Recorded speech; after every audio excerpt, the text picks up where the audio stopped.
morning, sports fans, and welcome to another edition of NDB Media's Sports Talk with the Guys, home of the Monday Morning Quarterbacks on Saturday.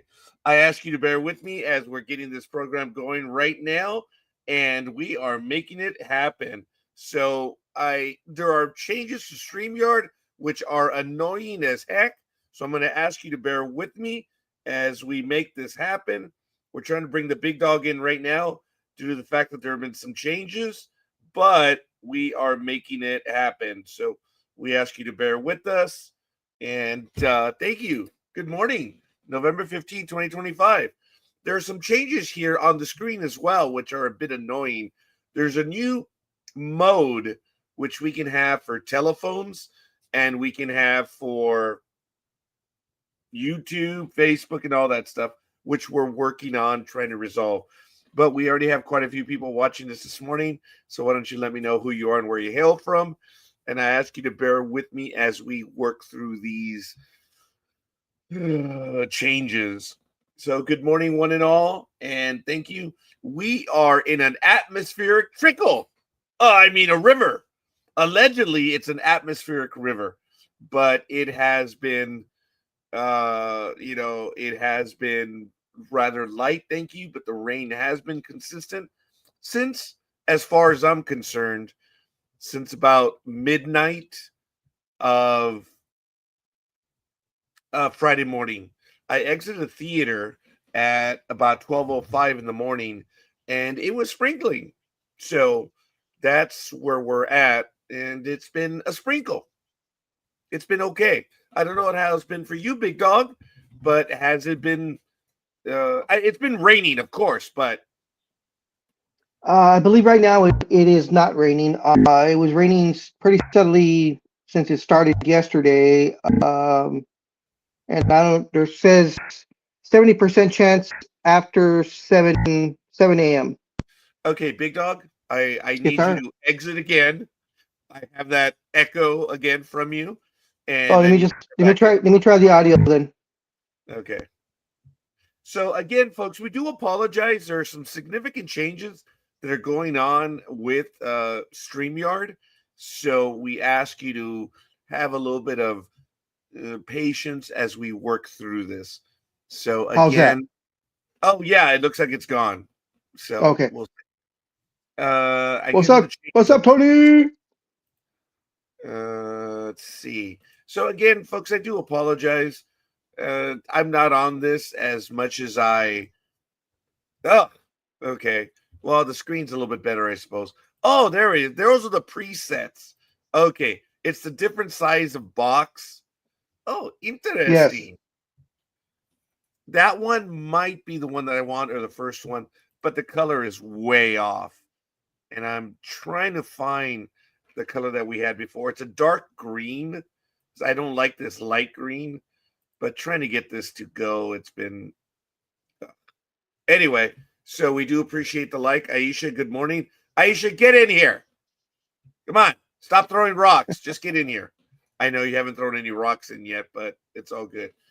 But good morning, one and all. And again, we ask you to bear with us as we do this.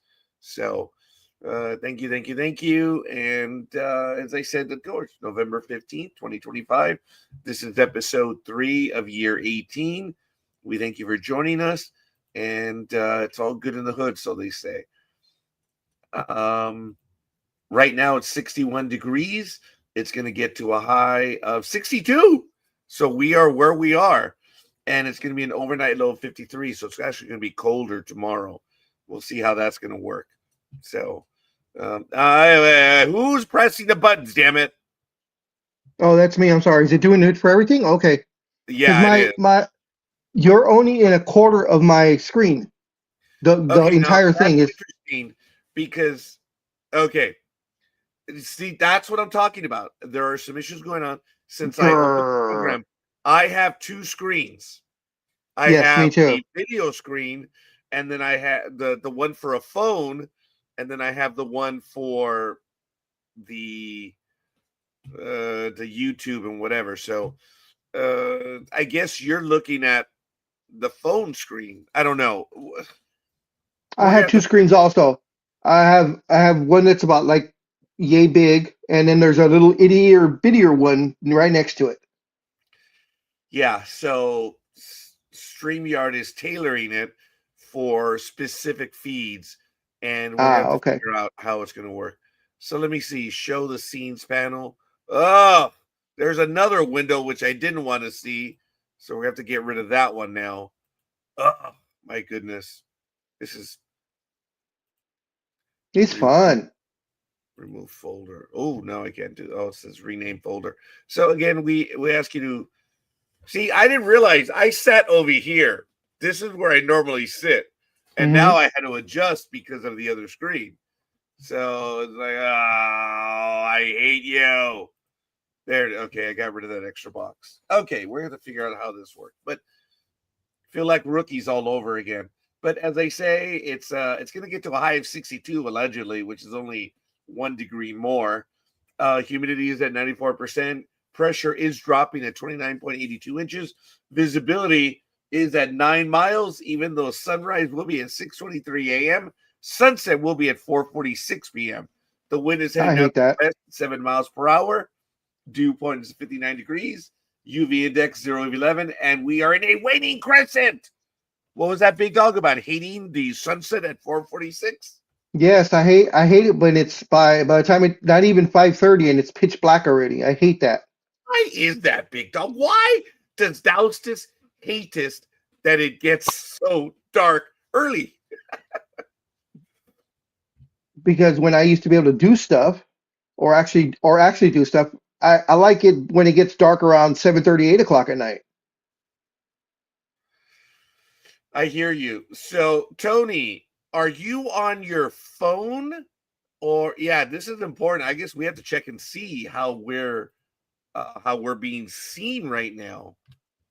He says it looks like a phone screen, and that's what I have. I have the phone screen, and then I have a regular screen. So Yeah, I've got a same here, except mine is only, like I said, it's only like the third of the size that I'm used to. Yeah, it's going to be a bit frustrating. So let me see what's going on with Sports Talk with the guys. He's driving. Yeah. So NDB Media has 2 screens, guys. This is crazy. Check it out. If I do a search, this is going to be absolutely horrible. Hopefully I don't kick the big dog out. But look at this.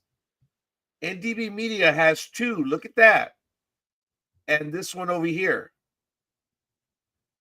So both formats are being broadcast. Yes. So you have to find the one that's appropriate for you. Thank you, Michael. Yes. And I see it clearly right here. So it's the one that is best for you. And when you look on YouTube, Tony, it shows right over here a phone image. So when you're on YouTube, you can see the one that is tailored best for you. So, like I said, I did a search for NDB Media, and I see this one here, and then I see this one, but there's an indicator of a phone right there. So it is what it is. I saw this last night. I was like, oh man, I don't want to even play this game right now. Okay. Okay, I don't know what you're using, if it's Facebook or if it's if it's YouTube, but we are transmitting in both formats. You have to choose one of them. Like I was just showing everyone on YouTube, you have that option available to you. So I don't know how it's going to work on the other one. So like I said, I'm going to have to see how that's going to work, but let me see. It's nice that some things never change. Now, I hid on my screen the vertical broadcast because before I went live, it was giving me the echo of having both screens open. That was annoying as heck. So, Aisha, again, thank you. I'm glad they're doing somersaults, but how about you just get in the goddamn program? All right? That way you don't have to worry about any stuff that's going on. So it's all good in the hood, as they say. So and those those people out there listening with sensitive ears, that was gosh darn. Oh yeah. By the way, your sound is doing it again, big dog. All right. Let me check. Let's see what's going on. Back in 1960, on this day, Elgin Baylor of the NBA LA Lakers scored 71 points versus the New York Knicks. And in 1961, on this day, New York Yankees outfielder Roy Ramirez is voted the American League MVP. So, again, folks, I ask your tolerance and understanding while we try to work through these issues. So the big dog's gone again. A little bit of patience, please, as we work through it. So it's like learning to have to do this all over again.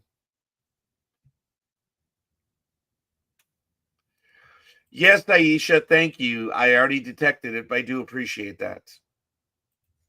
Stop throwing rocks and get into the program. Yeah. Anyway, as we go around the horn in National Rugby League Down Under and the Harvey Norman All-Stars, that game is going to be later on today at 9 p.m. The Indigenous versus Maori, and the Harvey Norman Women All-Stars will be at 6:45 p.m. Indigenous versus Maori. In the Witzer preseason challenge, round 1, that's going to be taking place in February. So we're nearing the end of National Rugby League, and you have 2 games today, and then they're going to pick up in February. Oh, no, I'm so sorry. Those are also in February. So National Rugby League Down Under is done. As we were covering the championships before, it is done. So I do apologize. All that's going to pick up in February of 2026, which is going to be a climactic year here in the United States and specifically in Southern California. 2026, we will have the World Cup. There are a lot of rumors on the internet. We will start addressing them in December about where the World Cup games will be played. But there are issues that FIFA is unhappy with the United States right now because people are trying to get into the United States and the visa wait is no one knows. No one knows. And these are people that have been putting in their visa requests months ago and there is no answer and they've been told that it's a 9th-month backlog. So again, that is conjecture at this time, but the fact of the matter is people already have their hotel rooms, they have their trips, and no visa. That's not conjecture. So, wow. This is a chance to have the economy flush with money, and you have people that are just being dumb at this point in time. This is where politics crosses. Person being dumb at this time. And then Actually, everyone else just follows. Actually, I don't even know if the idiot knows what he's doing. But how do I sound? Am I better? Yeah, there's a little teeny sound, but what I refer to for some stupid reason as camel humps. I don't know why. It sounds like a hump to me. That's gone. So okay, yeah, that's all gone. In the hood. In the LPGA, the Annika, driven by Gainbridge at the Pelican. It's in Bel Air, Florida, going on right now, November 13th to the 16th.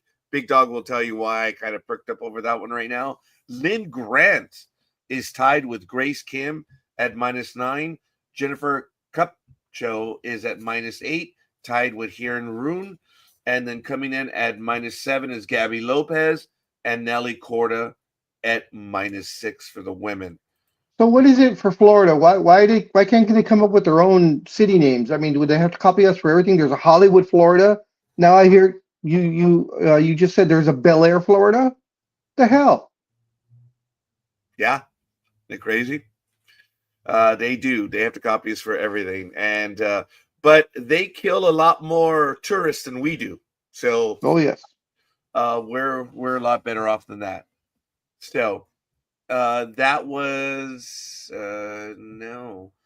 That for the PGA, We have the Assistant PGA Professional Championship going on right now in Port St. Lucie, Florida.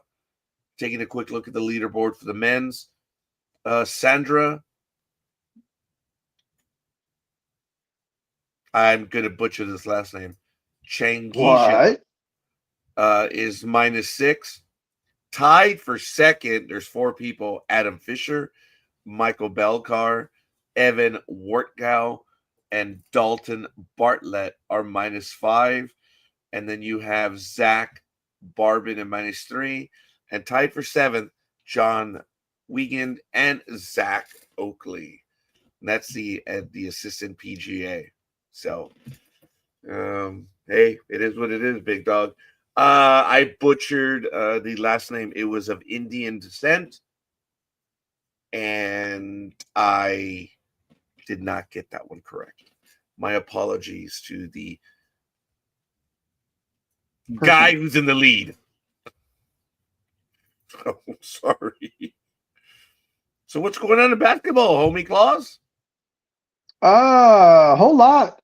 Yeah, there's a whole lot. Actually, in all the sports right now, there's a lot of gambling going on, baby. Yeah, there is. Yeah, we got those pictures from was it Tampa Bay or Miami? I believe it was Tampa Bay, correct? The first 2 were Cleveland. Oh, I have Miami. Yeah. But anyways, I said the first 2 were from Cleveland. I don't know where the others are from, but go ahead, please. So before we get into that one, just anybody out there that has YouTube TV should be happy now because it's early. Come on, give me a second. Yep, Disney and YouTube TV have reached a new deal to bring channels such as ABC and ESPN back to the Google-owned live streaming platform, which this happened yesterday, ending a blackout for customers that has lasted over 2 weeks. It says, quote, as part of the new deal, Disney's full suite of networks and stations, including ESPN and ABC, have already begun to be restored to YouTube TV subscribers, the Walt Disney Company said in a statement. YouTube TV confirmed the return of Disney content on its platform, noting that subscribers should see channels back over the course of the day. This was as yesterday. And it apologized for the disruption and thanked the customers for patience as we negotiated on the new on their behalf. So, of course, as we all know, whenever they do that, it was all about the money. And that's it. And this has been a Disney tactic for decades. Oh, yes. Yes. We've been on the air for 18 years, and I know we've discussed this time and time again. I remember when we were discussing the carriage fees, and folks, once again, Sports Talk with the Guys had it right back then. When we were discussing the carriage fee numbers, we were told that we had it wrong. And I myself got it right when we were talking about the $5.50 carriage fee. This was 10, 15 years ago. Yeah. And what I'm talking about is, for those of you that remember and you had cable, there was a basic, there might have been a mid-row or a mid-tier, or you jumped straight up to premium. You obviously had to pay extra for premium service, whether it was a tier or a specific channel. Well, basic cable kept going up and up and up every year because Disney was demanding huge amounts for each channel, but they wanted all packaged. If you wanted the Disney Cartoon Channel or Disney XD, whatever it was, you had to take everything together. And that's the way they jammed the cable services. And alone, I remember when we were talking about that one time when they were off air for over a month and a half, that we had paid the price at between $5 and $6 just for ESPN alone. Yeah. And everyone in the blogosphere was saying we got it wrong. Turns out that we were the only ones that got it right. What a shock. But anyway, what that meant was that you had your basic price that each channel was charging, but Disney was charging that much more. And that's why basic cable was just shooting up. And it did every however many years. And they weren't the only ones that were doing it, but Disney was one of the more aggressive ones. Hey, yes. It is what it is. We're relitigating things, but what a shock that it was what 3-4 days. No, it was a week, right? According to the article, it had been over 2 weeks. 2 weeks. Over 2 weeks. So I don't watch ESPN anymore, and you all know why. So I don't have. I was a fan of ESPN, but the ESPYs just yes, yeah, it just and plus what they did to Rachel Nichols also, that was kind of down and dirty. And yeah. she's finally starting to flourish. I'm happy for her. She has her own or she's on the morning show or something or other on the other channel that she's now on. And I think she has a podcast also. So, but it's good to see her doing that. But on to other basketball news. This is something Scorekeeper and I knew what was going to happen the second the trade was made last year, and that shook the entire NBA to its core when the Lakers traded oft injured Anthony Davis, a LA fan favorite, but nonetheless injured, very, very injury prone, and a bench guy to Dallas for Luka Doncic. As we all said, he's a generational type of player. And we found the little the insides of this, that it turned out it sounded like it was a sweetheart deal because, of course, Nico Harrison and our GM in LA knew each other since their college days. Of course, Nico Harrison said this was a great deal. Luka, is not a true leader. He's chubby. He's lazy. He's this. He's that. You know, uh, Anthony Davis is going to help us to the championship, get back to the championship. And of course, 2 games later, I think Anthony Davis got hurt and was out for most of the rest of the season. This season, same thing. Anthony Davis got hurt after game 1 or game 2 with an oblique strain or something or other, and he's played sporadically at best.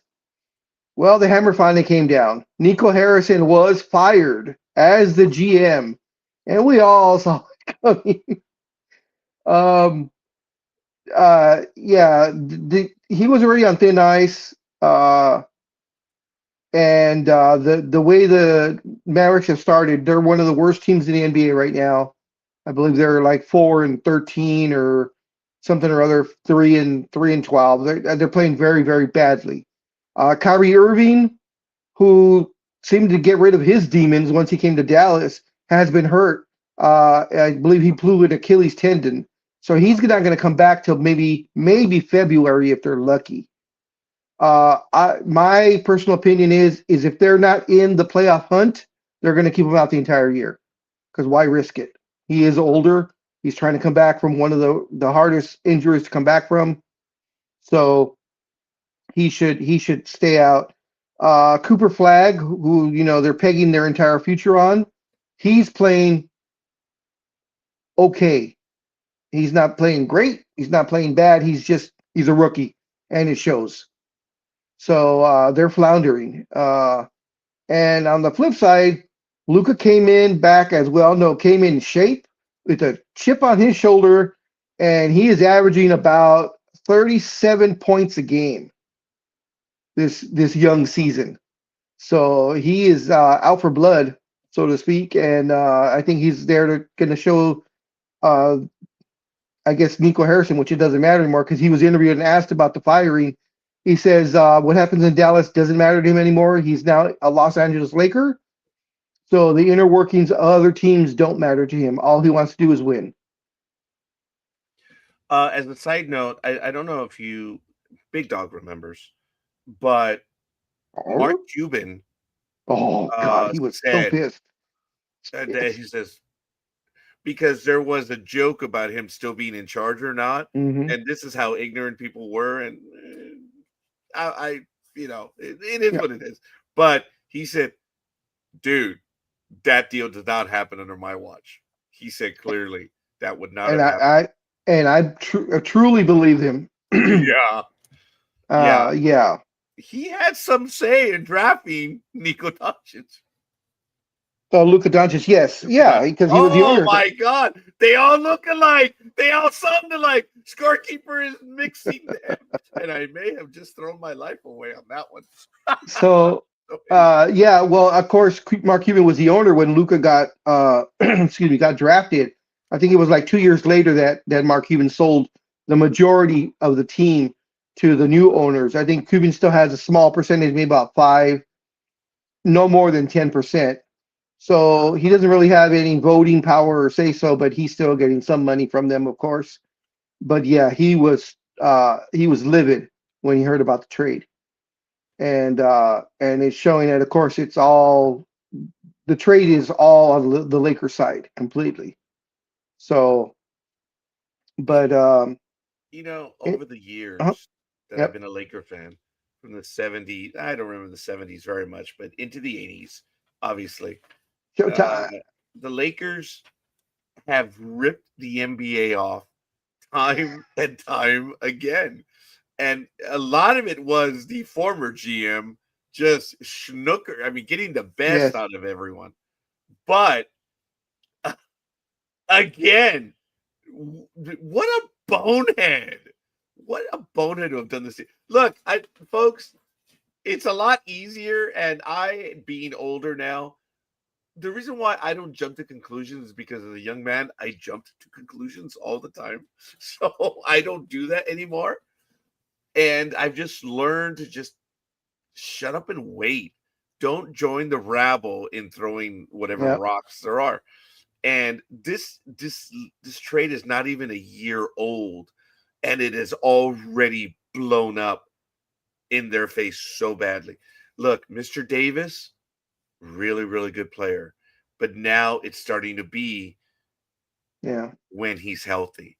And yep, what can you say badly about him? He doesn't have a mouth on him. He doesn't show up other people. He's actually a good guy. But as happens, he's even big dog's not. I mean, he's not a he's not a bad guy. It's just that he's not a he mouthy SOB. yeah, and he's just his. I mean, it could be because he's so.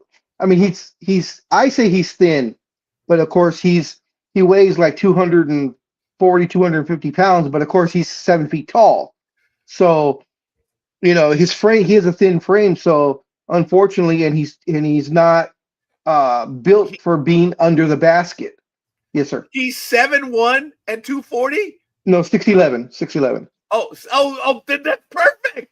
I am 5'11" at 240. So he is thin.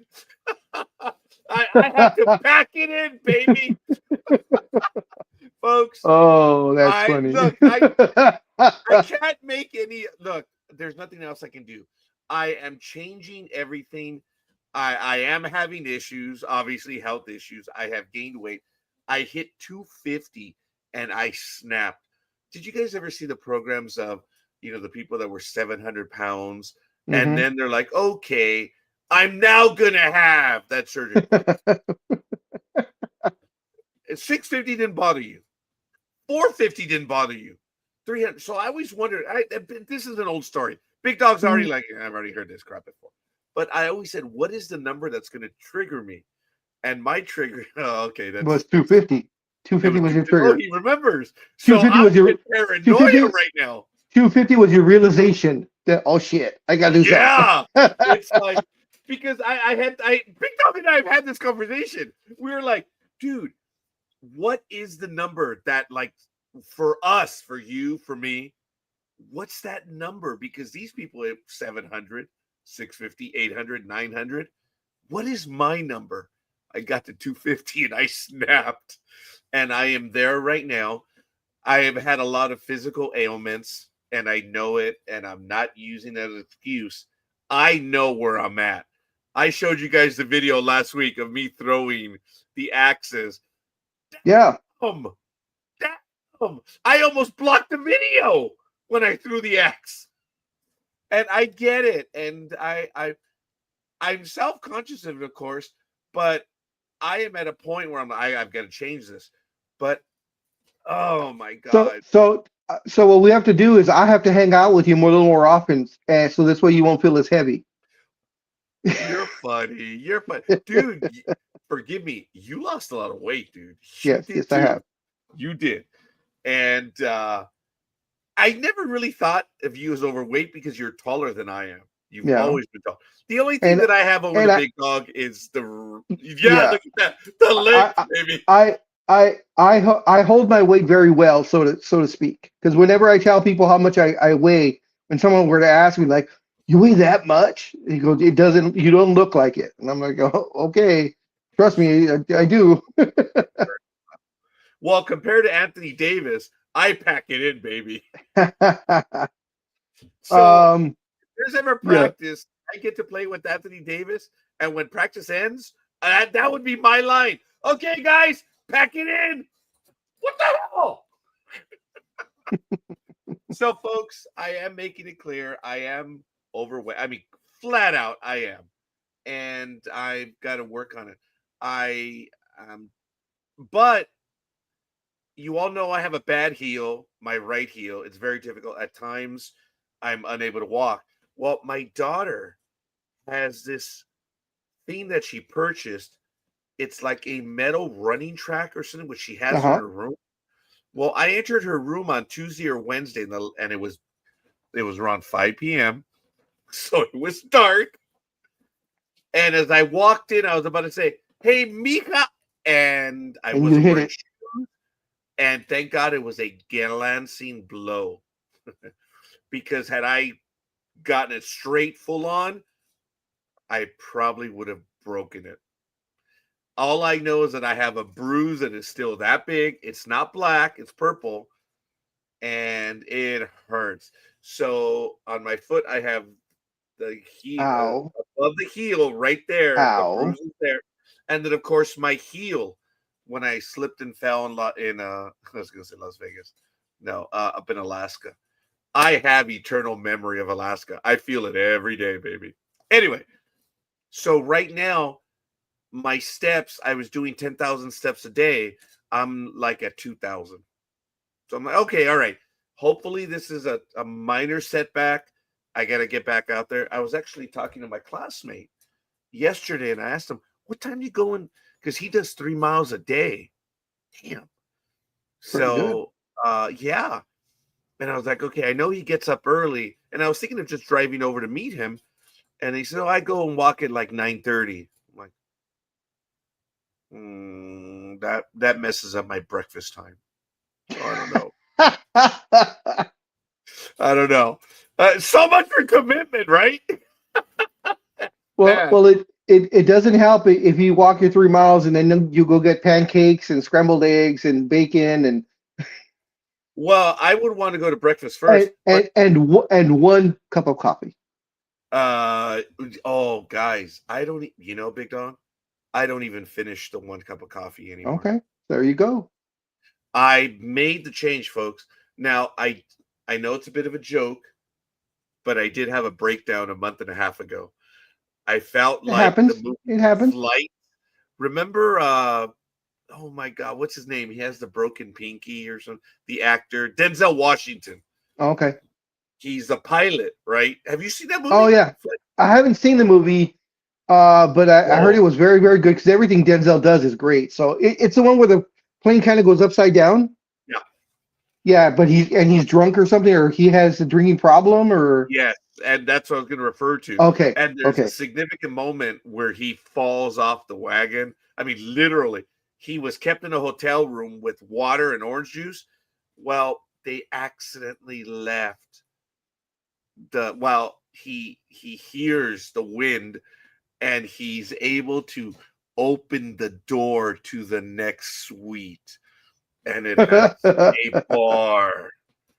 So I'm not making fun of that, but I fell off the wagon, the soda wagon, about a month and a half ago.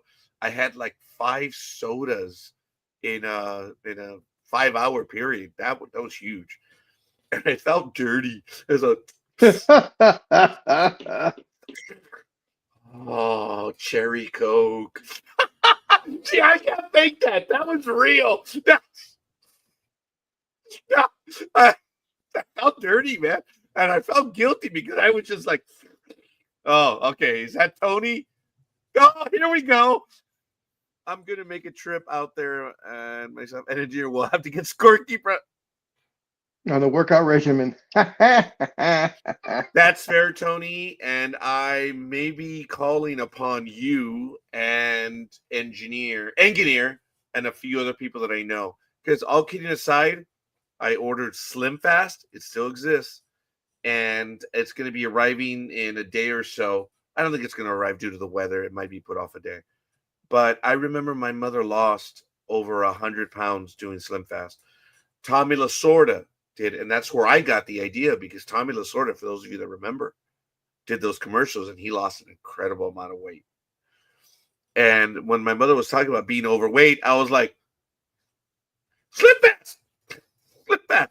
I even told Randy, my superintendent at the time, he was like, oh, I'm over it. Slim Fast! And he lost like 200 pounds of Slim Fast. So I'm going to start it, and the regimen, I'm not selling the product, but you have the shakes and the bars for 2 meals, and then you have a decent meal. So I'm like, okay, what am I going to do?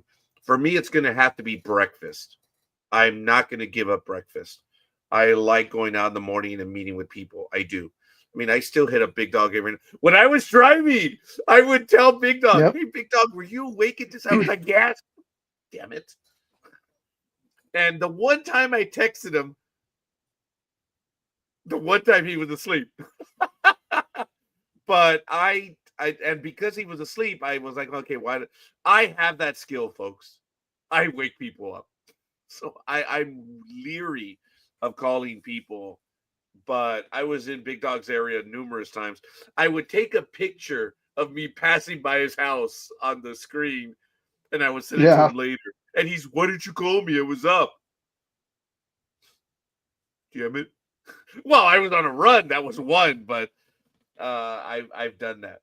So, speaking of something that's not on a run, NHRA, Speed Never Lies, November 13th through the 16th, right here. You don't hear them in the background because it was rain postponed yesterday. So apparently they're going to be racing today. The Friday racing was postponed at the In-N-Out Burger NHRA Finals. So they're going to resume their running today. That's going to be a heavy schedule. An entire day of racing. That's going to be really crazy because it's supposed to rain really hard today. More so than yesterday. I was alluding to that. Thank you, Big Dog. That's what, like, an entire day is going to be squeezed in today with today. But Mother Nature said, let's see about that. Mother Nature said, hold my beer. Yeah. And we have been fortunate. Big Dog and I are old enough to know that we're being immature when we're talking about the weather in general. But in Southern California, this atmospheric river, I mean, folks, there's so much water in the app. I'm not going to nerd you out on the geography stuff, but a week in advance, they were already telling the communities, don't play this game, people. Get out. You remember those notices that were issued this week? There will be flooding. It's going to be nasty. Go. 4 days in advance, civil authorities tell you to move. Like, oh shit. Sorry. No, I was good. Okay, there you go. I was gonna say you keep leaning the other way, and the little one, you only get a half face. Now you're a full face. You keep leaning this. This is what you keep. This is what you keep doing, like that. Yeah, I'm sorry. Like I said, folks, I've done this program for years, and this is my spot. That's my spot. And you're gone. There you go. I've always been gone, but professionally. So yes, I have to, and I have both monitors here, but the camera is on the monitor to the right, near the corner. But I realize I have to be here now. But I normally do this. I just do it, and that takes me off screen. So we're gonna have to work on it. So hopefully NHRA is going to be able to do it today. But as Big Dog so eloquently made clear, there's a lot of water today. So that's what they're saying. Yeah. Here's more on Anthony Davis. So this was published, I believe it was Wednesday, the 12th. Oh, what just came in? New Orleans Pelicans have fired head coach. That just came over the ESPN wire right now. Why don't you go ahead and finish that one? It went away. Oh, But okay, let and me see we're if I can get finished. it. Oh, hold on. Yeah, no, it went away. So this one, Mavericks governor Patrick Dumont has requested medical data indicating that Anthony Davis is not at risk of aggravating his left calf strain before giving a green light for the 10-time All-Star to begin to return to the court. Davis was listed as questionable for Wednesday's home game against Phoenix Suns, and it was the third consecutive game that he has had a designation on his injury report. But he will miss his seventh consecutive game, and they've only played about 12 games. He originally targeted his return for last Saturday's game against the Washington Wizards, but there was a disagreement between Mavs Director of Health and Performance, Mavericks Director of Health and Performance, John Billsborough, and Davis's personal medical staff on whether that was prudent. Davis was held out after Dumont sided with Billsborough, referring to err on the side of caution rather than putting them in. So now Davis is not going to play until the governor, Patrick Dumont, gives the okay. So this kind of rings of a certain person whose nickname is the Claw, that now plays for the little redheaded stepchildren of Los Angeles. And his medical people saying one thing and the other team saying the other when he was in a certain team in Texas.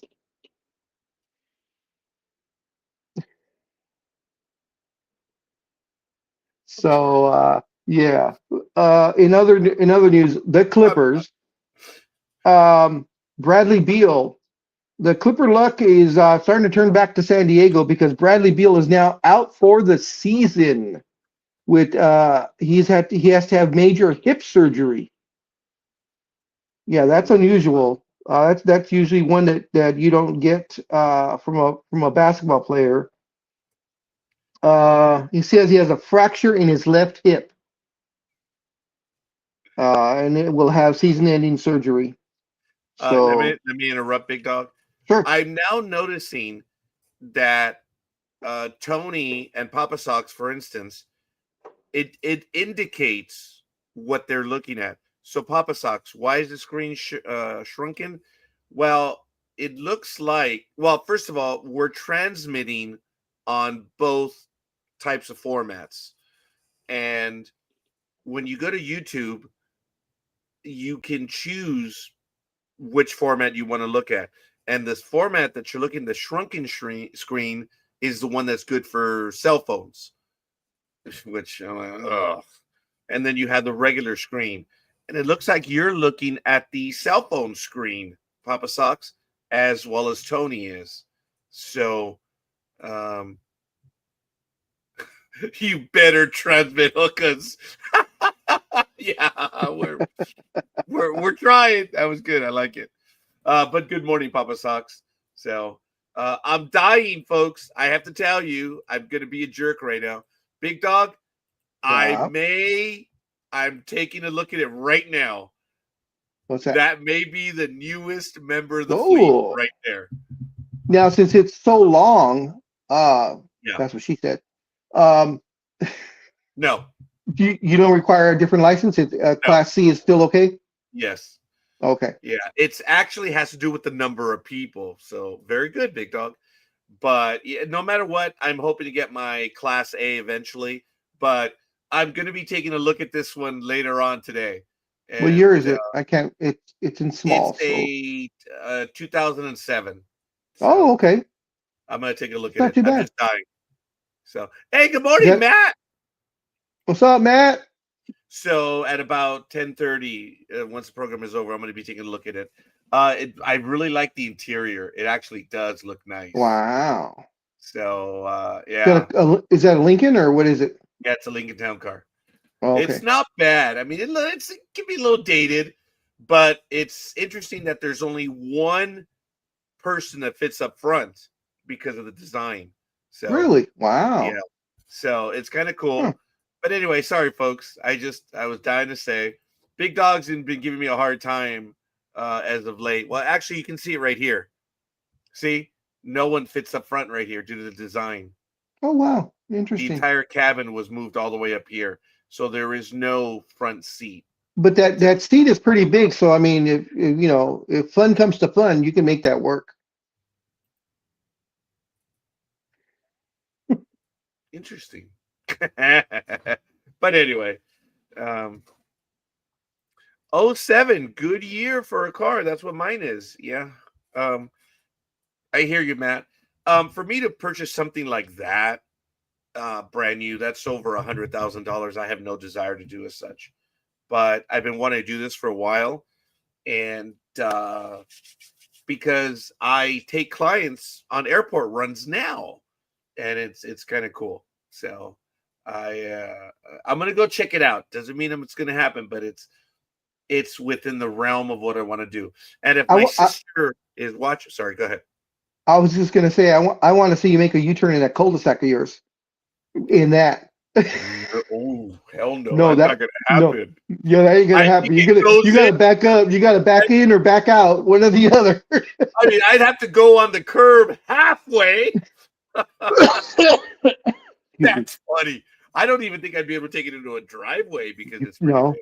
I Yeah. mean, I could bring the limo into the cul-de-sac, but I have to back up. Yeah. Yeah. It's a normal, regular sized cul-de-sac, but there isn't very much parking right here.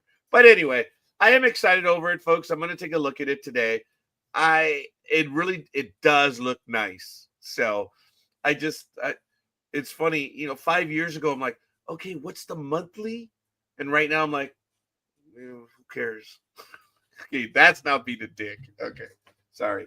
I'm excited about it. But if my sister Rose is watching, I wanted to let her know that she was looking to get a fifth wheel, but you also need a truck for the fifth wheel. And I was like, there's a Suburban not too far from us that's about a 2013 that I'm also going to take a look at too, which has the tow hitch. I'm really excited about that. So, Rose, put up or shut up. Just kidding, Rose. Just kidding. So anyway, we have a few more minutes before we get to the football. I have Yep. almost all the games set up. So before we go back to the big dog, I want to go over some of the upcoming birthdays in the universe right here. Today, Anthony Wynn, happy birthday. Yesterday was Guillermo Rocha, or 2 days ago was Guillermo Rocha. You know him as the prodigy. He's been on with us a few times. Congratulations to him. Marcella Ratty, your birthday was yesterday. For those of you that remember in the NDB Media universe, Marcella Ratty is the mother of Richard Ratty, who was on with us for Mm. many years, of course, until he passed away.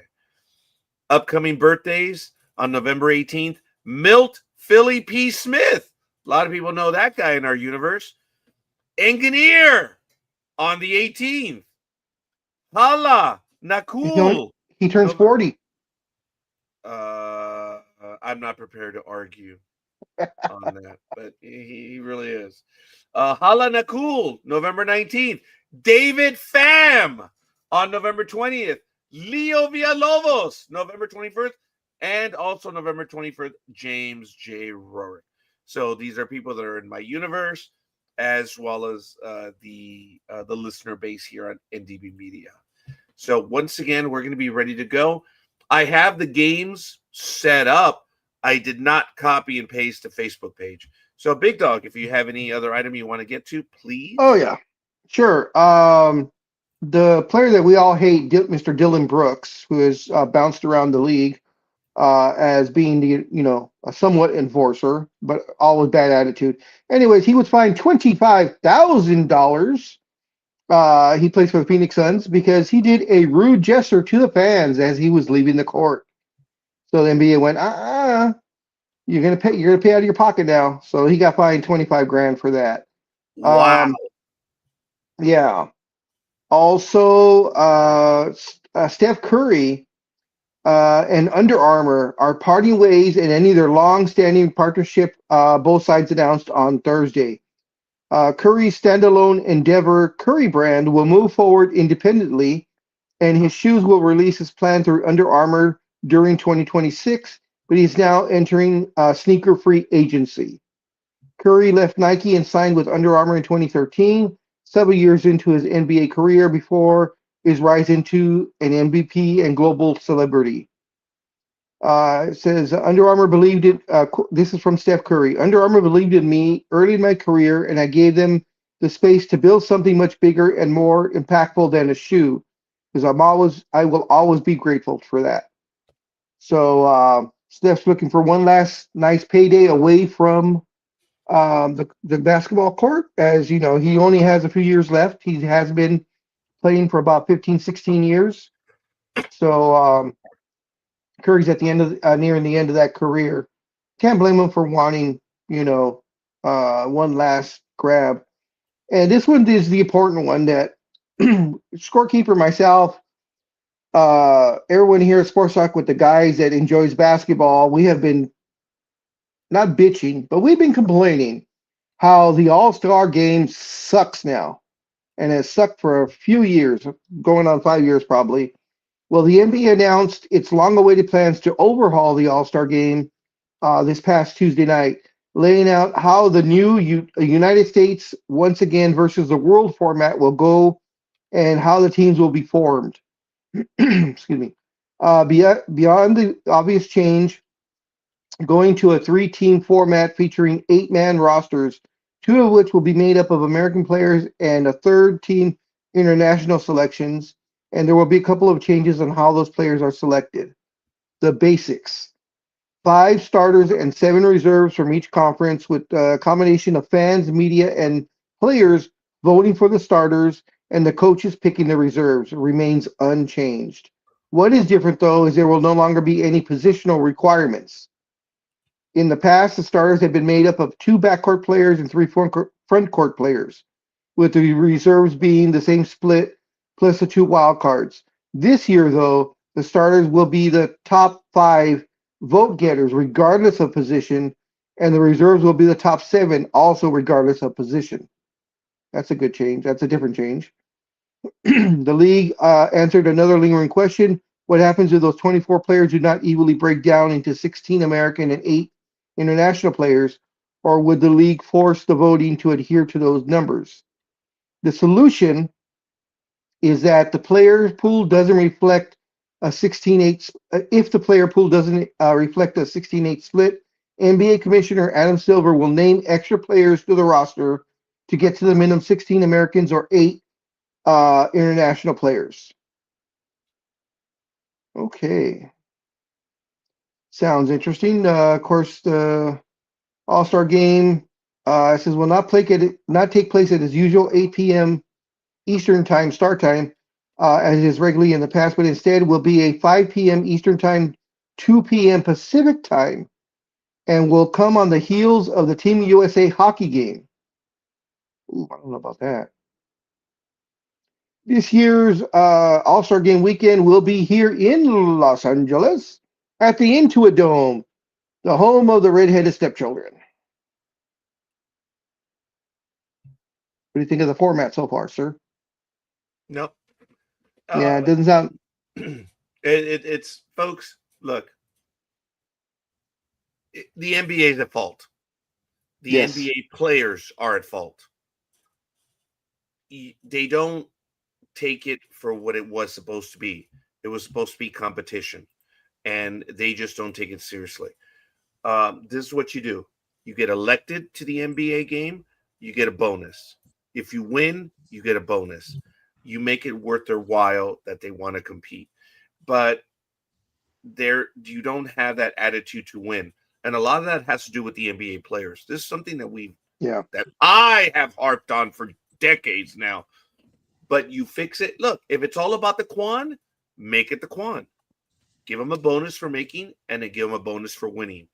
And you go back to the traditional game as it was. All these different formats, all these different plans. Okay, great. I'm not talking about the league plan. I'm talking about the All-Star game.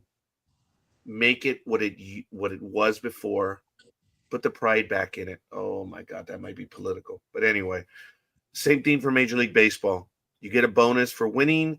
You get a bonus for being named. This whole thing that now it matters. Stupid baseball. You make it, but again, that's a whole endemic other issue. And I'm sorry. Speedy, I went too long on that. I'm sorry. I should have gone to you a little sooner, but good morning, La Tortuga. I mean, Speedy. Speedy! Good morning, and Big Dog, you're upside down for me. You were fine. Oh, really? Yeah. Huh. Okay. Is he upside down again? Yeah. Just on his screen because it's not with us. Speedy, I don't know how your computer is translating. I would like to know how it translates because he's, and I have to be careful when I say this, he's normal. Okay. Oh, God. The video Yeah. screen is normal. Every time a waiter comes over to the table and says, "Are you guys? Yeah, right? Are you fine?" We are now fighting to see who answers first. Before I always caught him, but now he's caught up and he's gotten me a couple of times. Well, there's a whole bunch of things that we do, and we haven't got on in a while, Big Dog. And speaking of good things and glad tidings, young lady, NorCal girl. Yep. How are you? Queen of the herd. Queen of the herd. I'm fine except for my eyes. What's wrong with your eyes? Oh, so how the hell did you get here? I flew on my broom like I should. Oh, I'm getting emotional. Oh, thank you. Anyway, I do apologize. No. What happened to your eyes? Did an udder hit you in the eye or something or what? No, it's an allergic it's an allergic reaction. And it's just been really bad, so I've had a hard time like looking at anything with a lit screen. I'm gonna get so much shit for this. Did something shoot you in the eye that caused the allergic reaction? Because I hear that. Because I hear that stings. So I was not doing jumping jacks. And if you're talking about something else, no, I have a tight hand on that. Well, you're saying jumping jacks. I'm just picturing something floppy hit you in the face. Believe me, bigger girls, it hurts. Trust me. Scorekeeper is just like taking it all in. Speedy, did you get the message from Tony? Thank you, Tony. Thank you. Good morning, Speedy. The mouse is in the house, and he even gave you Yep. a positive on that one. Well, it is 7 a.m., folks, and we are just about ready to go. Before we do that, I wanted to get your thoughts on your guy, Mr. Aaron Judge, winning his second back to, or excuse me, no, he won his third MVP, and this is his back-to-back since he won last year and this year. And of course, the National League, Mr. Shohei Ohtani won his fourth MVP award, two in American, two in the National, and this is also back-to-back. So, how do you feel about that, Scorekeeper? Well, number one, as I've mentioned, we lost Papa Sox. He was in for a moment, and then we lost. But guys, I have no control over. I need to put it out there, like for the Hall of Fame, for whatever. It doesn't matter what I say, and I need to put that in there. Decisions made over my head, so we only have the ramifications. Aaron Judge. The majority of writers that follow the sport believed he was the MVP. Do I believe he's the MVP? The numbers speak for themselves. But when you look at the catcher from Seattle, I believe he hit 60 home runs. And he hit 60 home runs. Oh, and also he hit 60 home runs. Oh, but wait a minute. He hit 60 home runs. Okay. All right. A switch hitting catcher has never, ever hit that many home runs ever. A catcher, I believe, has never hit that many home runs either. His average was down. His on-base percentage was good. But when you looked at the totality of the numbers, it comes down to Aaron Judge being more superior to Raleigh, hands down across the board. But there are offensive awards for that. Okay. MVP is the most valuable player. Was Aaron Judge the most valuable player? To the Yankees, I don't even think he was the most valuable player. I mean, well, yeah, but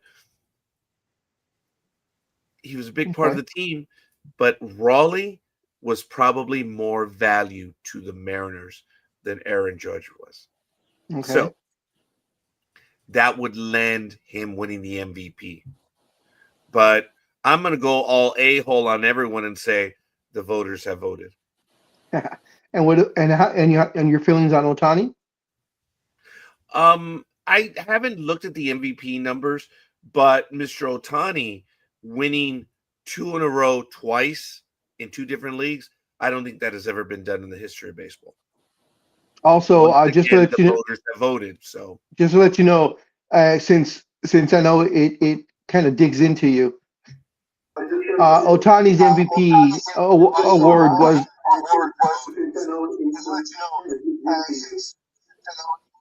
Yeah, Papa Sox, we hear ourselves.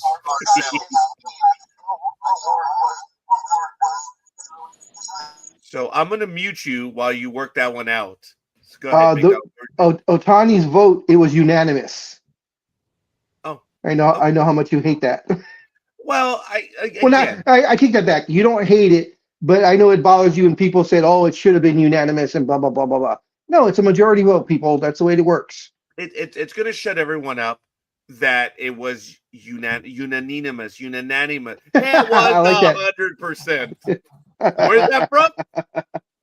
Come on, NorCal girl. Come on, Speedy. Where's that from? I don't know. It was Phyllis Diller. It's he's too young for. Matt is too young for Phyllis Diller. Matt is too young for Phyllis Diller. Anime girl, Papa Sox. You guys know what I'm quoting, don't you? Speaking of which, good morning, anime girl. Konnichiwa. We're off again with the echo. Okay, the echo's back. Papa Sox, we still hear the echo from you. But Konnichiwa gozaimasu, Big Dog. If you look underneath my name, that's what it says in Japanese. Oh, okay. I thought you were cussing us out in Japanese. Sorry. Well, I thought about it, but hey. You should. No one will know. Good morning, Gridiron Girl. Oh, good morning. What's up, Gig? Morning, Gig. Hey, everybody. Morning, NorCal girl. Morning, it's NorCal girl. absolutely awesome, guys, that we have so many people that are going to be in on the program. This is really going to screw it up now. I'm going to go to the screen, which has remained open. And here it is all set up, the games. Before I'm going to give the assignments now. Hopefully Papa Sox is ready to go on it. If he wants to do a game, we need to know. But I'm going to start with well, no. Actually, Okay. You're going to do all the stuff. Sorry. You're going to catch us up as to where we are. I apologize, Big Dog. I should have gone to you, but I was going to go. No. I was thinking of his name. What the hell's your name, Speedy? Oh, it's Speedy. Tortuga. Yes. Okay. And then I'm going to go Anime Girl. And then I'm going to go NorCal Girl. And then we're going to go Big Dog. Okay, so Sorry. I try to vary this up, folks. All right, And so I got the then Jags. Okay. So if Papa Sox is able to do it, we're going to bring him in. Bears, Vikings. And while he works out his issues. But Big Dog, why don't you go ahead and take us back to the results? Yes. You guys gained all kinds of ground on me because I sucked this past weekend, but this last week. But here we go. Bottom to top. Speedy was 9-5, 64.3%. He's 73 and 73, 50%. Sports Sister went 6-8, 42.9%. She's 83 and 65, 56.1%. Color Maven went 8-6, 57.1. She's 84-64, 56.8%.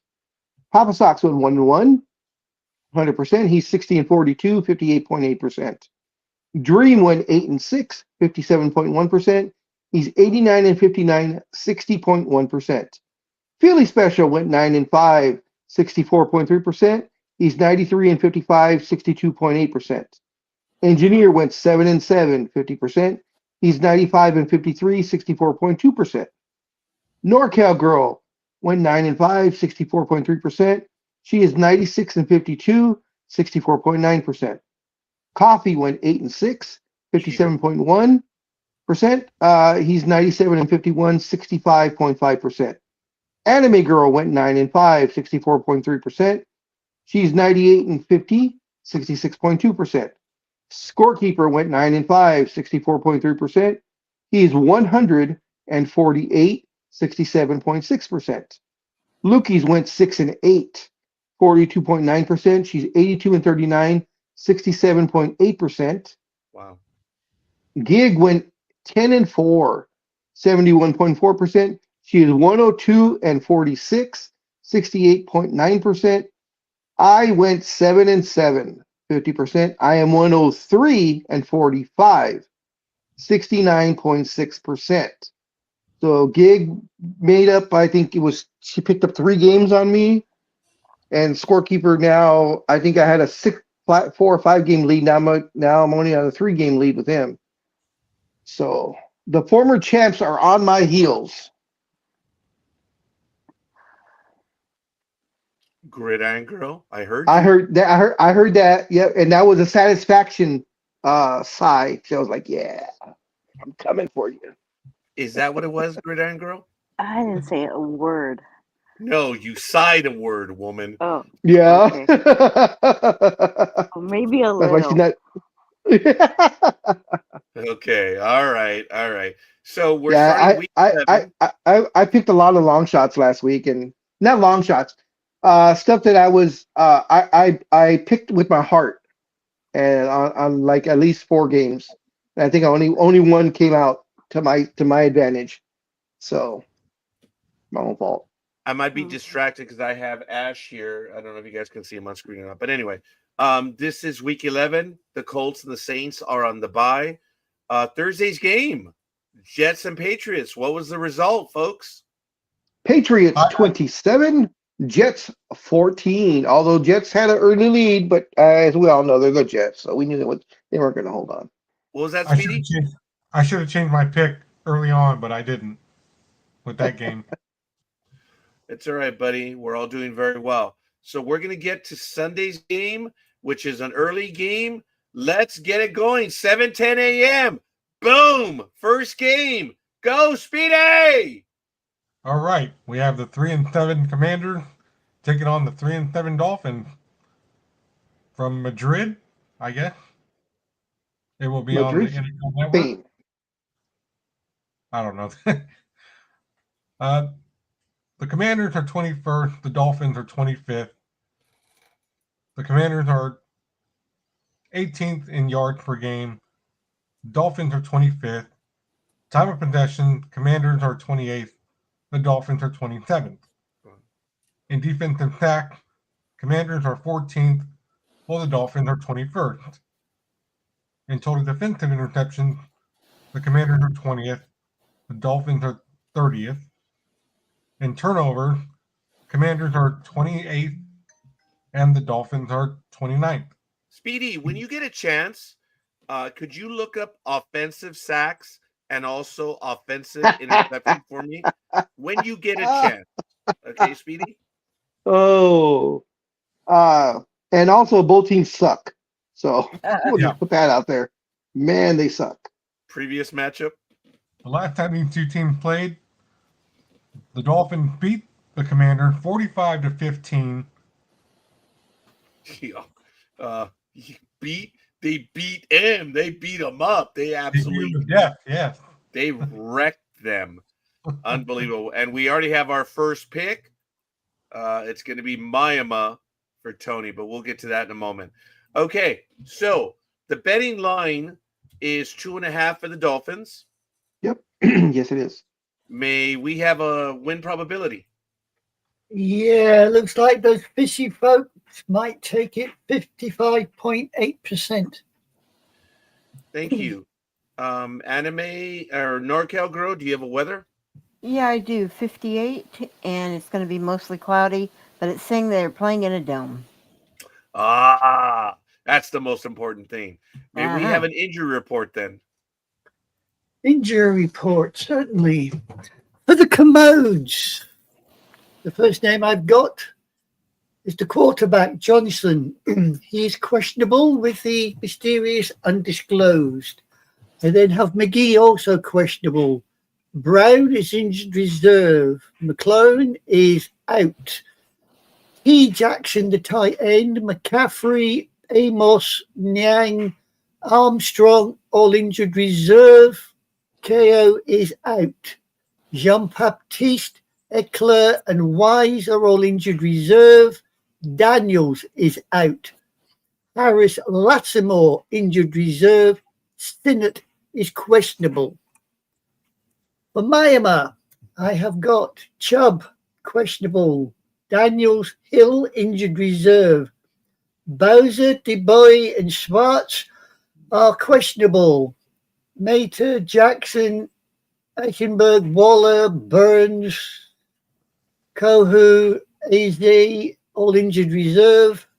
Sorry, got one wrong there. Eichenberg is physically unable. My mistake. Eskridge is questionable. Conyers, Matteson, FD, Cayusti, Saunders, Mayer, Duck are injured reserve. Sheffield is out. Douglas is questionable. So there you go. Very quickly, the Commanders, look at that. In the last 5 games, 0-5, folks. As Big Dog said earlier, both teams are bad. But Miami is 2-3 and 2-1 in the last 3 games. So take it for what it is. And yeah. Okay. I think we have our numbers. Thank you. Speedy, this went to you. Who are you going to go for? I think I'm going to go with the Dolphins. Papa Sox. Yes. Who are you going for? Commanders or the Dolphins? The Commanders. Oh, really? Okay. I like it. Okay. Who would be next? NorCal Girl, you have the Dolphins. I imagine you're staying with them. Okay. Yeah, I'm staying with the Dolphins. Sorry. Hopefully they'll bring in some fishy food. All right. Fair enough. Anime Girl. Oh, Jesus H. Christ. Yes. I said Jesus H. Christ, not Big Dog with the fleas. No, I am seated. I am seated next to the Almighty. I'm on the his right hand, so that's why. Anyway, I'm not even going to go there with that one. She doesn't All I know. will say to you is camels. She doesn't know. Camels is all I will say. Right. I've got 2 shitty teams. I don't know which way to jump. Oh, bollocks. I'll go with the Dolphins. I've got a funny feeling the Commanders might win this one, though. Okay. Fair enough. Gridiron Girl. I'll be taking Miami. All right. Yeah. That's ballsy, Papa Sox, but no, I don't see it. I'm gonna go with Dolphins. Big Dog.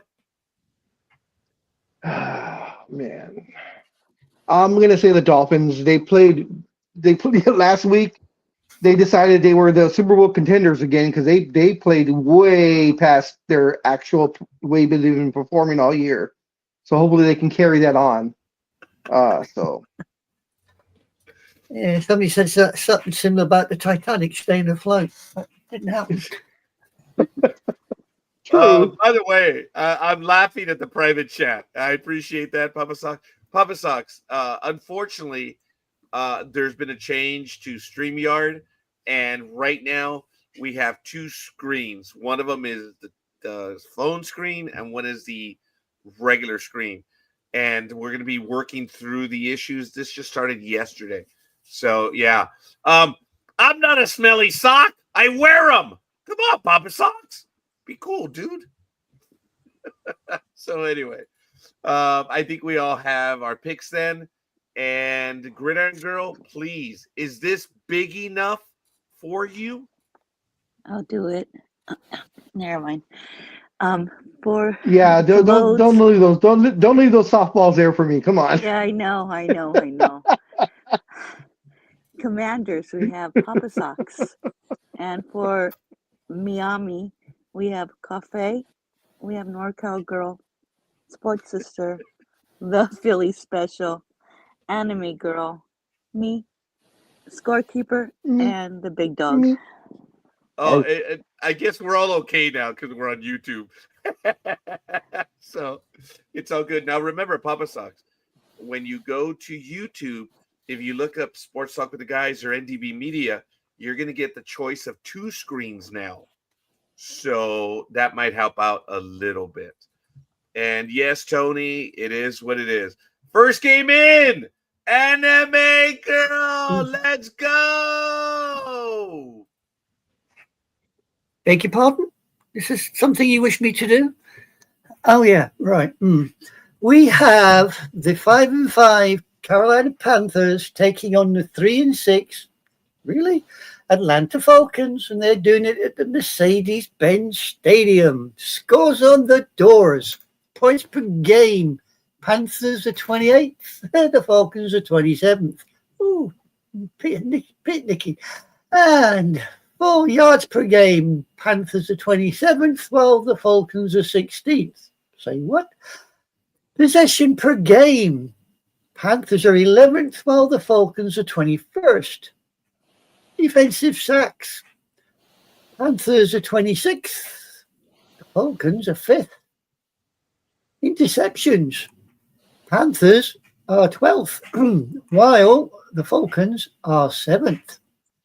And turnover differential, Panthers are 26th, while the Falcons are 5th. Last time these two decided to knock heads was September this year, and the Panthers completely whitewalled the Falcons 30-0.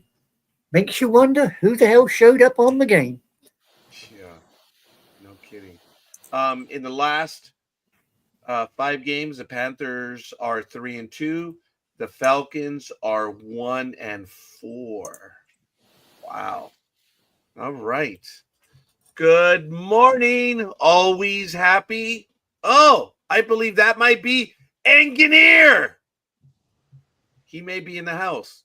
Okay. So for this game, the Falcons are -3.5 for the betting line. Yes. Win probability, please. Well, somebody somewhere thinks that they're going to win because they've got the Falcons at 63.6%. Wow. Okay. May we have a weather report for this? Yes, you are in the house. Good morning, Engineer. May we have a weather report?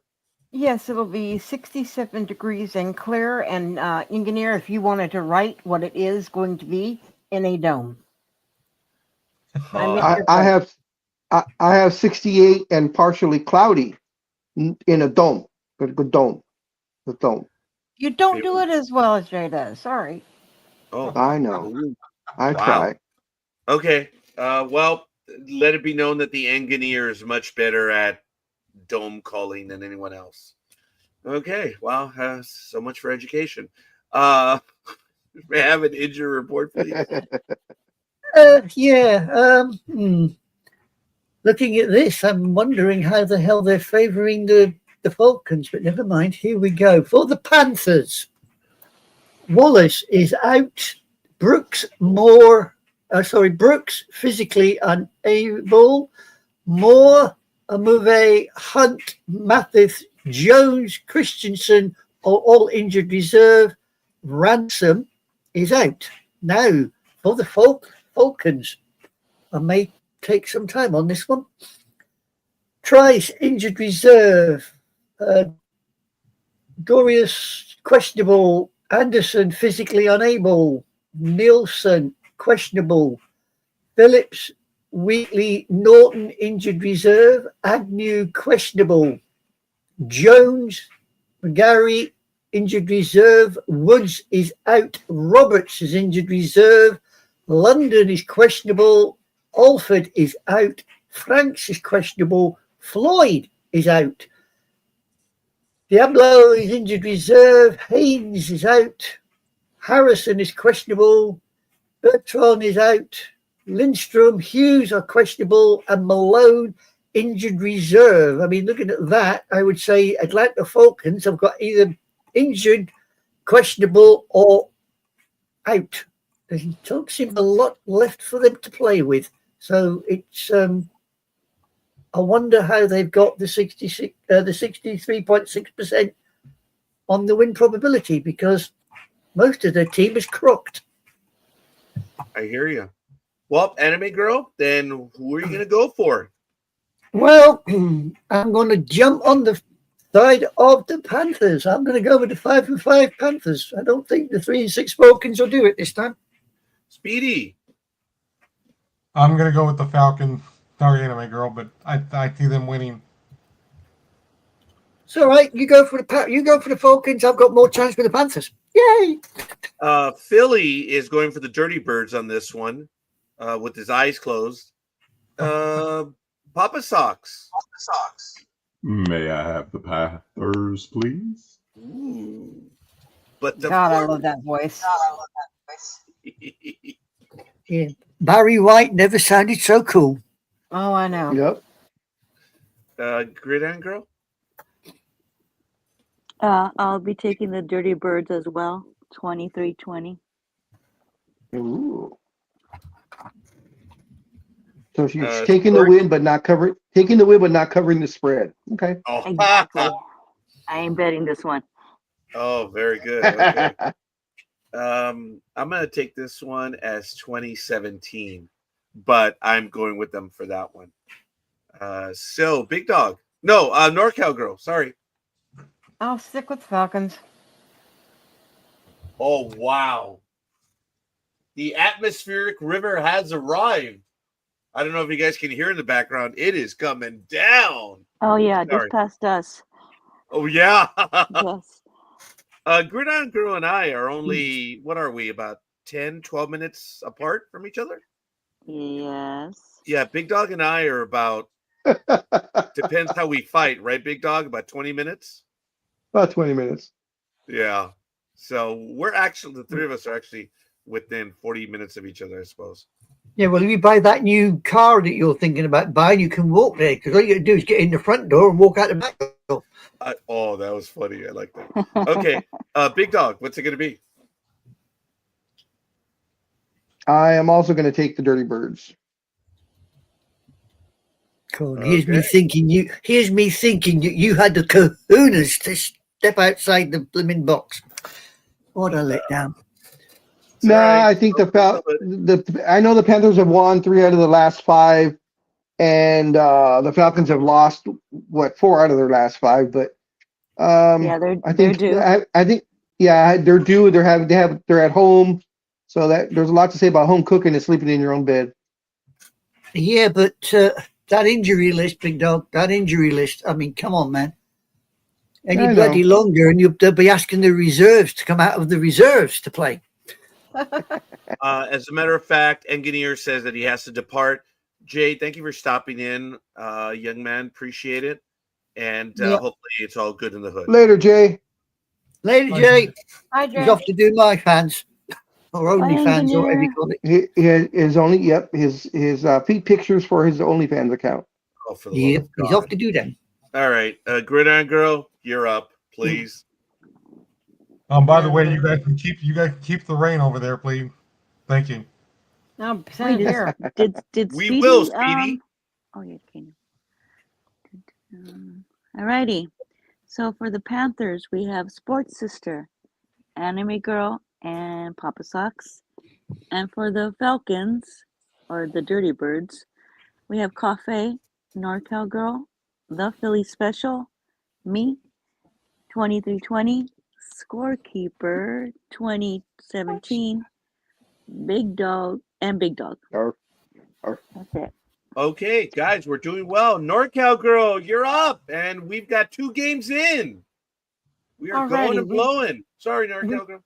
That's okay. We've got the 6-3 Tampa Bay Bucks versus the 6-3 Buffalo Bills. Okay. Points per game. It looks like the Bucks are 11th, the Bills are 6th. Yardage per game. Bucks are 17th, Bills are 2nd. Time of possession per game. The Bucks are 9th, and the Bills are 2nd. Total defensive sacks. Bucks are 10th, and the I got something in my mouth. Hang on. And What sorry she said. about that. No, something flew in my mouth. I apologize. Shut up. And anyways, the Bills are 11th. Total differential interceptions. The Bucks are 7th, and the Bills are 15th. Total turnovers. The Bucks are 2nd, and the Bills are 12th. Last time these guys played was October 26th of 2003, and the Bills took it 24-18. Well, taking a look at this, the Buccaneers did have a bye in week 9, but they're 2-2 in the last 5 weeks otherwise. And the Bills are also had a bye in week 7. They're 2-2, but they got clocked by Miami. Granted, they were on the road. I need to switch, so I'm going to take Kathy to work. So put me down for the hairy balls, and I'll join you back when I can in a couple of minutes. And I'll have to take over that game. Okay, so Big Dog's going to take that one. Okay, so for the betting line, the Bills are -5.5. Win probability, please. The Hairy Cows are going to walk it 68.8%. NorCal Girl? It's going to be very, very chilly at 35 degrees with massive snow showers. Wow. Injury report. Injury report. Right, here we go. For the Bucks, Goodwin is out. Jones is questionable. Watts is out. We then have Walker, Roberts, McMillan, and Keft all injured reserve. Reddick is out. Wisdom, Cansey, Munch and Evans are injured reserve. Irving, Jones are both out. Haggard is questionable. Bredson and McClellan are both out. For the hairy ones, Hocht is injured reserve. Rogers, Thompson are questionable. Jackson is injured reserve. Kincaid is out. Bass injured reserve. Lewis is questionable. Rapt, Grable, Carter all injured reserve. Johnson is questionable. Oliver Owens injured reserve. C. Johnson, the punter, is questionable with all things with his foot. Strong, Saunders, Hamlin are injured reserve, and Mathis is out. So there you go. Okay, thank you for that. NorCal Girl? Oh, I hate this. Absolutely hate this. I'm going to stay with the Bulls. The Bills. But I have basketball on the brain for some strange reason. Yeah, I don't like the fact that it's the Bills against the Bucks because they're playing about equally as far as I'm concerned. But I'm going to stick with the Bills. Thank you. Anime Girl? Well, Jesus H. I will go with the Hairy Cows. I mean, the Bucks are good, but no, I'll stick with the Hairy Cows. Philly is going with the Hairy Cows, allegedly. So, Speedy, what's it going to be? I will go with the Bill. Oh, Okay, Speedy. Oh, that's it. Everybody change. Outside. No, congratulations, Speedy. All right. I thought you were going to go Buccaneers. So you got me on that one. Papa Sucks. Tampa Bay, please. Ooh. All right. But of course. Gridiron Girl. Oh, you're echo. Yeah, we It's still gone. hear it. It's gone. Okay. Alrighty. So I will be taking the Hairy Cows 28-24. All right. So Big Dog went with the Bills. Oh, man. 68.8%. Yeah, the number. I don't know. This might be one where scorekeeper might say, I don't know. But I'm going to go with this one. And I like that score, Gridiron Girl. But if they're going to win, it's probably going to be closer to 28-21. That's just what I'd say, because that's stupid. All right. We've got everyone in. Gridiron Girl, please. Sure. Hold on. Okay. Okay, for the Tampa Bay Buccaneers, we have Papa Socks.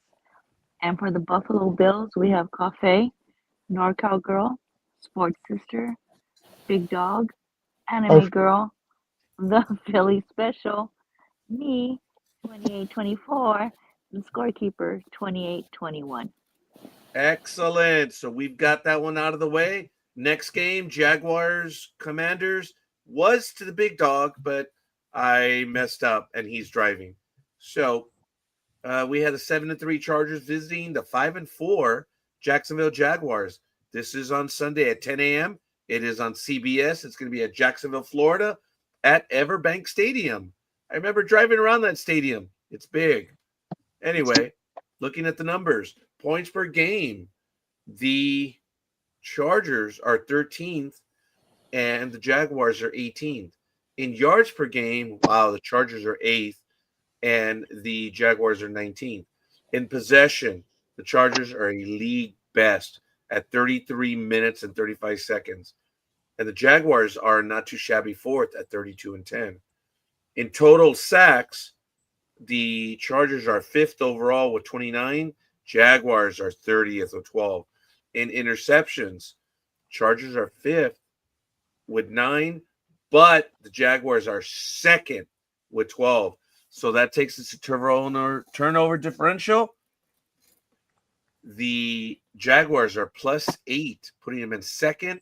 Chargers are -1, leaving them in 17th. Last time these two teams played, yep, we remember this one. Jacksonville 31-30 over the Chargers. And the Chargers are 4-1 in the last 5 weeks, whereas the Jaguars are 1-4, but they had a bye in week 8. Now, was that offensive interceptions or defensive interceptions?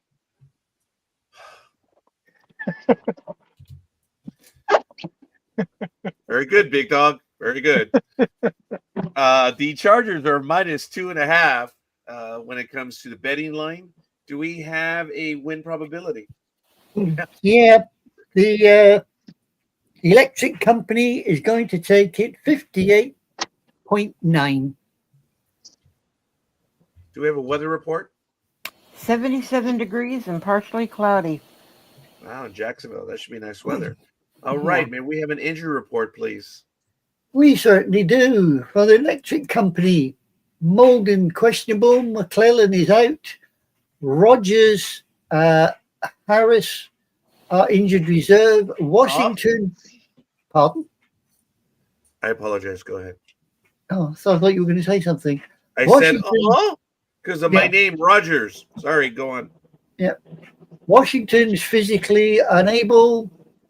Obonia, Fuga, Slater, injured reserve. Johnson, the wide receiver, is questionable. Olakun and Colson, injured reserve.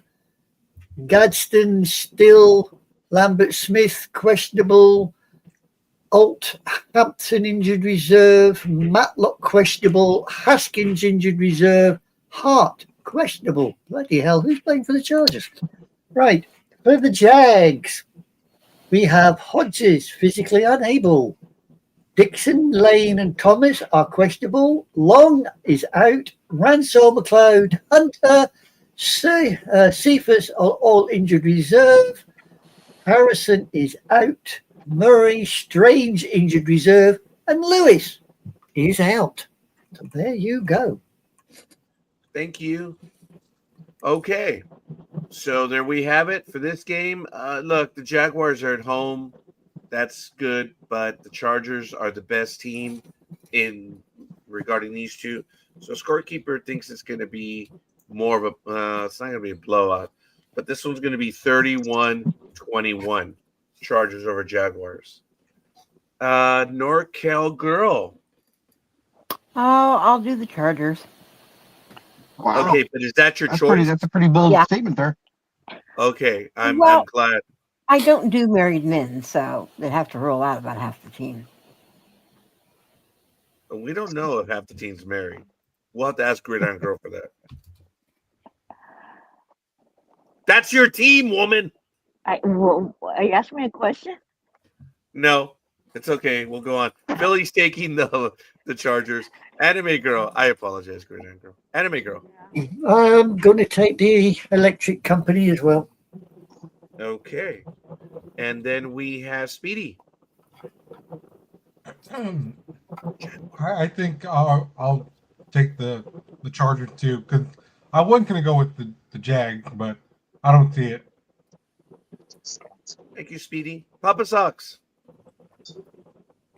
Yeah, I think the Chargers take care of the ball. Yep. Thank you, Papa Sox. Yeah. These guys are dominating offensively at least. Big Dog. Oh no, I'm sorry, Gridiron Girl. I will be taking the Bolts, 30-20. Wow, which is literally off by one.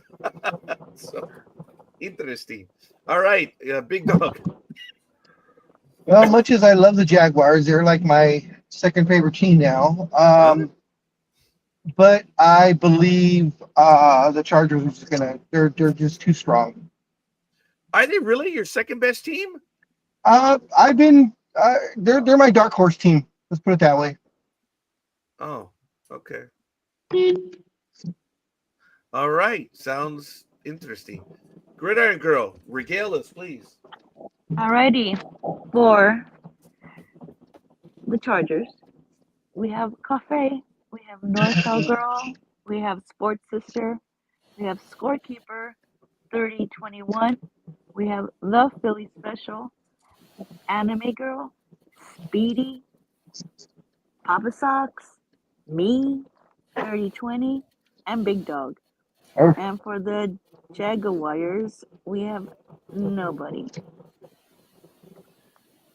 Uh-oh. Okay. You know that means trouble, guys. Yeah, that's what please. happened. Not this game, please. Ooh, okay.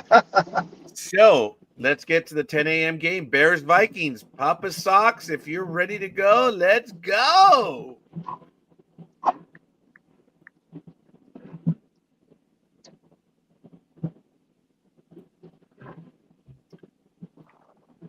My apologies for the dead air.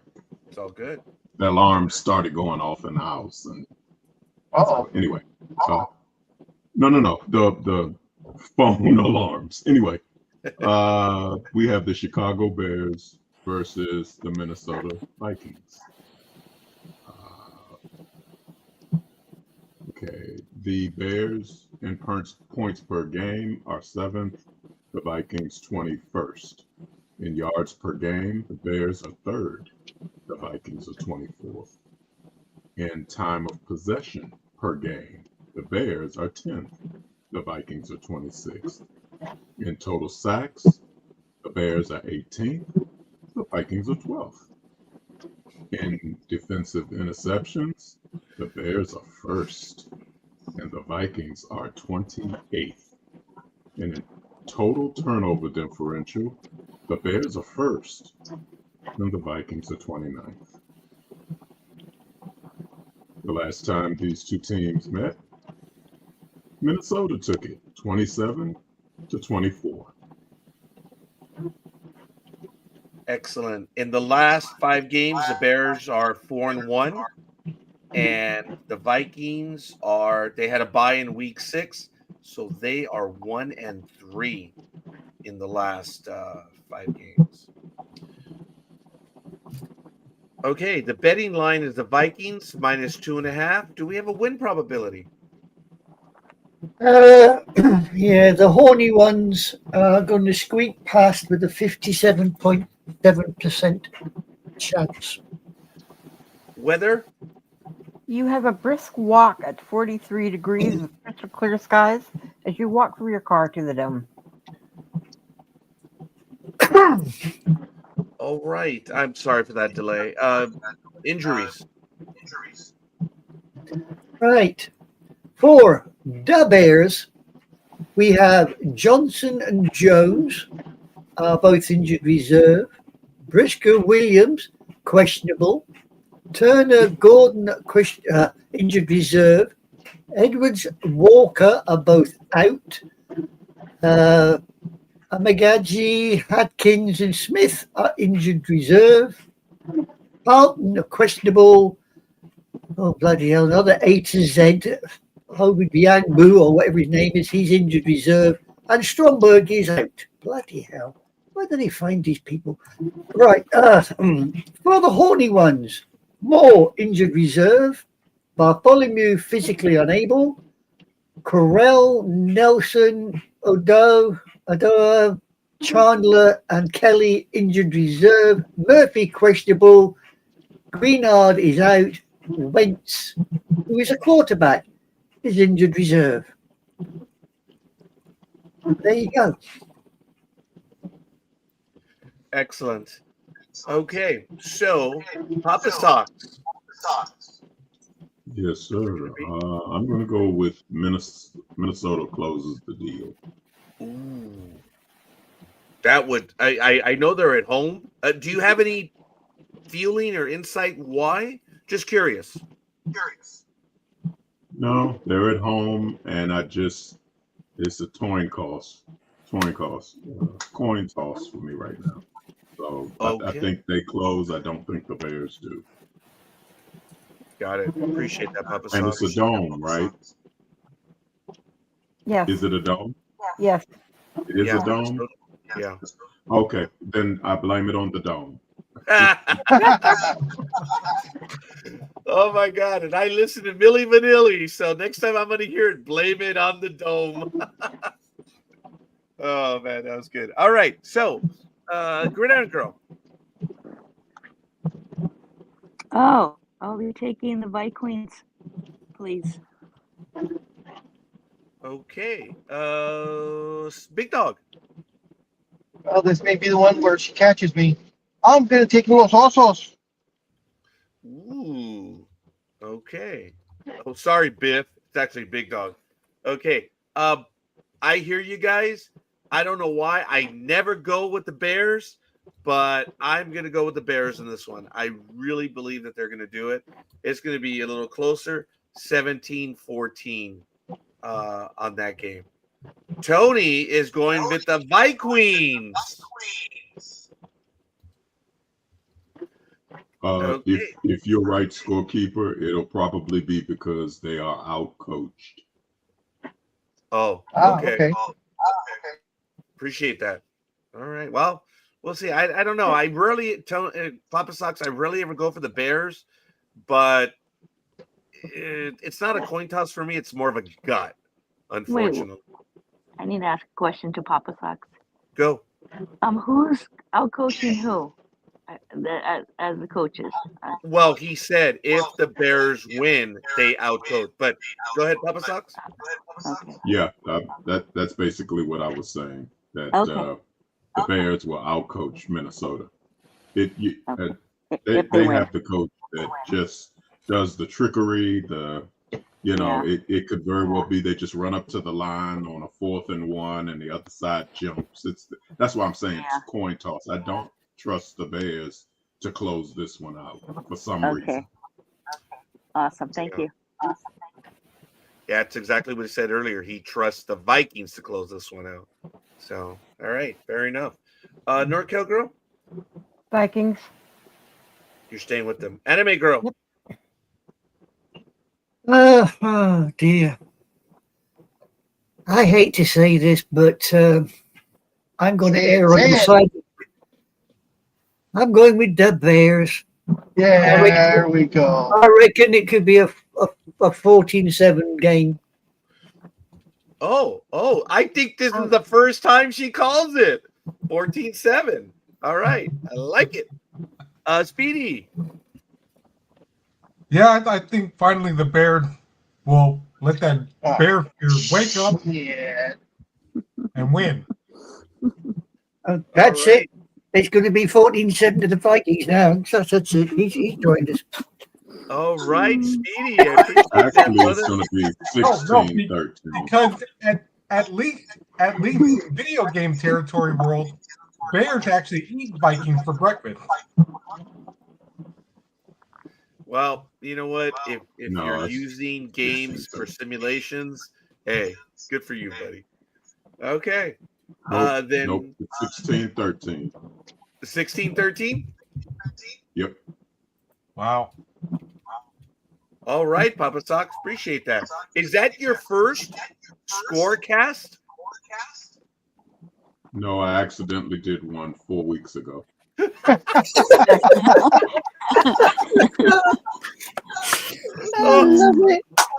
that was great. I'm gonna have to save that moment. 7:48 a.m. All right, I like it. The Gridiron Girl, do what you do, please.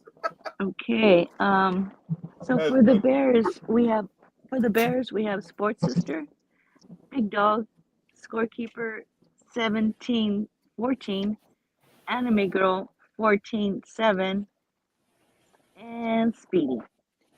And for the Queens, we have Cafe, we have NorCal Girl, we have Papa Sox 16-13, and we have Gig, and I'm saying 27-23.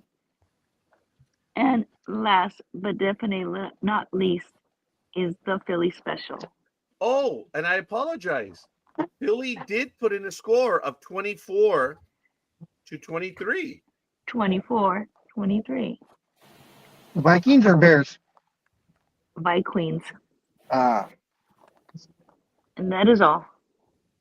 Thank you. that is all. Okay, so for the next round, guys, same thing. Speedy, then Anime Girl, and then NorCal Girl. I don't know who is saying that. I don't know who's whispering in my ear. I heard Big that Dog. too. Yeah, maybe it's that spectral entity. You can put me back in. I should be back after NorCal Girl. I should be back before then. Okay, so Big Dog, 4:30. and then we'll go with Papa Sox. So that is cool. So that's for the next 5 games, guys. Oh, oops, sorry. That wasn't even dyslexic. That was bad. Okay. That was bad. Speedy! Packers, Giants, brother. Let's go.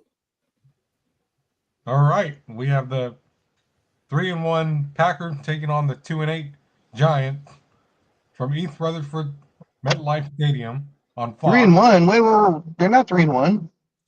That's what it says here. 5-3-1. Oh, There you go. Yeah. 5-3-1. Okay. Remember they tied that one game 40-40? Yes, against the Cowgirls, the Cow Turds. Yep. Uh-huh. Gridiron Girl, is that the game that we went to go see? Yes. That was a good game, though. I'm sorry. So it was Gig's fault. Yes. It was the curse of Gig. Thank you. Go All ahead, right. Speedy. The Packers are 15th. The Giants are 24th. Yards per game, the Packers are 12th. The Giants are 14th. Time of possession for the Packers are 13th. For the Giants, it's 17th. Defensive sack for the Packers is 14th. For the Giants, it's 18th. Next one, the Packers are 28th. The Giants are 26th. For turnover, the Packers are 17th and the Giants are 20th.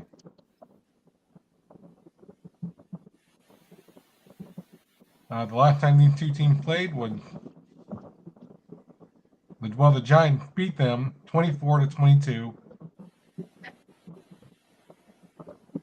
Excellent. In the last 5 games, the Packers are 3-2, winner or losers of 2 in a row, and the Giants are 1-4, losers of 4 in a row. So It'll soon be 5. yeah. All right. The betting line is Packers -6.5. Do we have a win probability?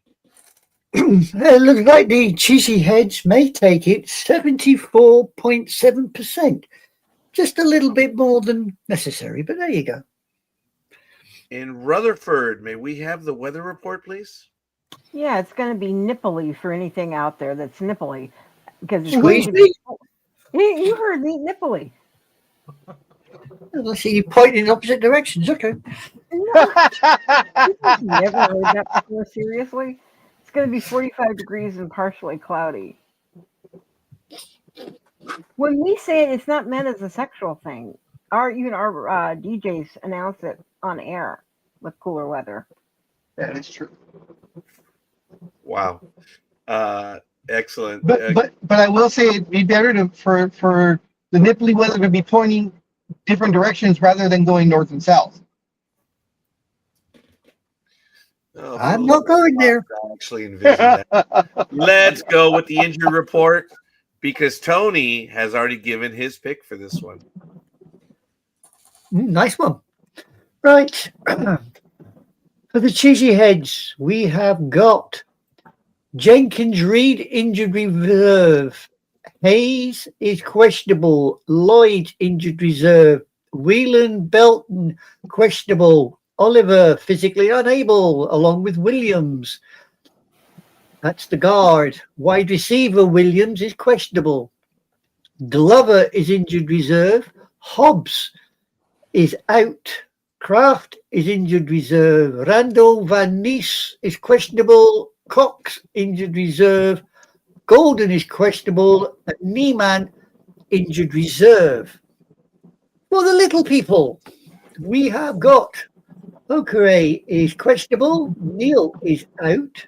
McFadden injured reserve. Newbin is doubtful. Neighbours injured reserve. Williams is questionable. Johnson is physically unable, along with Gray. Ford Wheaton is injured reserve, along with Scatbo. Slayton is out. Esdu is injured reserve. Nunes Rocher is doubtful. Nassau injured reserve, along with Board. Golston is out. Gano injured reserve, along with Greens and Collins. Dart is out. Abbo is questionable. And Thribo is out with his shoulder. Boo-hoo. There you go. The question from Papa Sox is Dart is out and it's due to a concussion. Yeah. Ooh. Great. So. Yeah. Okay. Sorry about that, folks. Yeah, Dart is out with concussion, definitely. Yeah. All right, let's go to Speedy, please.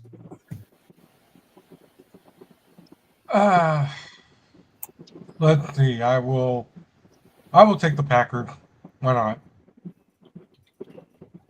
Yeah, I hear you.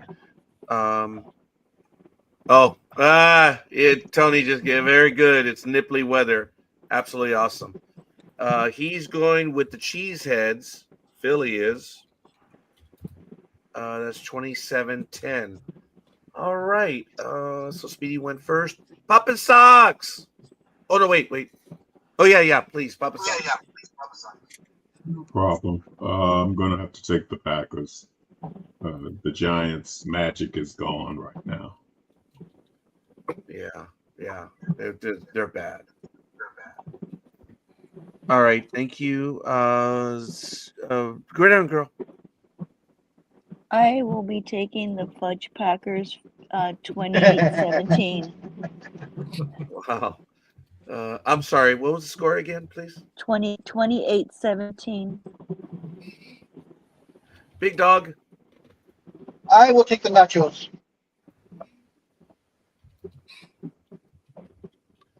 Scorekeeper is also going to take the Packers. And NorCal Girl. I will be taking my assortment of cheeses. Understood.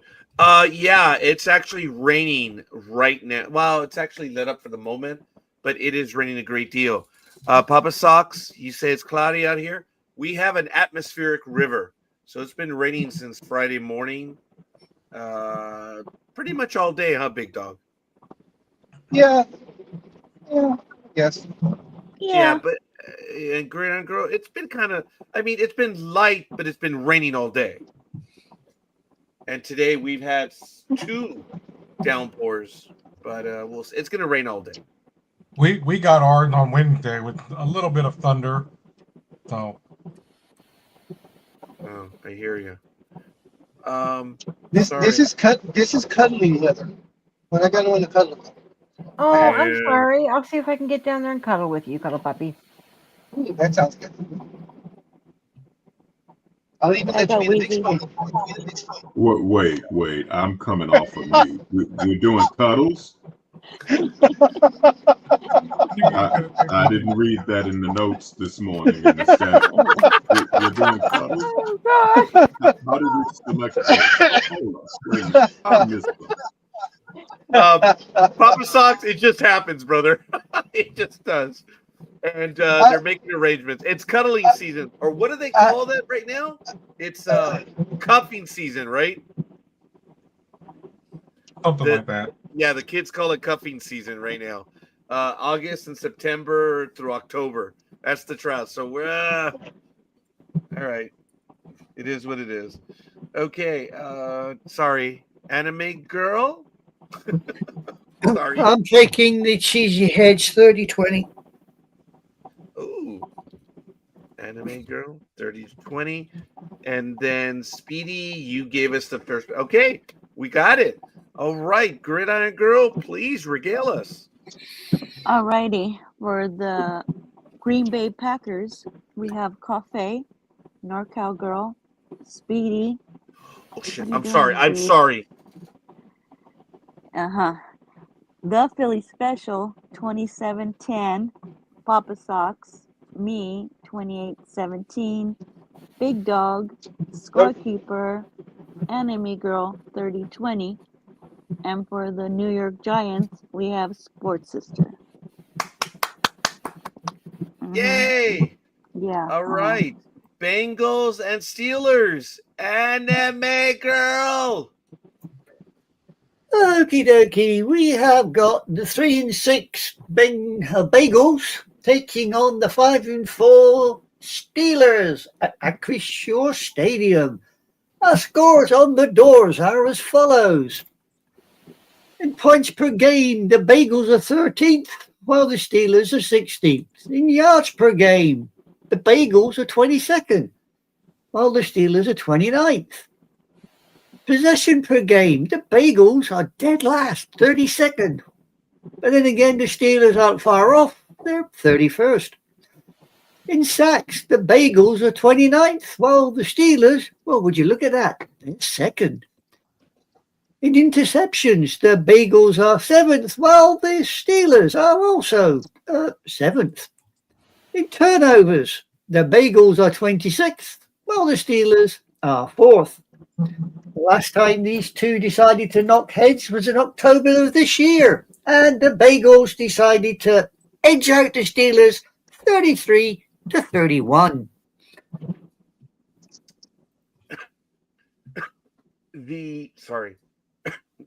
That's all right. You can copy heart up. I don't care. It's 5.5 for the betting line. Do we have a win probability? Yeah. We have got the Steelers sitting at 67.2%. Oh, wow. Weather report, please. 42 degrees with mostly cloudy overcast. That is And nippy weather. yeah, that is cold. I don't All think I right. like being out here on the West Coast. East Coast is getting all the nice, cool weather. I'm not. Well, didn't you hear that Papa Socks is going to get some rain right now? Yeah, I know. Michael had mentioned that too up in that area. Oh, yes, of course. All right, fair enough. Maybe we have an injury report. We certainly do. Thank you, Big Dog. Right. For the Bagels, Ford, Karat, and Hill are questionable. Ali is physically unable. Hendrickson is out. Patrick is questionable. Ginsky, Anthony, Volson, Lee are all injured reserve. Moore is questionable. Burrow injured reserve. Stewart, Perrin is out. And Hayward injured reserve. For the Steelers, we have Slay is out. Parham injured reserve. Sumalo questionable. Trice, Lowry injured reserve. Highsmith out. Kent, Thompson, Sharping, Elliott, Loudermilk, Kilbrew, and Iqbal are all injured reserve. And Holcomb out. There you go, ladies and gents. Pays your money, takes your chances. I don't understand why Simalo is out with his pectoral, but I mean he's questionable, and Highsmith, he's out. Come on, man. You gotta talk to your girlfriend, dude. That's not good. Yeah, Highsmith is out with his pectoral. Boo-hoo. Yep. Yep. All right, that fell on deaf ears. Anyway, here we go. I'm sorry, scorekeeper. Who's sorry. quarterbacking? Oh, I'll go back to that one right now. Sorry. For this one, Flacco is with the Bengals, and Rogers is with the Steelers, and they're both starting. The battle of the geriatrics. Mm-hmm. Okay, got it. They'll be starting this game Thank with you. walkers. Okay. Anime Girl. Uh-huh. Yeah. Do I take a bagel or do I just hammer in and nailed in the wall? Oh, dear. I hate to say this. I'm going to have to go with... Tinfoil. Yeah, I'll go with tinfoil, man. Even though Flacco's got better numbers, I'll go with the Steelers. I think they'll take it. Be a close one, though. La Tortuga. You're muted, Speedy. Okay. Papa Socks. You're muted too. No. My normal pick would have been the Steelers, but I just don't trust them right now. And now that you say Flacco's still playing, yeah, I'm gonna go with the Bengals. Yeah. That's definitely an upset. Steelers are at home. I think they're gonna score more points, to be honest with you. Oh, okay. All right. Philly says it's the Steelers 27, the Bagels 23. Okay, I like it. Speedy, are you back? Yeah. I'm going to go with the Steelers.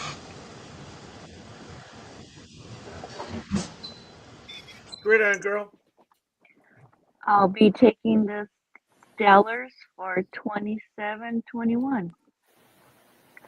Big Dog. The world is Gig and Speedy drinking because they were supposed to go ride with me. Oh. I am 100% sober right now. I'm telling you. Okay. Obviously, you both missed the memo. All right, Big Dog. There's memos around here. This is for the third straight time on national TV. Rogers, just shit the bed pretty much. And he took this blame. He said he was only responsible for the loss. So we will be seeing if he has the testicular fortitude Wait a minute. This to go last through. loss? He said it was on him. So he wants to prove himself. So I'm going to take the Steelers, and I think we're going to see Aaron Rodgers from about 10 years ago as far as his throwing's concerned. Okay, what the hell are you on? Me? Yeah, What do you mean? because you're like the Aaron Rodgers is coming back to be the Aaron Rodgers of old. I gotta ask, what are you drinking or what are you smoking? Well, that's why I said we're going to check on we're going to see if he actually has the testicular fortitude to come through with what he's saying, because he said he was going to be better in this game. So we'll see if his word has any hold or not. I apologize, Big Dog. You said that. I misunderstood. I am so sorry. No, Scorekeeper, No problem. you're right to ask that, because I was thinking the same thing until Big Dog explained it. But Big Dog explained it, and it makes sense because this is a pivotal game that has implications for Baltimore. So it's not just on Pittsburgh. If Pittsburgh wins, they keep the trajectory in the right direction. If they lose, that's a volatile division. So I'm hearing what Big Dog is saying. I thought about that. Yep. I thought about that. Right. This is a huge game for Pittsburgh. Huge. And I'll be back momentarily. I'm going to make the switch. Thank you, sir. I'm going to go with the Steelers, knowing that it is. But I do want to comment that Tony in the chat room did pay attention to what Gig said, quote unquote, sober right now. So he heard you. He heard you, Gridiron Girl. Okay, NorCal Girl. I'll stick with the Steelers. That was funny, Gridiron Girl, because I did hear that, but I missed it. That was good. That was funny. I'm sober right now. Thumbs up, Gig. That's because the girl has got plans for later on. And it doesn't include us. You go, smart. girl. NorCal Girl. I said I was going to pick the Steelers. Oh, I'm sorry. That's okay. Oh, okay. Anime Girl rounds us off. So that's it. Gridiron Girl, who is sober right now. Regale us, please. Alrighty. So we have for the Cincinnati Bengals, we have Papa Socks. And for the Pittsburgh Steelers, we have Cafe. We have NorCal Girl, Sports Sister, Anime Girl, The Philly Special, 2723, Speedy, me, 2721, Big Dog, and Scorekeeper. Thank you. And Papa Sock says, "Oh man, I'm on the wrong coast." Yeah, don't worry about it, Papa Socks. I'm on the wrong continent, but I don't care. That's right. That's funny because if you think about it, it's Tony and Papa Socks that are on the East Coast. That's it. Everyone else is on the West Coast. Wow. Well, myself, Gridiron Girl, Big Dog, and Speedy and NorCal Girl. Actually, we're in 5 of us are in California. Yeah. What you don't know is that Speedy, Gig, and I got together and we had formed an alliance, and we were all going to bet a certain way. And now I see I've been set up on national TV. Stop playing a Rob. Hey, let me tell you, Tony or Papa Sock's already said this twice, and both of you remained silent. So the silence was deafening. It is what it is. So it's all good. I'm just not gonna entertain that. I'm giving a disclaimer now. I was just joking, and sometimes you have to say it right after you say what you say. I was just kidding. Which, by the way, Gridiron Girl has still not said just joking over the sober right now comment. So it's okay. Let's go to the next game. NorCal Girl, Texans and the Titans. I am. All right. We have the 4-5 Houston Texans versus the 1-8 Tennessee Titans, and they're going to be playing at Nissan Stadium. Alrighty, for points per game, the Texans are 19th, the Titans are 32nd. For yardage per game, Texans are 15th, Titans are 32nd. Time of possession per game, Texans are 3rd, Titans are 29th. Total defensive sacks, the Texans are 14th and the Titans are also 14th. Total defensive interceptions, the Texans are 3rd and the Titans are 20th. Total turnover differential is the Texans are 4th and the Titans are 20th. Wow. All right. The last time these guys played was September 27th of this year, and the Texans wiped the board at 28-8. Excuse me, 26-8. My eyes are really giving me problems right now. Yeah, I know they are. And I have to ask you as well, NorCal girl, at your earliest convenience, could you give me the numbers for the offensive sacks as well as offensive interceptions as well? At your earliest convenience for this game. Mhm. For the love of God. Okay, in the last 5 games with the bye in week 6, the Texans are 2-2, and the Titans were off last week. We'll see if it does anything for them because they are 0-4. They lost to the Raiders. Wow, Tennessee. It is what it is. Okay. The betting line is Texans -5.5. Yep. Do we have a win probability? Yeah, looks like the Texans are going to waltz over the Titans 69.9%. Wow. Do we have a weather report, Norco? 63 degrees with a slight chance of showers. Wow. I have 65 and sunny. No dome. It's not dome. Not dome. I'm sorry, was that a dome? No, no It's dome. it's no dome. No dome. Okay. May we have an injury report, please? Certainly. For the Texans, Jordan injured reserve. Ward and Dell are physically unable. Stovall is injured reserve. Holman questionable. Stroud is out. Bukasi is injured reserve. Hennis is physically unable. Hamilton is injured reserve.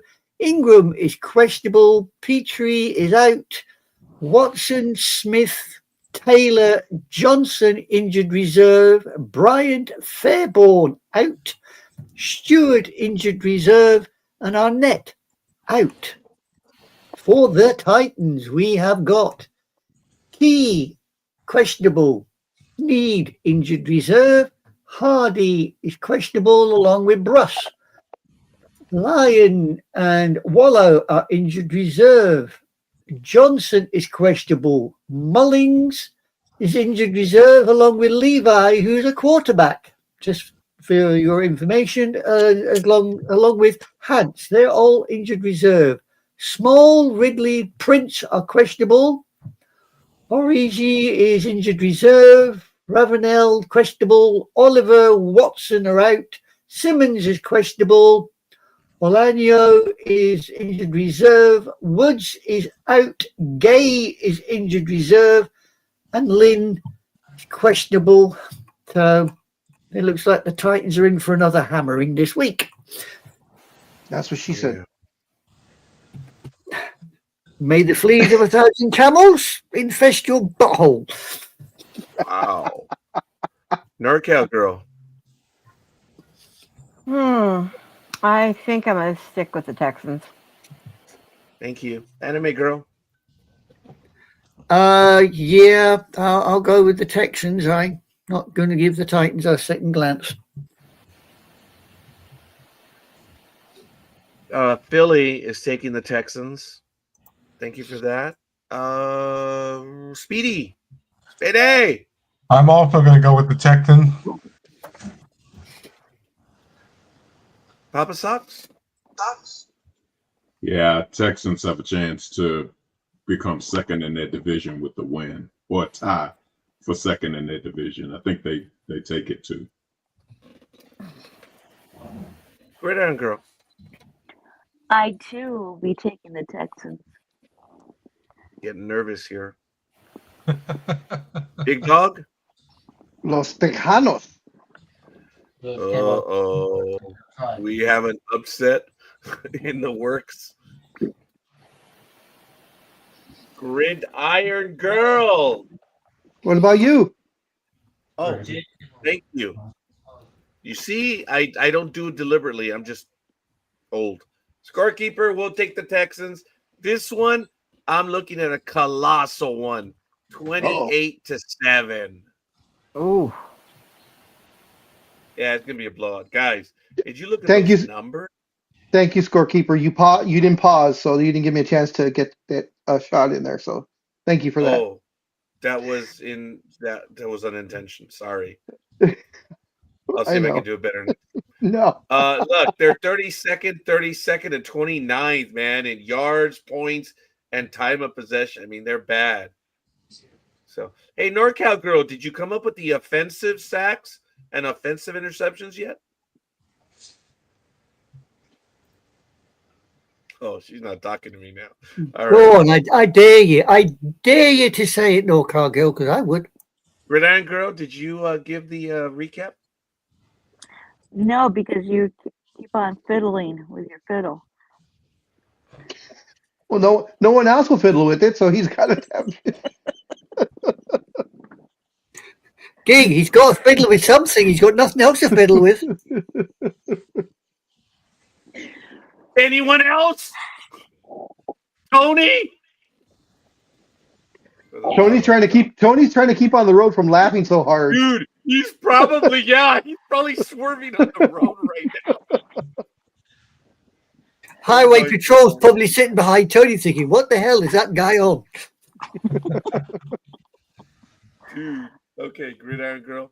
I will cease my fiddling for you. All right. For the Texans, we have Cafe, NorCal Girl, Sports Sister, Anime Girl, The Philly Special, Papa Socks, me, Big Dog, and Scorekeeper 28-7. And for the Mighty Titans, we have nobody.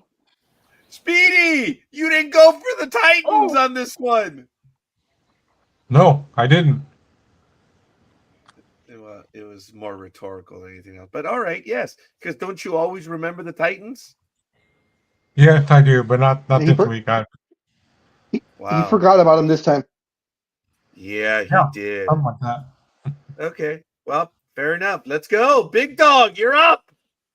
All right, we have the 6-4 San Francisco 49ers heading to Arizona to take on the 3-6 Cardinals. It will be, of course, in Glendale, Arizona at State Farm Stadium. In the comparables, points per game, the Niners are 23rd, the Cardinals are 20th. Yards per game, the Niners are 11th, and the Cardinals are 21st. Time of possession, the Niners are 15th, the Cardinals are 8th. In total sacks, San Francisco is 30th with 12. The Cardinals are 25th with 18. With interceptions, the San Francisco 49ers are almost dead last. They only have one all this season. They are 31st in the league. The Cardinals have 6, and that puts them at 15th. In total turnover differential, the Niners are 31st at a -8, whereas the Cardinals are 11th at a +3. In their last meeting, it was. Oh, it didn't give me. There we go. Nope. Shit. In their last meeting, sorry about that. It was on September 20th of this year, so just last month and a half ago. It was the Niners over the Cardinals, 16-15 in San Francisco.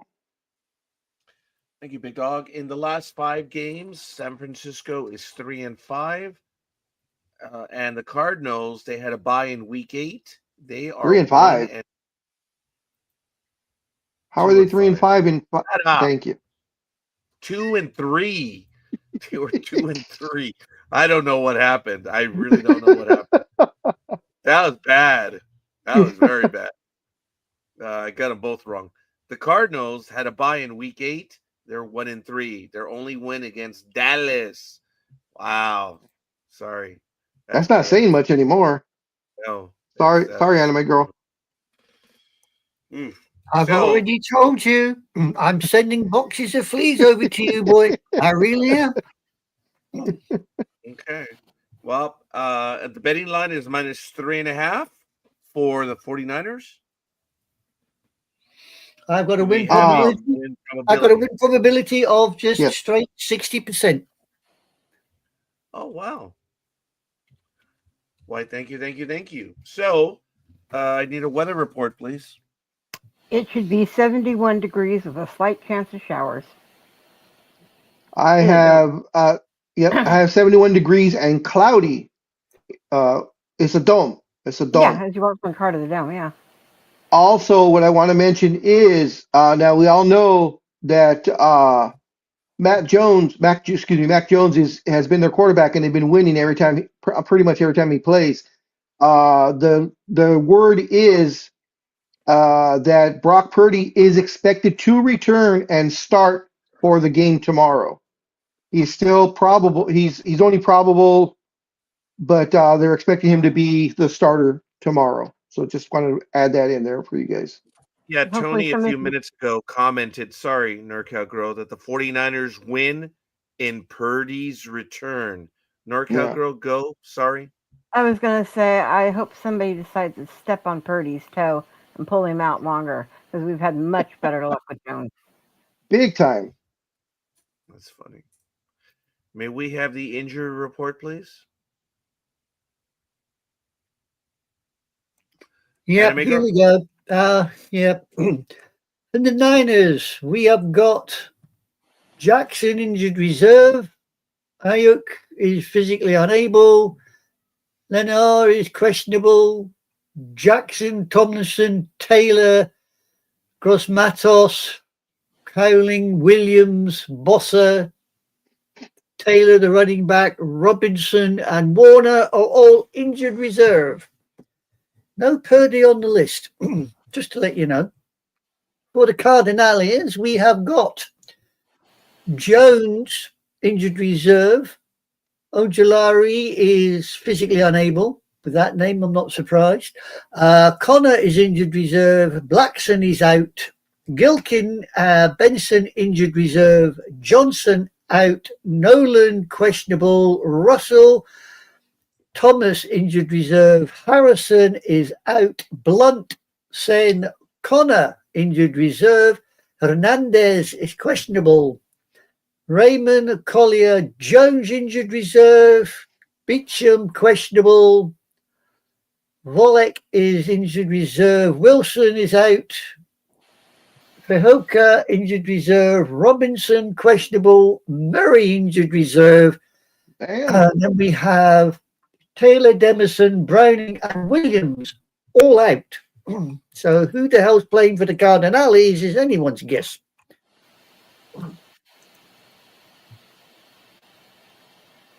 Wow. That's crazy. Yeah, crazy is not what I'd call it. Yeah. All right, fair enough. Thank you. Big Dog. Yes, sir. Your choice? I'll take the 49ers. No, you're right the first time, but never mind. Wow. Okay. Oh, I'm not. Damn it. Scorekeeper. Okay. NorCal Girl? I'm picking my Niners. The 49ers or the 69ers? Any Niner will do. Wow. Okay. Good. Awesome. Enemy Girl. I'll go with the old folk. I'll risk it for a biscuit. La Tortuga. I'll go with the Cardinals. I know. Yay! There was no way. They're going to win this week. There was no way he's going to pick the Niners, even though he knows they're going to win, but he just can't do it. Oh, that's right. That's right. Okay. Very good. Okay, Papa Sox. Cardinals, please. Oh, all right. I like that. Someone keeps to their alliance. Papa Sox. I love his conviction. Yes. Yes, Gridiron Girl. I will be taking the Niners, and I have Which a score version? of 31, 31-27. Oh, wow. Close game. Okay. Okay, Philly did say he was going to take the 49ers, so I apologize. I did not put that one up. Okay, and Did you we're give a back score? He did not give me a score. Okay, that's unusual. He normally does. Well, he probably can't. He's probably, since he's driving, probably just trying to give quick answers. Yeah, after that last swerve, the state trooper's probably on his ass. Yeah. That's probably why they're all very quick. Yeah, he's probably talking to Highway Patrol right now, saying, "Honestly, officer, I am not drunk." Officer, No, he's got the cop listening to us now too. Okay, I was gonna say, officer, if you listen to these idiots, you will let me go. Yeah. Oh my god, that is funny. Hey, maybe we got a cop. Hey Tony, where are you? Because I know you're driving I believe you're driving right now. Where in the world are you, buddy? So Yeah, where are you and where are you headed to? Yeah, where are you, Carmen San Diego? So I would go say that. Gridiron Girl, please do what you do. All right. For the San Francisco 49ers, we have Cafe, NorCal Girl, Big Dog, Scorekeeper, Anime Girl, me, 31-27, and the Philly Special. And for the Caldonarias, we have Sports Sister. That's as good as it's going to get. Speedy sucks. The end. Oh. Jesus. Yes. Oh, Yes. I mean Big Dog. Big Dog. Yes. Yeah. Okay. Sorry. Okay, we're good. Was that the last morning game? I think it was. Now we have the afternoon game. Papa Sox! For the afternoon game, it would be San Francisco 49ers versus the Arizona No, Cardinals. I just did that one. Papa Sox, I apologize. No, he was watching the screen. I am sorry. Oh. Seahawks and Los Angeles. Sorry, young man. That was my fault. For the afternoon game, we have Seattle Seahawks versus the LA Rams. Both are tied with a 7-2 schedule. In points per game, Seattle is ranked 3rd. LA is ranked 5th. In yards per game, Seattle is ranked 9th. LA is ranked 5th. In time of possession per game, Seattle is ranked 24th. LA is ranked 12th. In defensive sacks, Seattle is ranked 2nd. LA is ranked 8th. In defensive interceptions, Seattle is ranked 5th. LA is 15th. In total turnover differential, Seattle is -4 at 20th rank, and LA is 4th. The last time these two met, Seattle took it 30-25. Excellent. Seahawks in the last 5 games with a Week 8 bye are 4-0, and the Rams also with the Week 8 bye, they're 4-0. Ooh. Quarterbacks Stafford and Darnold. Look at the numbers right there. Okay. Let's move it on over here. The Rams are the betting line -3.5. Yes. Do we have a win probability? Yeah, we have the fluffy ones sitting at 62%. Oh, wow. Okay. Big Dog? No. This should be actually a hell of a game. Actually, But I yeah. Yeah, this is going to be a really good game, I believe. This may be the game of the week. I think it's going to be a high-scoring game, but I think the Rams are going to be able to pull it out since they're at home. Okay. At the Maybe we at the have at the weather. at the kind of air-conditioned SoFi Stadium. Very good. Yeah. May I have the weather report? Yeah, as Big Dog said, the kind of weathered stadium, it's not a dome, but it's not exactly a ceiling either. It's going to be 61 degrees with a chance of rain showers. So whether it I gets have inside, if gusty winds come, who knows? I have 64 and partially cloudy in the kind of dome. It's a kind of dome. Yeah, it's a kind of something. It's a kind of dome. You know, guys, we're kind of blessed. We have several big games this week. We have the Sunday night game, Lions Eagles 6-3, 7-2. You have this game 7-2, and we're looking at the game earlier, which is Buccaneers Bills, both tied at 6-3, and then we have the international game, Commanders Dolphins 3-7. Don't forget Don't forget that wowzer of a Monday night game. Oh, dude, what a Oh yeah. You had to bring that Oh up, didn't you? yeah. Thanks, Big Dog, for bringing that up. We're almost there. yeah, almost there. So my son says. Big Dog, do you know what happens to a dog when you geld it? Because you're going that way, boy. You are definitely going that way. I would tie him on your head as a bow. Speaking of those who have been gelded, may we have the weather report, please? You I'm just have sorry, to get a injury. report. Injury. Right. Okie dokie. For the Sea Hags, we have got Jones is questionable. McIntosh, Finley, Hayes, injured reserve. Horton is out. Young, Reed, and Love are all injured reserve. Surratt and Stoll are questionable. Sundell, Wright are both out. And O'Connell is on injured reserve. And 4D fluffy ones. We have Witherspoon, Thomas, and Atwell on injured reserve. Turner and Adams are both questionable. And that's your lot, ladies and gents. Wow. Thank you for that. Okay. Seahawks, Rams, Papa Sox. Seahawks, please. Ooh. Good choice. Philly.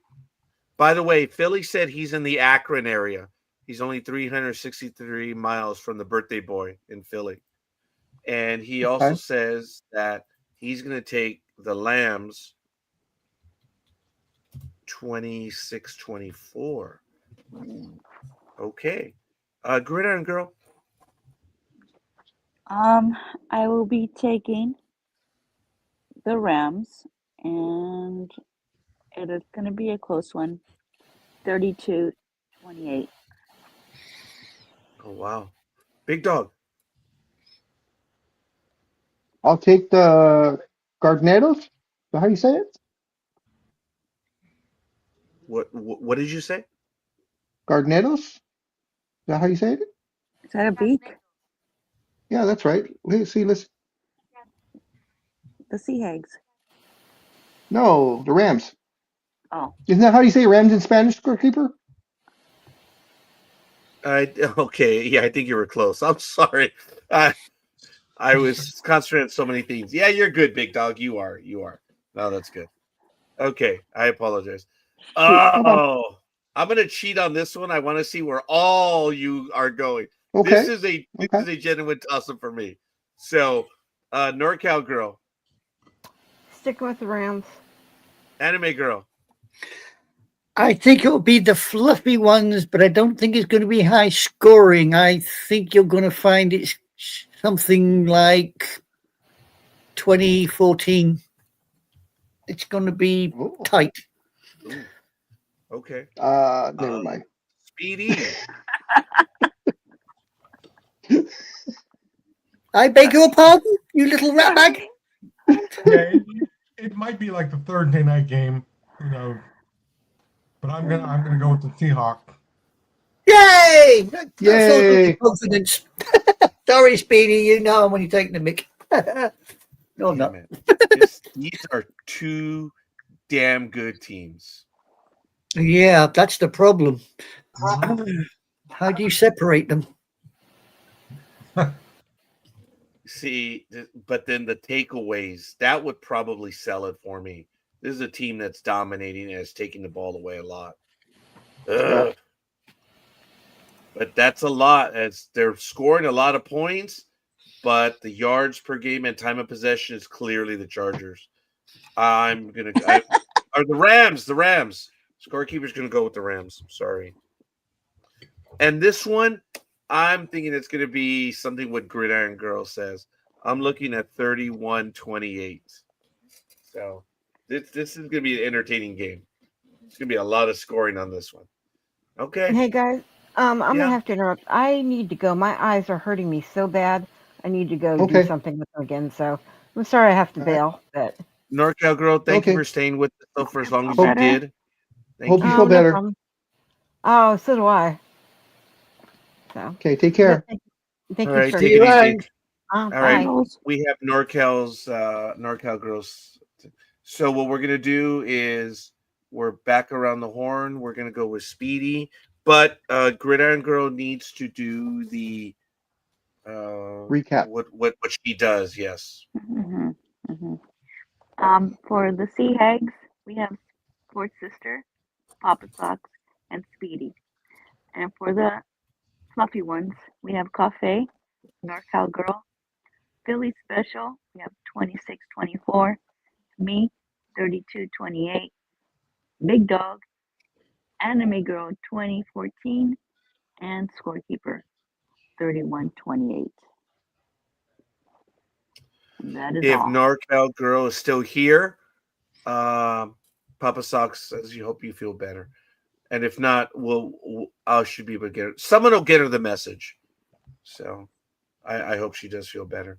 Thank you for that, Gridiron Girl. Mm-hmm. So it's gonna be Speedy, Anime Girl, Big Dog,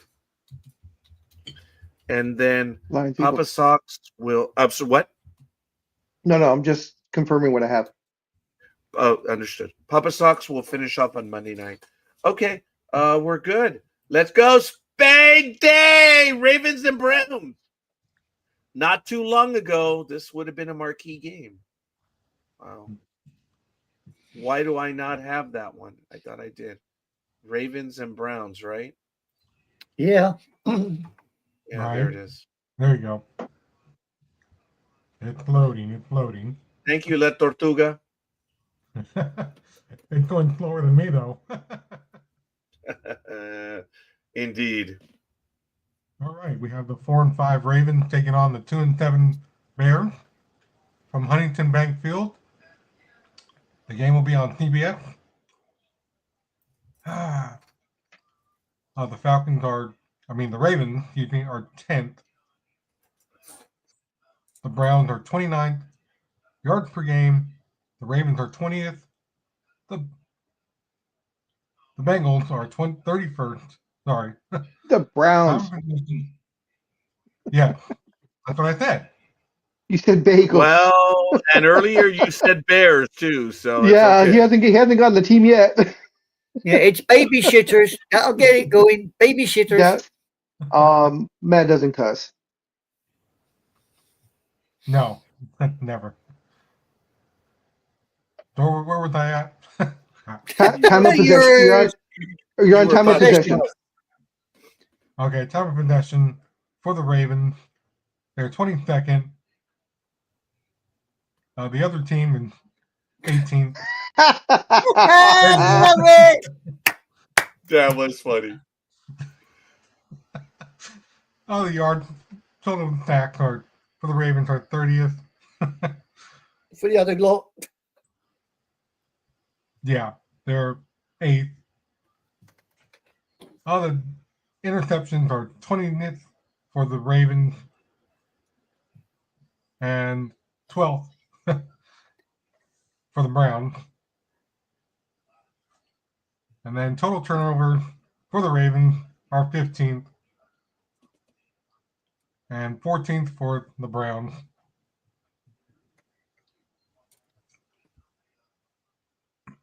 The last time these two teams played, the Ravens beat them 41-17. In the last 5 games, the Ravens had a bye on week 7, but they're winners of 3 in a row or 3-1 overall. And the Browns had a week 9 bye, and they're 1-3, losers of 2 in a row. They've lost to the Jets and the Patriots. Ugh. Yeah, this doesn't look good. Yeah, Okay. we've lost Papa Socks. Oh, did we? Yeah, Okay. Papa Socks gone. Papa Sock should return. He didn't leave a message or anything. Hopefully, it was just a. Oh, maybe it started to rain over there. Okay. Oh, yeah, that's true. Maybe he lost his internet connection for a moment. Big Dog's Okay. just gone black as well. That doesn't look good. No, it does not. My connection looks solid right now, but we'll see. Whoa. Okay. Yeah, Papa Socks is back. Did we lose the big dog? We have Yeah, lost we the Big did. Dog. Uh-huh. Yeah, Big Dog has buggered off. Okay. All right then. That's not good. The Ravens are favored. No, I'm sorry. The Ravens are 7.5 for the betting line. And do we have a win probability? Yeah, the Ravens are at 78.1%. 70. Wow. Okay. Do we have a? Oh, he's Big gone. Dog's back.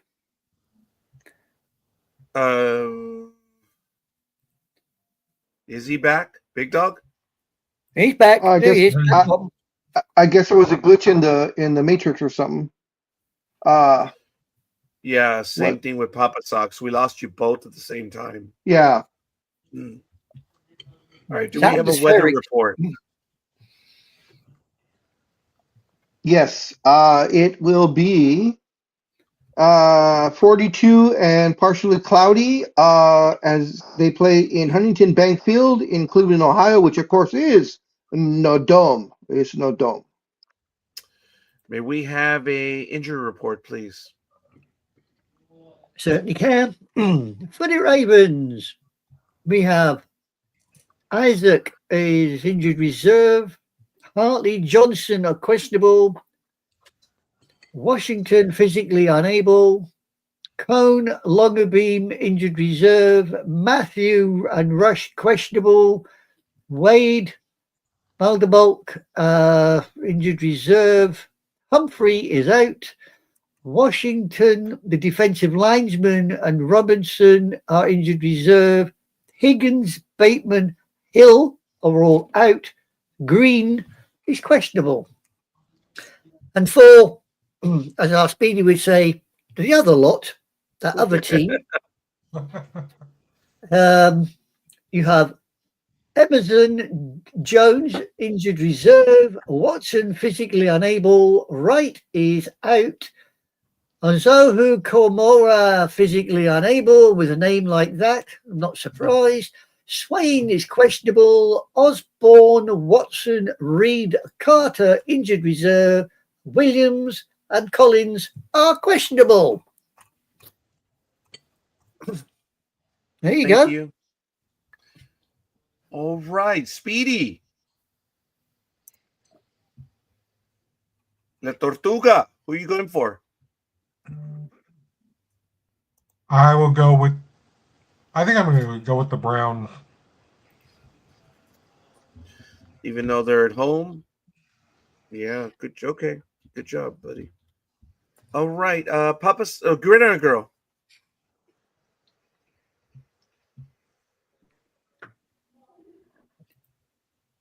Let's see. I'll be going with the Ravens. Philly says Ravens Wow. 23, Baby Shitters 9. Okay. Papa Socks. Ravens, please. Oh yeah, What the definitely.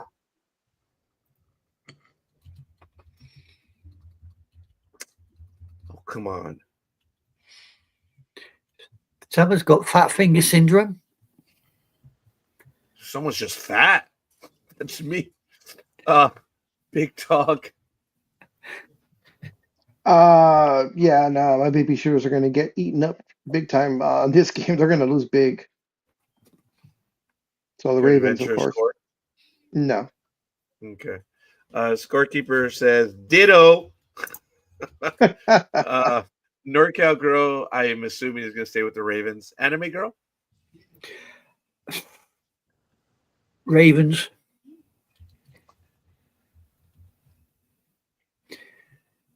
All right, Gridiron girl, please do what you do.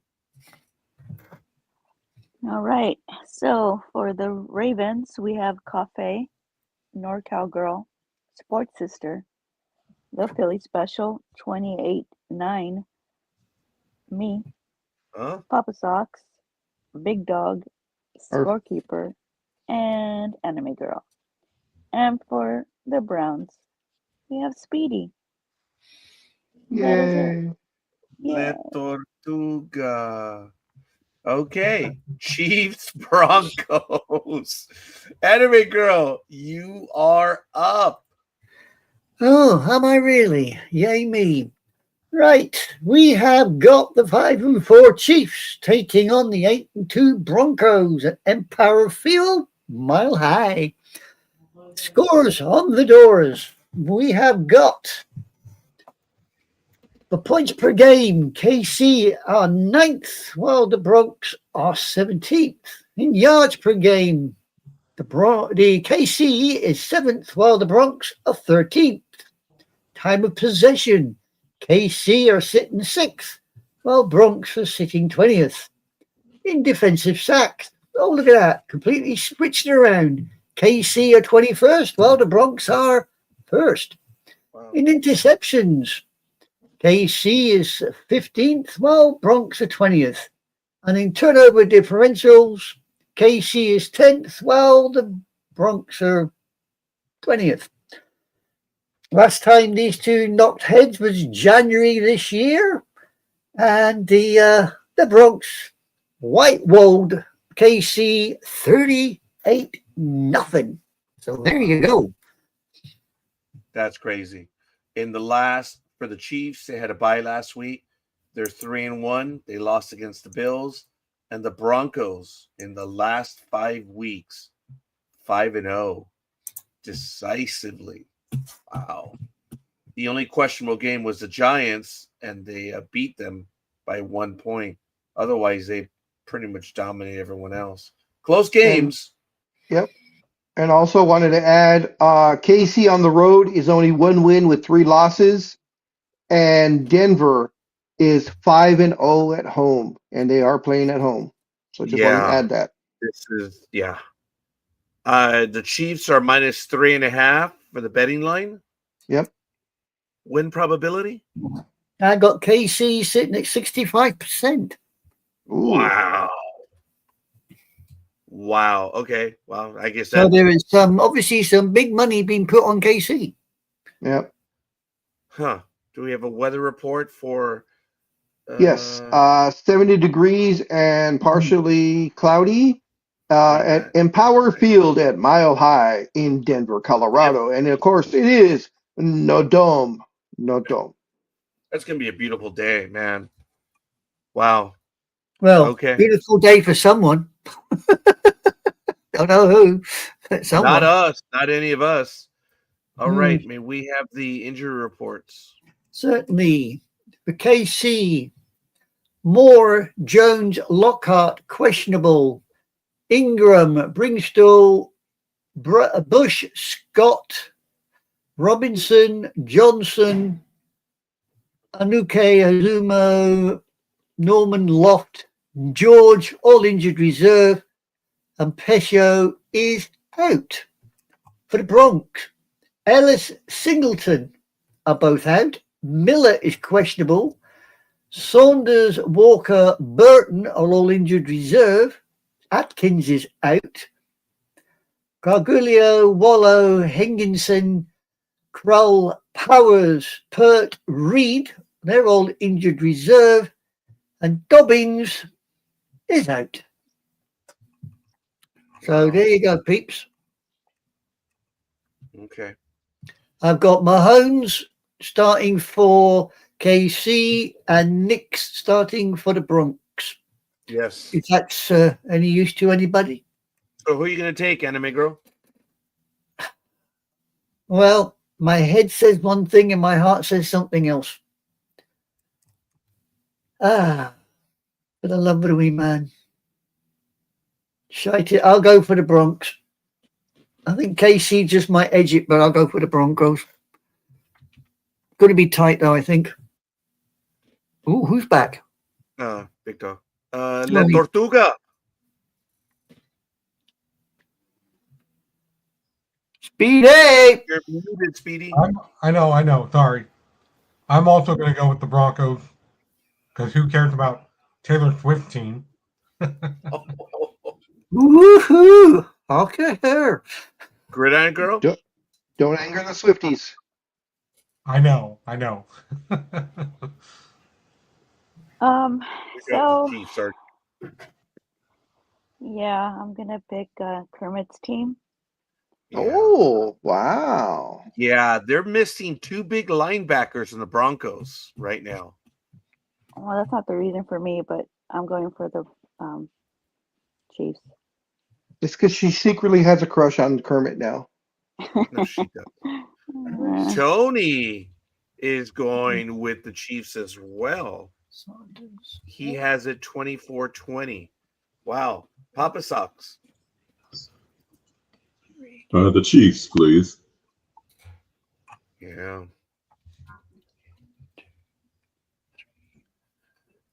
Big dog? Much as I think this is going to be it's going to be an awesome game. But I think the Chiefs are going to pull it out because they need it way more than the Broncos do.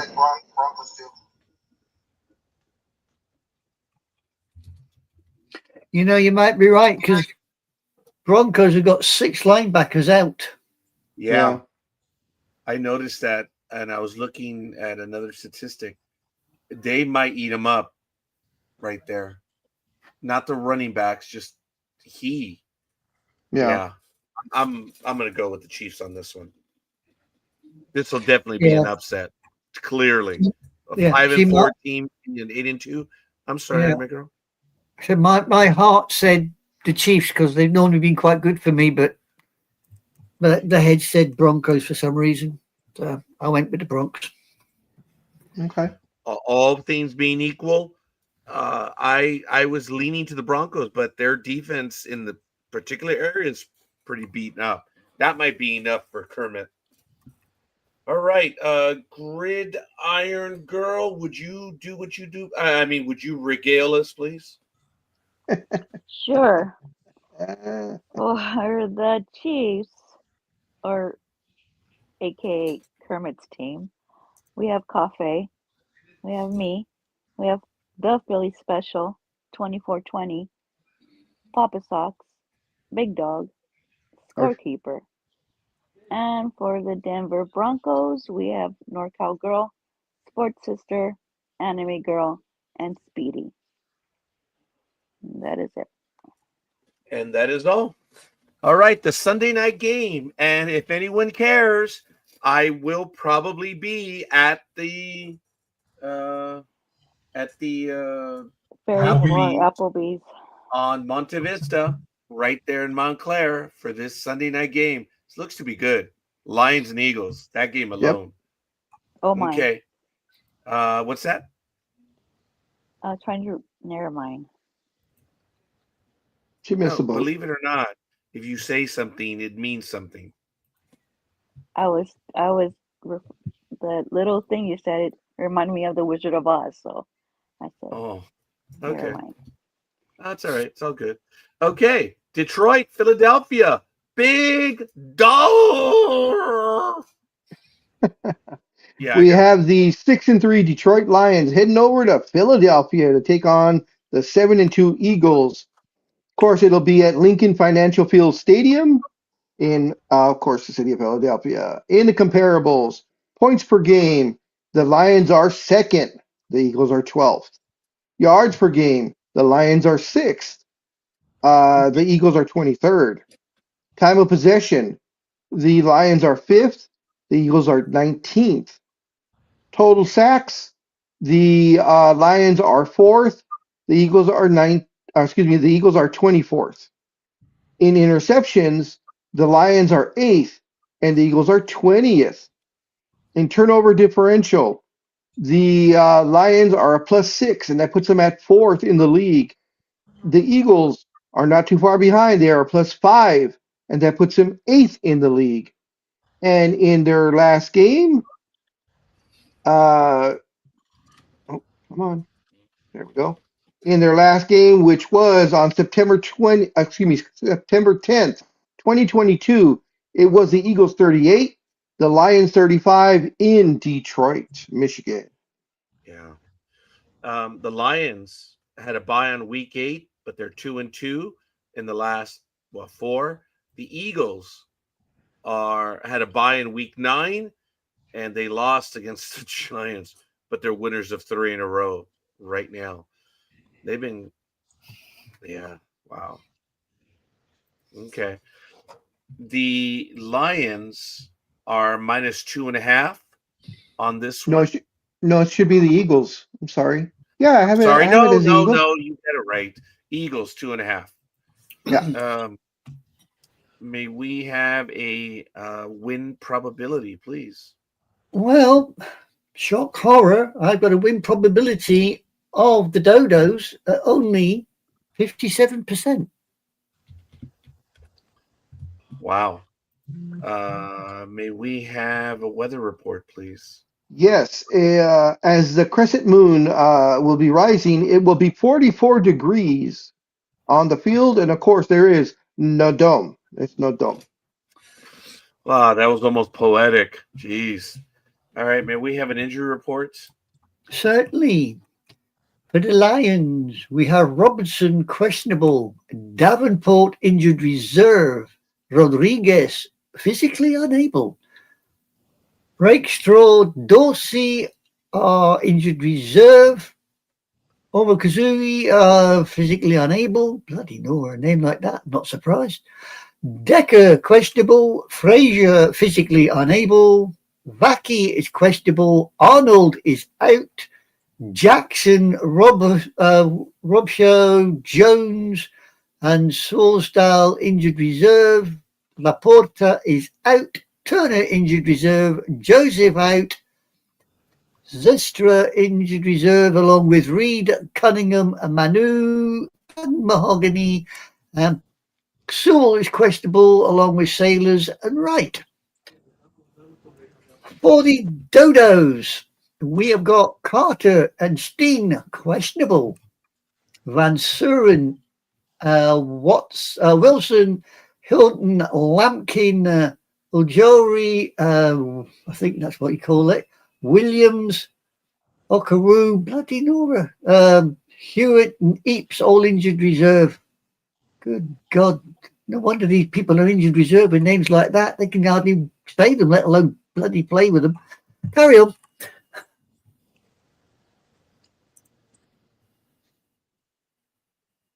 Is that it? Yeah, that's it. Okay. Appreciate that, anime girl. Okay, we have it. Big dog. An interesting game, dude. Lions and Eagles. This gonna be one hell of a game. Billy already called it 27-24 for the Eagles on his one. What are you gonna do? Oh, is he going to the game? Yeah, I think he is going to. That's why he's traveling. Oh, okay. Yeah, He's so not that's that 9.5-hour drive that he takes. Yeah, that's why he was near Akron about an hour ago. Oh, okay. So, in honor of that extremely long drive, I'll go with him and I'll take the Eagles. Wow. Okay. I have a feeling the Lions are going to win though. But anyways, anime girl. Yeah, again, this is one of these torn between the two. Yep. Who do I go for? For the love of the wee match, sod it, I'll go with the Dodos. I think the Lions will probably stomp all over them, but yeah, I'll go with the Dodos. You know, I mean, because if you go by just by the numbers alone, I mean, you have to go with the Lions. Statistically, the Lions. Yeah. I mean, Yeah. looking And at it's not even the scores close, on the guys. fours. It really isn't. Yeah, I know. Yeah. But That here's injury, that injury report for the Lions that too. is not exactly fills me with confidence. I mean, the Dodos aren't that good, but their injury report is far smaller. I may switch it back to the Eagles, but for right now, those numbers are just overwhelming. La Tortuga. I will also go with the Eagles. Oh, that nails it. They did. Gridiron Girl. Well, first apology. Sorry, Philly. Yeah. You know I love you, but not this game. I'm going the Lions, and it's going to be a close one, 2017. Wow.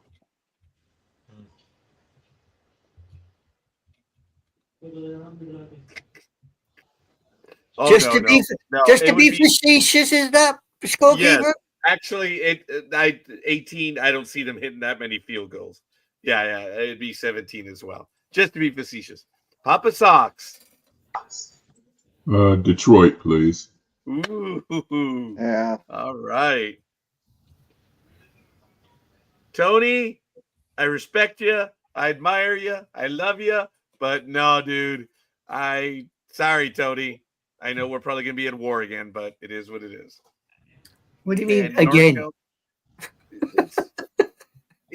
With Tony and I, it's the time of day. Exactly. NorCal girl stayed with the Eagles. Sorry, anime girl. All right, Gridiron Girl. Scorekeeper, switch me over. Damn it. Switch me over. F What? you, dude. F you. Yeah.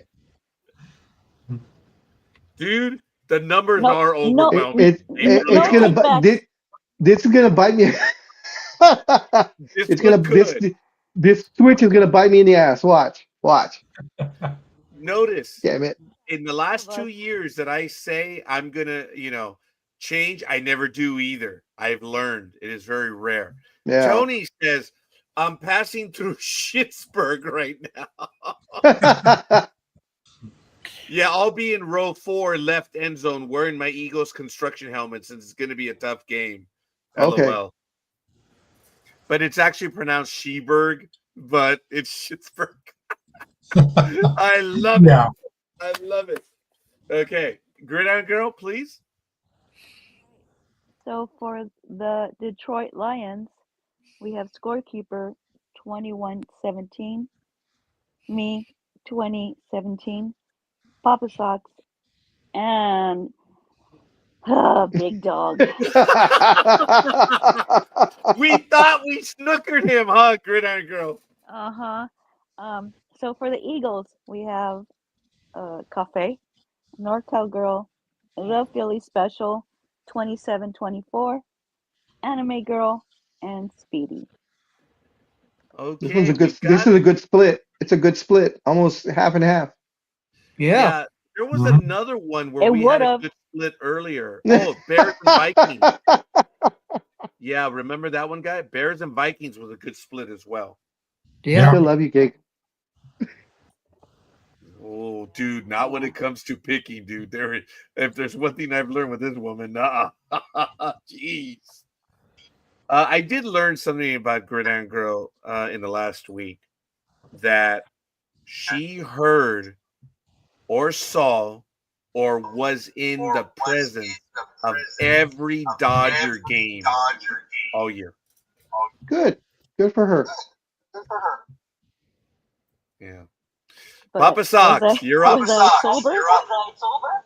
Okay, can you hear me? Yes. Yep. Okay. This is a fiery matchup between the Dallas Cowboys and the Las Vegas Raiders. Dallas Cowboys are 3-5-1. The Las Vegas Raiders are 2-7. Yeah. The game of the losers. In points per game, Dallas is ranked 4th. The Raiders are ranked 31st. In yards per game, Dallas is 4th. The Raiders are 30th. In time of possession per game, Dallas is 16th. The Raiders are 25th. In defensive sacks, Dallas is 21st. The Raiders are 25th. In total interceptions, Dallas is ranked 26th. Raiders are 15th. In turnover differential, Dallas is 20th, and so are the Raiders. Yeah. Last time these two teams met, the Raiders won 36-33. Tony says Back that to that's you in the okay. booth. Yeah, thank you. That's okay. Most predicted the Eagles would lose at Tampa, at KC, and at Green Bay, and we won. So it's all good in the hood, he says. All right. Well, looking at this, the Cowboys had a bye last week, and they were Scorekeeper. That was just Tony's nice, and excuse my French to anybody out there, but that was Tony's way of saying "fuck you all." Oh wow. Tony, do you wish to confirm or deny? He's laughing. The Cowboys are 1-3, and yeah, we'll see what the cop says. And the Raiders had a bye in week 8, and they're losers of 3 in a row, and they won last against Tennessee. Good God! All right, the Cowboys are -3.5 on the betting line. Shock horror. Blue Star Boys are actually sitting at 62.3%. We have a weather report. Yeah, whether anybody's in shop or not. It'll be 58 degrees and cloudy for this evening game, of course, at Allegiant Stadium in Las Vegas. And of course, this is a dome. It's got a dome. It's a dome. It's real. It's a beautiful dome. Yeah, it's a beautiful stadium. Papa Sock says, Tony's right until he's not. Maybe we have an injury report.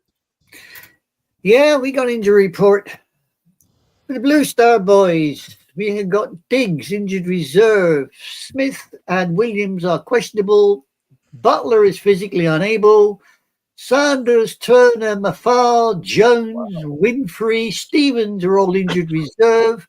Cornelius is questionable. Keegan, Hooker, and Sanborn injured reserve. Wilson, Fowler, Clark, Thomas, all questionable. For the Raiders, be they Oakland, Las Vegas, or wherever they decide to hail from, we have got Mayer, Foreman, and Lalou questionable. Powers, Johnson, and O'Connell injured reserve. Steiner questionable. Jackson and Miller injured reserve. And Lindenberg questionable. There you go. That's all. Wow. Just to let you guys know, of course, the quarterbacks, Dak Prescott is 228 of 329 with 17 touchdowns, 6 interceptions, with 2,319 yards. Geno Smith, on the other hand, is 178 of 267, 11 touchdowns, 12 interceptions. And he's thrown for 1,844 yards. Yeah. Thank you for that.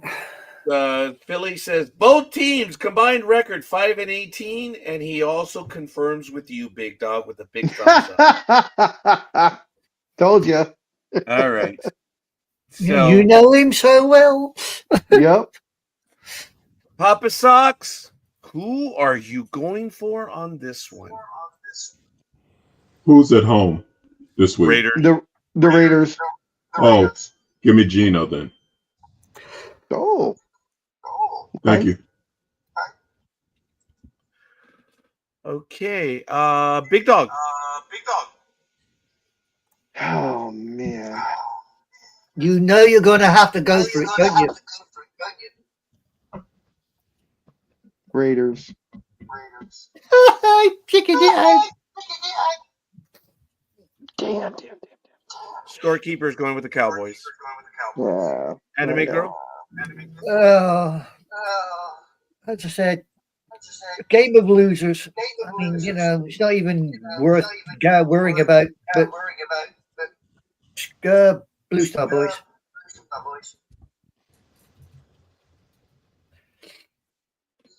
La Tortuga. I'll take the Raiders. Why not? Yeah, in this game, Speedy, I don't think it's going to matter who Blair wins or loses. Exactly. It does matter. And Speedy says it in the same disgust as that's in my voice too. Tony says the Cow Turds are going to win 30-24. That's a lot of points for the Raiders. Gridiron Girl? Oh my God, is she going to go for the Raiders? Hell no. No. Cowboys 24-20. So Gig, do you make fun of your son for following the Raiders? Oh, I course she don't does. dare. I just give him support. Fair enough. I guess we have everyone in now. So please, Gig. Okay. So for the Cowboys, we have Cafe, NorCal Girl, Scorekeeper. I'm hearing myself.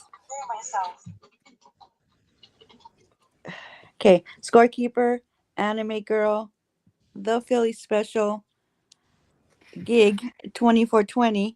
And for the Raiders, we have Sports Sister, Papa Socks, Big Dog, and Speedy. That's it. So, Big Dog, you have the helm. I have to run inside for 2-3 minutes. I'll be back, and then I will update everything. So I'm just stepping away for a few moments. Let me close this. Boom. And I am stepping away. So I just the leg and the foot are throbbing. I'll be back in about 2-3. Okay. That's it. That's the only thing that throbs I'm hitting anymore. So, anyways. Oh, looks like Papa Socks might be giving it out. No. No, he's still there. So let's see. There was some news going around. I'm trying to figure out which one I want to talk about. Antonio Brown. The Cowboys, I don't care. Well, this one's about Antonio Brown. So, bye, Papa Socks. I don't know if you left us or not. Yeah, he's gone. Okay. So, former NFL star Antonio Brown was arrested. This came out. This was actually last week's news, but I don't think we covered it.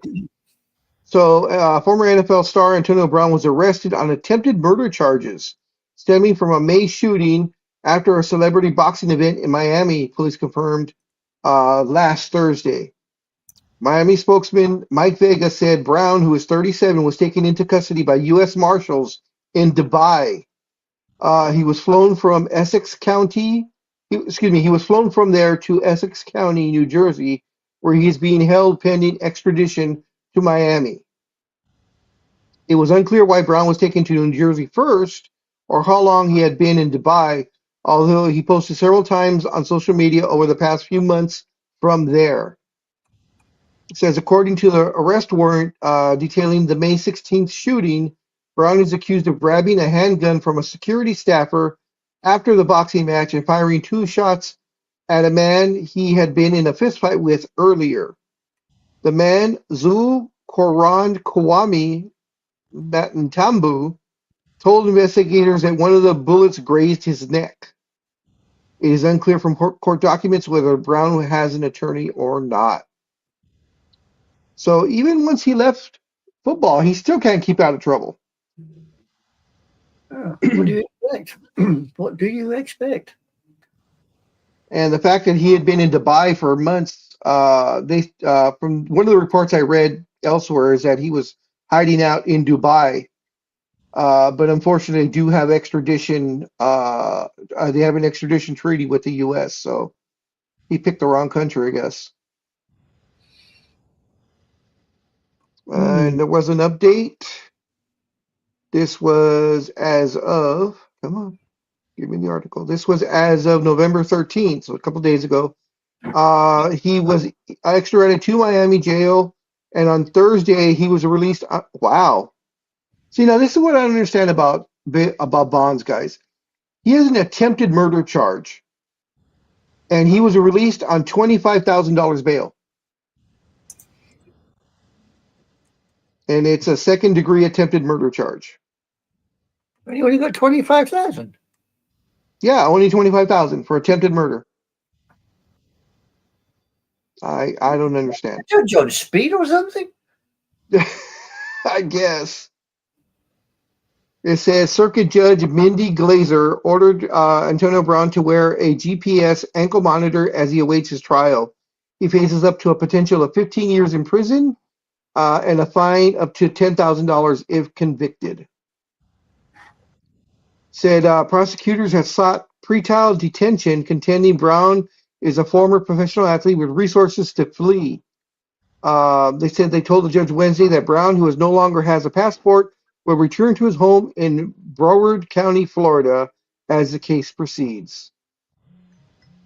Right, he's sitting in Florida. You try to tell me there is no way that he can just jump on some little boat exactly. and float away down the coast to Cuba or somewhere like that.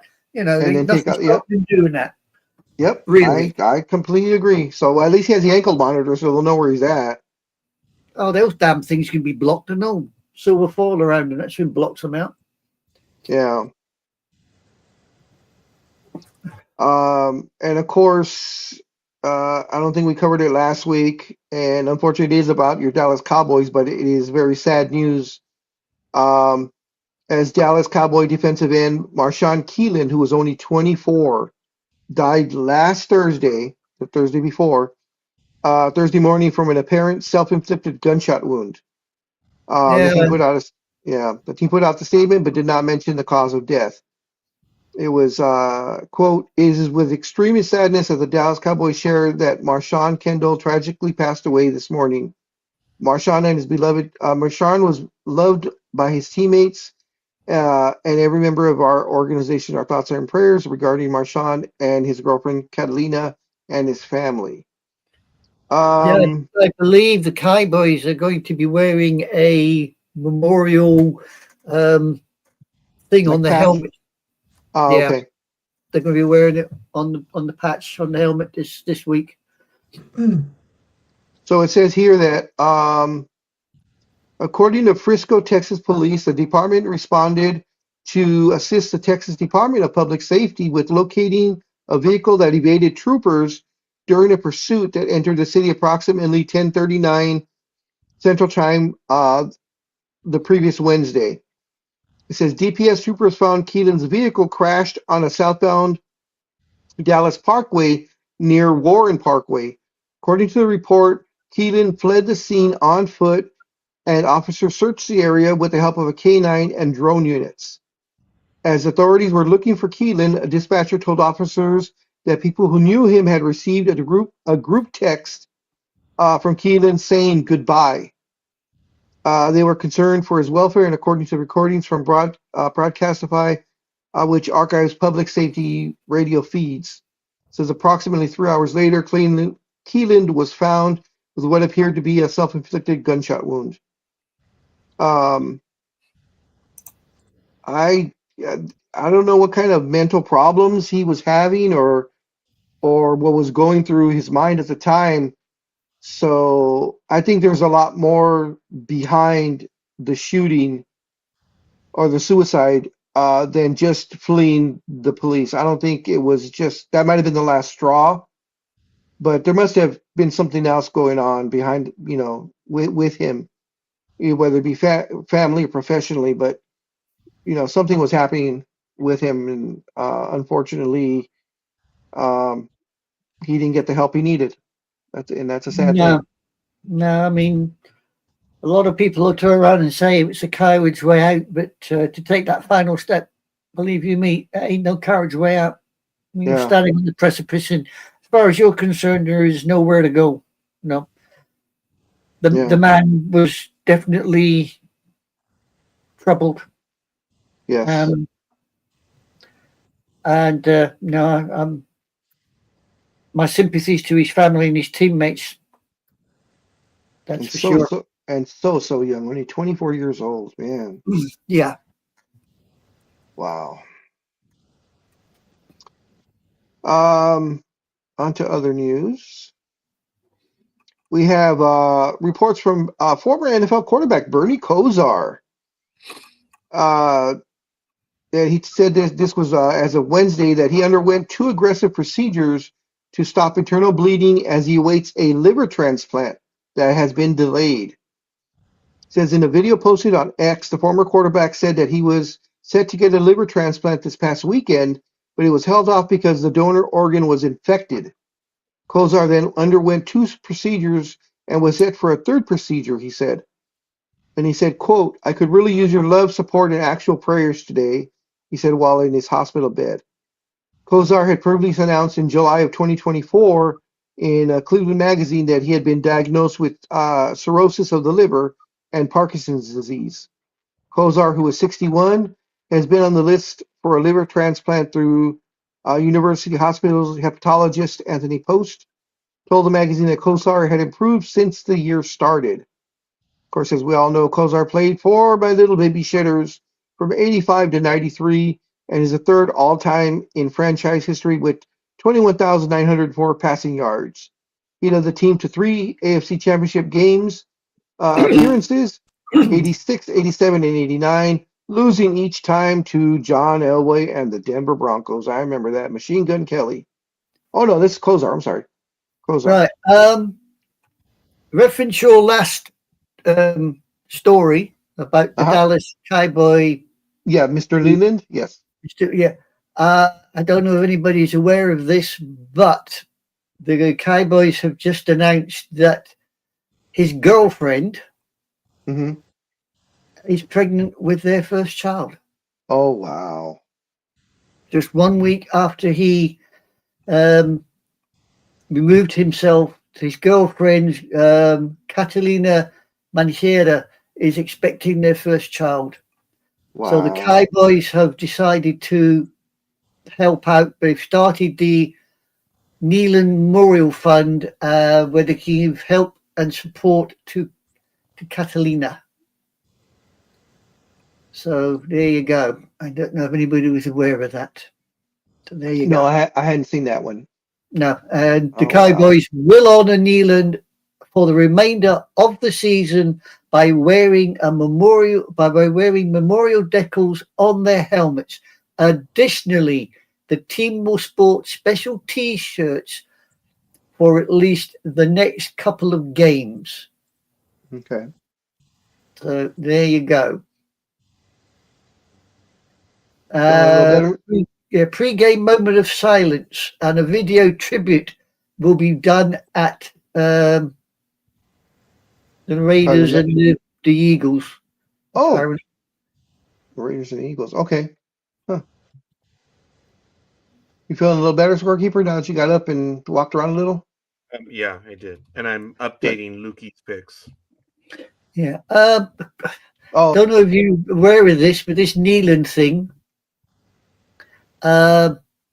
Nealon crashed his car at around 10:33 p.m. on November the 6th after evading a traffic stop in Frisco.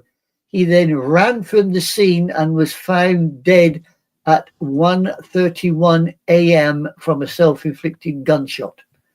Yeah. Police said he had previously expressed suicidal thoughts. That's too bad. Yeah. But as you rightly proposed there, Big Dog, I think there was a damn sight more to that than just that. Oh, evade. Yeah, definitely. There's a damn sight more to it. And I'd be interested to, I don't know if they'll ever release it, but who did he express those feelings to? Because those people whoever it was, person or people, should have went to the Cowboys or the NFL and said, "Hey, you know, you guys have the means, the monetary means to get this kid help." You know, they should have. That's what I'm saying. I don't know who was told that or if it was actually true or not, but someone should have said something to get him some help. Well, yeah, but then again, it depends on whether or not the person he told believed him. Yeah, that's true too. Yeah.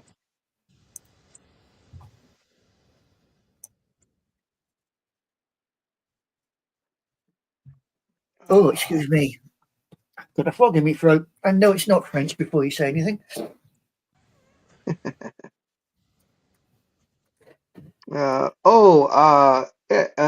the LA front, is Geek still with us? Yes, I believe Geek's still with us. Yes, she is. She's just on mute. So the proposal to build a gondola that would go from downtown LA to Dodger Stadium has hit turbulence again this week when the city council voted overwhelmingly to urge transportation officials to ground the project. The estimated $500 million aerial tramway would connect fans between the stadium, about a mile away from Union Station, the heart of Los Angeles' rail system. Supporters say the gondola would help fans of the back-to-back World Series champions avoid nightmarish traffic, but critics worry that it would do little to keep cars off the road. In a 12-1 vote, City Council members on Wednesday approved a resolution to advise LA County Metropolitan Transportation Authority to kill the project.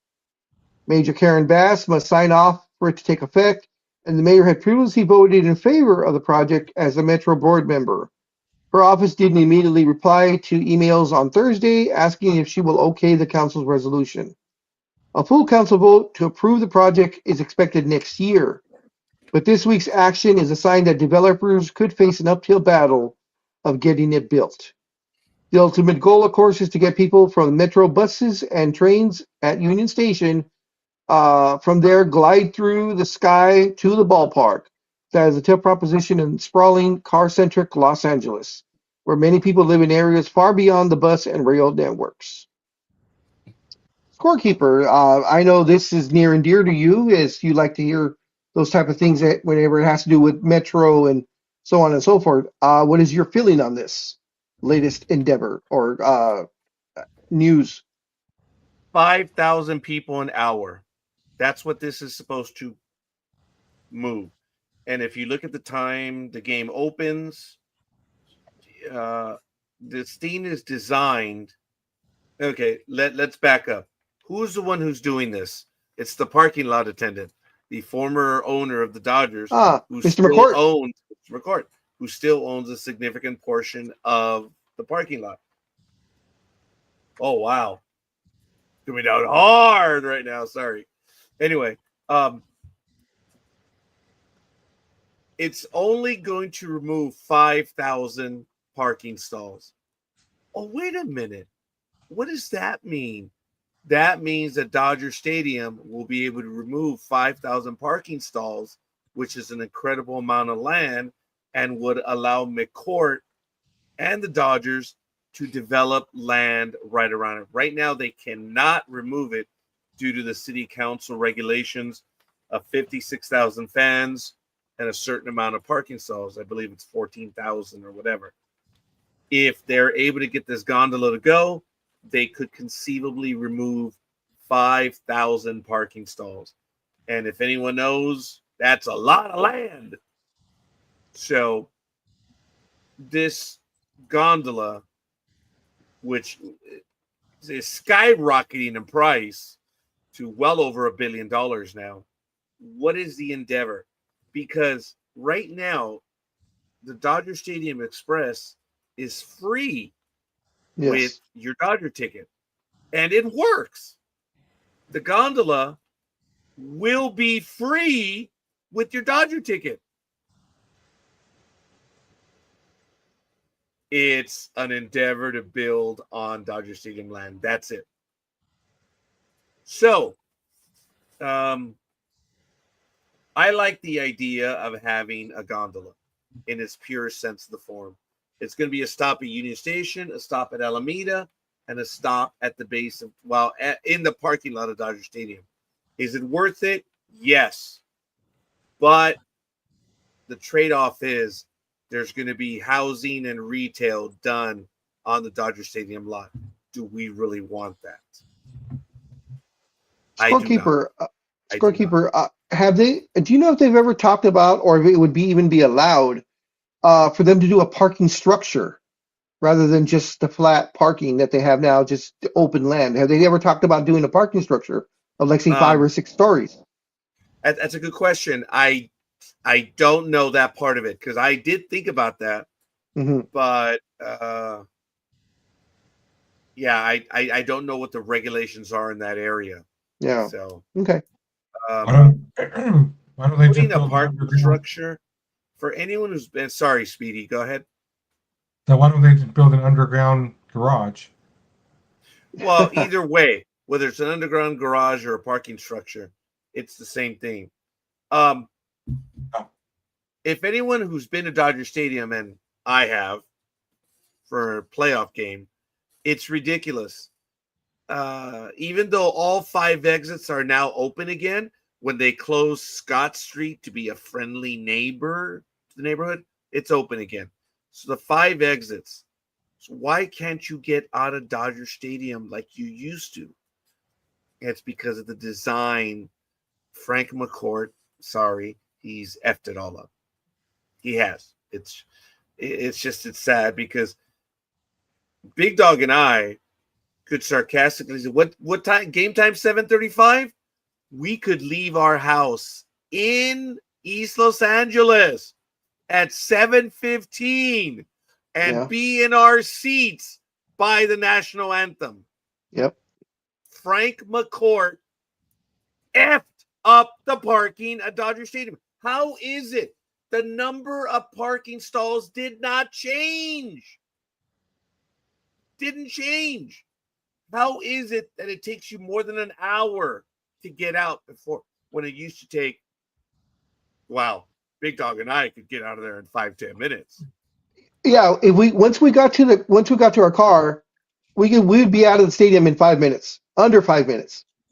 Solano Street was the back end. It's still there. Yep. But the way Frank McCourt has effed things up for everyone, it takes forever to get out. That's another reason why I don't like going to Dodger Stadium. Now, I am as aggressive as they can be, and I can get out of the stadium quick. I am good at it, but I don't want to do that. I go to Anaheim Stadium, I can get a seat and I can get parking in 5 minutes. I can get out of the stadium in 5 minutes. For those of you, this is how'd you do it? So I know I'm off topic on that now, and I apologize, but I think the gondola would be good because it gives you another avenue to get to the stadium. But knowing that they're going to add housing and retail, I am against that. So I don't know. Gridiron Girl, you're a Dodger fan that goes to regular games. When you talk to me about traffic and all that about Dodger Stadium. Oh, it doesn't matter. It doesn't matter if it's playoffs or regular season or spring training or whatever. It sucks. You're going to have to devote a lot of time and energy in your car. To get in as well as to get out. Yes. And Gridiron Girl, do you remember going to Dodger Stadium before Frank McCourt? It was a lot easier. Definitely. Frank McCourt, you have effed things up for Dodger fans. Should have kept it the way it was. It was easier to get in and easier to get out. But, whatever. And, it's you talk about the experience of going to a game. It's a nightmare to park. So, but I went to the playoff game. We went there early. We were there at 5:00. We were there 2 hours early when the stadium opens up. And it took us more than an hour to get out. because at the playoff game, what they did is, which I didn't know this, is they ran out of parking. So what they did is they allowed people to park on the exit ramps. It was like the Hollywood Bowl, and that was bad. Traffic didn't even move for 20 minutes because they had to wait for people to get to their cars to move the cars.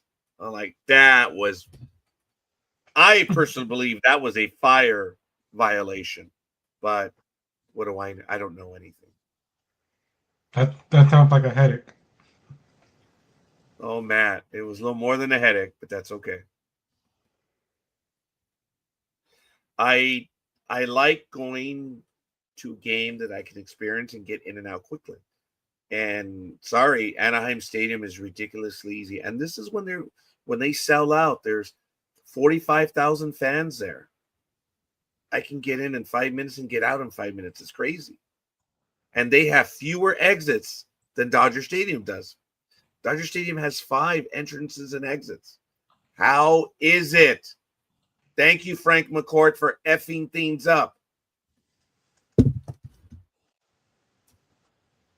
But the games that I went to Dodger Stadium this last year was fun, of course, but it's a hassle to get in and out.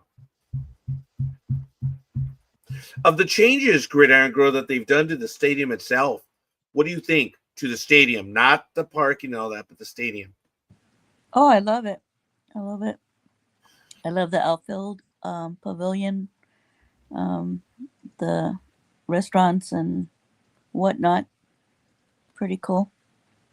A lot of people don't know this, but Dodger Stadium, for up until maybe 10 years ago, I might be off by a few years, the pavilions were segmented off from the rest of the stadium. You went into the pavilion, you went out. But now, for those of you that know and don't know, there's a grand concourse that goes all the way around. So you can go around the entire stadium now, which is really kind of cool. It's really neat. I've done it. I think they learned that from Anaheim Stadium when Anaheim Stadium decided to connect behind when they closed it off and they made the rock formation. Remember the same thing? It was the same way too. You could only go so far. Right. You could still go right. But it was still part of the stadium. Yeah. In Anaheim, but they made it go all the way around. You are correct. Yeah, exactly. Yeah. There was a point where you're like, oh, I want to go that section over there. Got to go all the way around. Yep. And it's really kind of cool what they have at Anaheim too. But what they've done with Dodgers, it's like they got the idea of Anaheim, and the Dodgers did a much better job. Oh, of course. It's ridiculous. But Dodger Stadium looks nice. It really does. It's a nice experience once you get there. But man, like Gridiron Girl said, you will invest time in your car, and it sucks, man. It sucks. So, Gridiron Girl, are you going to try and make opening day where they raise the new banner and probably give away a replica ring? I will try. I don't know if it's in the daytime. I'm in trouble, so I gotta play hooky. Well, we'll write you a doctor's excuse. Awesome. Let's do it. Yeah, actually, I might be able to get away with writing you a doctor's excuse. Yeah, because your doctorate's coming. Yeah, there you go. Legally. By the way, if you guys can head over to the Facebook page and I already see if did. it did update. Yes, it updated. Yes, I checked. Good job.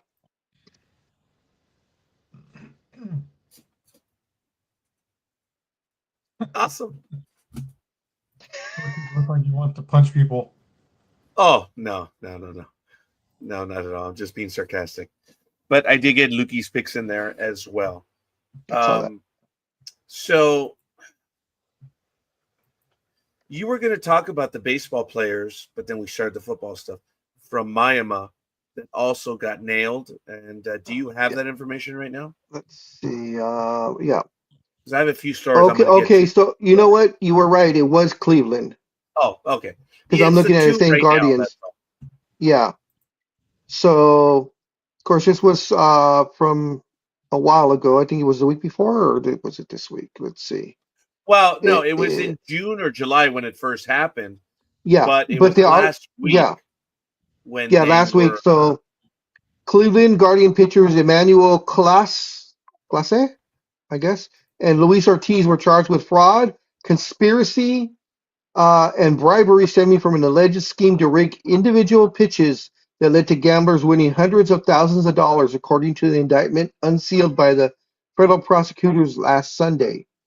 Ortiz, who is 26, was arrested last Sunday morning in Boston and will appear in court on Monday, which he already did and pleaded not guilty. Prosecutors for the Eastern District of New York, the Brooklyn-based United States Attorney's Office had levied similar charges against NBA players Terry Rozier and multiple coaches in late October. Said the indictment that class arranged with a bettor. What's that? Close enough. Okay. Arranged with the bettor as early as May of 2023 to throw specific pitches for balls so the gambler could place prop bets and profit. Ortiz, prosecutors say, joined the scheme in June of 2025, and between the two, the gamblers won at least $450,000 wagering on the pitches, while Clase and Ortiz were given kickbacks for their participation. Says the both pitchers could face up to 20 years in prison for wire fraud conspiracy, 20 years for honest services wire fraud conspiracy, and 20 years for money laundering conspiracy, and 5 years for the conspiracy to influence sports betting by bribery, according to the prosecutors. Yes, they in deep shit. Yeah, they are, and that's it. So, and apparently they're not the only ones. Yes, So, this is now that the NBA, when that happened, the indictments on that one, that just opened up the can of worms. But I did want to get to this before real quick. Scorekeeper, do you know who Jackie Bradley Jr. is? Or was? Or no, is. are you talking about the baseball player? Yes, sir. Yes, sir. Huh. All right. So, of course, he was an 11-year major leaguer and a 2018 World Series champion. Jackie Bradley Jr. is now the first pick in the inaugural Banana Ball player draft, which was done that past Thursday night, and in making him the first former major league player to commit to participate full time with Bananas Ball. So he was drafted by the Indianapolis Clowns, as now there only used to be the two teams. It was the Savannah Bananas and their version of the Washington Generals. They now have four teams playing now, and I believe they're expanding two more teams. So it'll be a total of 6 teams in total. And they're starting their barnstorming tour again in 2026. Okay. Figures it'd be the Well, Boston Red Sox that would do that. you're funny. In local news, I don't know if anyone Yeah. want to comment on that, but in local news, there's a little bit of a brouhaha going because the UCLA Bruins Oh, yes. apparently are wanting to leave the Rose Bowl, and the divorce has just begun, and it's going to get ugly. Apparently, a judge has denied the Rose Bowl's request for a restraining order, but suggested it could seek an injunction blocking UCLA from inking a deal with SoFi Stadium. So, as many know, USC plays at the Coliseum, and this happened about 9 or 10 years ago, where USC got pretty much control of the Coliseum to do what they wanted to do, even though it's a quasi county, city, and state agency. It's those commissions. USC got control. The Rose Bowl has been home to UCLA from time immemorial. Yep. Well, all of a sudden, they were looking at the new kid on the block, SoFi Stadium, and UCLA said they want to play at SoFi Stadium. And the Rose Bowl, which is in Pasadena, is suing them to block the move. So a judge denied the Rose Bowl's request for a restraining order, but he suggested it could seek an injunction blocking UCLA from inking a deal with SoFi Stadium. So this was in the Los Angeles Times, and it basically says the Los Angeles County Superior Court on Wednesday denied a request from the Rose Bowl operating company and the city of Pasadena seeking a temporary restraining order in their attempt to keep UCLA football games at the Rose Bowl, saying these entities had not demonstrated an emergency that would necessitate such an action. Judge James C. Chalfant said previous cases in which the New York Yankees, New York Jets, and Minnesota Twins were barred from moving games did not apply to this situation because those teams were scheduled to play in a matter of days or weeks. And UCLA's next scheduled game at the Rose Bowl after its home season finale against Washington on November 22nd isn't until the fall of 2026. So the legal remedy that was done here was the Rose Bowl said, hey, we need you to stop this. Judge said, due to case law, there's merit, but they're not playing next week. Yeah. Go back and try it again. That's what this legal maneuver was. The judge also said there was no indication that the Rose Bowl or Pasadena would suffer imminent financial harm because a contract to construct the field level club on one end zone had not been signed. The legal saga is far from over. Chalfant suggested the plaintiff's attorneys seek discovery information regarding the school's discussions with SoFi Stadium and file a motion for preliminary injunction. My question is, where's the deal? Is there a deal? How can, if there's no deal in place, I understand that they're still arguing over the end zone job. Yeah. There's no deal. There's no deal. So, I think it's more the fact that they don't even want them talking to them or to even try to negotiate a deal. And my other question is, how long is the contract that they're under with the Rose Bowl? UCLA, thank you, Big Dog. As you were asking me that, I moved down. UCLA has played its home football games at the Rose Bowl since 1982. Not time immemorial, but I had figured they were like in the 50s and 40s, but I was wrong. For Gen Zers, that's time immemorial. Yeah, I don't even think they know what that means on the calendar.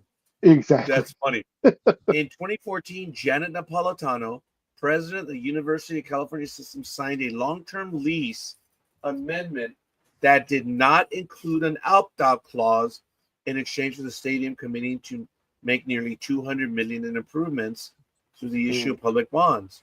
When the judge asked attorneys representing UCLA if they intended to terminate the agreement, they shook their heads in denial.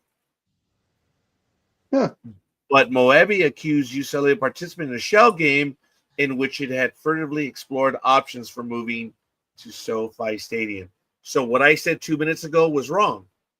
Is there is there an agreement? Yes, there is.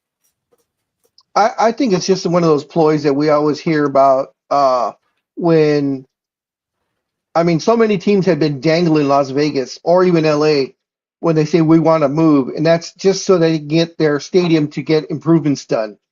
And so they're threatening to move, and of course, when you look at the Rose Bowl, which is an iconic historical landmark that's been there forever, and you see the nice shiny toy, now it's in SoFi Stadium. They have all the bells and whistles there, so of course, where would you want to play? A place that's been around, for almost 100 years, or are you going to play in the place that's got all the new bells and whistles and I bet you all the back rooms and the locker rooms and everything are all state of the art. Whereas the Rose Bowl has to upgrade to get close to what SoFi already has. So the deal was $200 million in improvements, and the one item has not been finished yet. So the judge was like, all right, calm down. You're not going to play a game in a week. So go back and talk about it. UCLA says the relationship with the stadium and hence the city is breaking down. Doesn't matter. If they're meeting their end of the deal, then that's it. And further, big dog, to even take this, well, I think I'm stuttering now, but to take this a step further, if what they're building is not ready right now, you're not going to play a game right now. Nice try. And I think that's what the judge told him. I said, hey, all right. Look, they were playing games in a few days. You're not, homie. So I think it's a fair judgment, or no, a fair ruling in this case. That's when a lawyer goes, objection. Yeah. Well, there was the moment where the judge asked him, "Are you intending to move?" And the attorneys were like, "No." So, but did they say yes? It said they shook their heads. So, I don't know. I don't know if you guys had a chance to discuss this story. This was on Apple News. It was on ESPN, so I don't know. Go ahead. Before you switch over, since you had the computer right in front of you, UCLA to the Rose Bowl is how many miles, and UCLA to SoFi is how many miles? Oh, I didn't think about that one. Oh, UCLA to SoFi is like minutes. That's pretty good, big dog. Let me go over there right now. I didn't have Google Maps open as I normally do. It's probably like 3 minutes. No, it's not that close. No, but it's close. It is. It really is. I'm going to do the math right now, but I want to show you what Big Dog just asked me, folks, just by eyeballing it. Check it out. Okay. Just by eyeballing this. This is, this is UCLA right here. SoFi Stadium is right here. You can even see it. So I'm eyeballing 10 miles. Okay. Here's UCLA to the Rose Bowl, which is over here. And I believe that's it right there. So let's do it this way. UCLA. I want directions. Here we go. SoFi Stadium. UCLA to SoFi is 13 miles. Takes 22 minutes. There it is. Yeah, I've got it right now. Very good, big dog. And then UCLA to the Rose Bowl. I said 10 miles. It's 13. So, and then UCLA, to the Rose Bowl is 26.2 miles. Yeah, look at it. But you've got to go through LA. There's no direct way. It sucks. So UCLA could argue that their attendance would improve since the stadium is going to be closer by at least half. I mean, it's twice. The Rose Bowl is twice as far. Now, so they can argue that one. Though, big dog, as the transit advocate that I am, UCLA is going to have a subway stop right here, and you're going to be able to take the subway all the way into downtown, and then you transfer to the light rail, which takes you there, and you can get a shuttle. There is no direct light rail or subway or anything down to there at the moment. Down to SoFi, you mean? Yeah.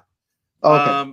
Yeah, there is the K line that comes close, but it's within a mile. Actually, it might be the same distance that Rose Bowl is to the goal line. That's interesting.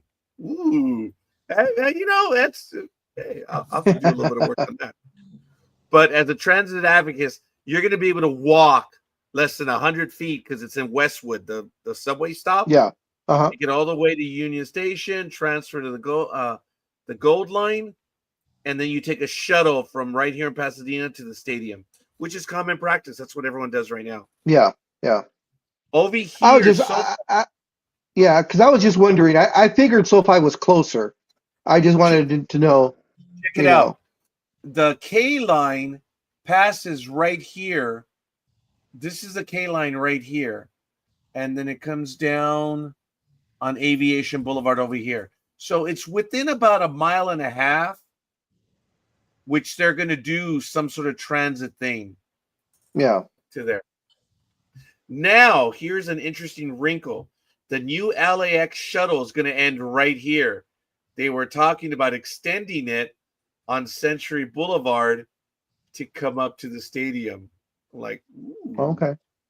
But no one's going to do that. It's not. They're not going to do that. So, yeah, interesting. Just very quickly, the Titans story. Titans Algerius Sneed is indicted on a charge of failure to report a felony. I don't know if you guys heard about this one. Oh, yeah. Tennessee cornerback Sneed was indicted by a grand jury on Tuesday in Dallas County, Texas, on a misdemeanor charge of failure to report a felony from an incident that occurred in December of 2024. Sneed is accused of having observed the commission of a felony under circumstances in which serious bodily injury or death may have resulted and knowingly failing to immediately report the commission of the offense to a law enforcement officer. The charge is punishable by 1 year in county jail. The incident allegedly occurred on December 6th when Excuse me. Nishiyama, who owns an exotic car rental business and was researching vehicles for his company, was sitting inside his Mercedes G-Wagon at a dealership in Carrollton, Texas. Nishiyama alleges Sneed and his personal assistant pulled up to the dealership in a rented Lamborghini Urus and shot him while he was sitting inside his vehicle. Wow. Yeah.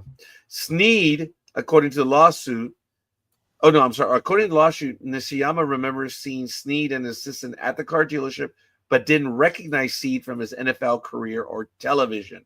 Nishiyama also does not recall ever meeting Sneed before that day. The lawsuit says the defendants might have mistaken Nishiyama for someone else.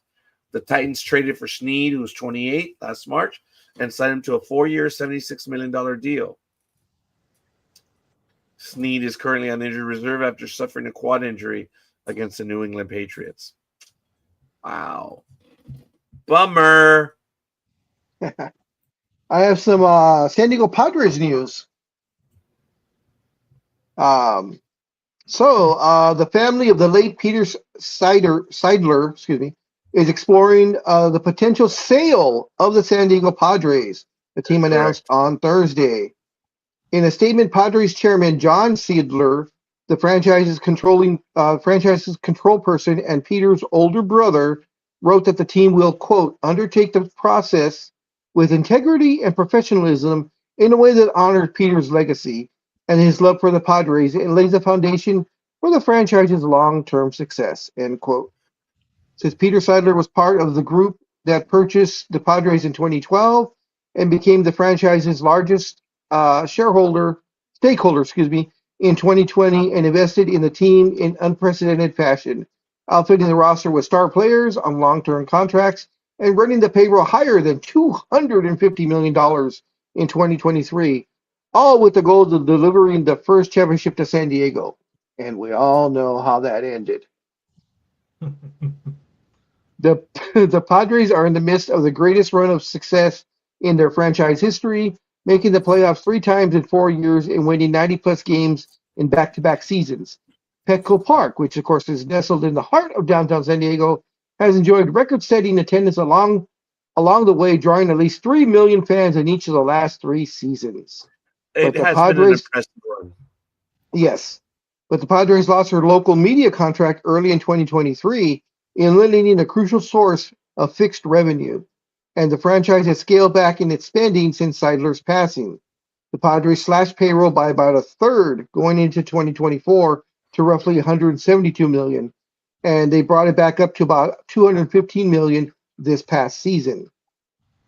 Those constraints, when coupled with lucrative long-term commitments to the likes of Manny Machado, Xander Bogaerts, and Fernando Tatis Jr., has limited the maneuverability of general manager Asa Preller. So, will NDB Media start getting the cash coffers ready to make a bid?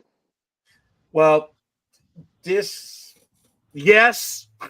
but realistically, this one proverbially maybe out of our ballpark. Realistically, this is going to be a $2 billion deal minimum. Minimum. Yeah. We I here at agree. NDB Media have significant backing. $2 billion for the Padres. I can hear shut up. Even my attorney's laughing at that one right now. He's And like, do dude, you? don't be stupid. Don't even legally say your committee. Because all kidding aside, folks, when we were to buy Paramount, we had an all-cash offer on the table. It was legitimate and legal. Yeah. We had no debt. It was all cash. So that's why we announced it. Right now, we don't have – if it's going to start at $2 billion, we have money, but we don't have that much money.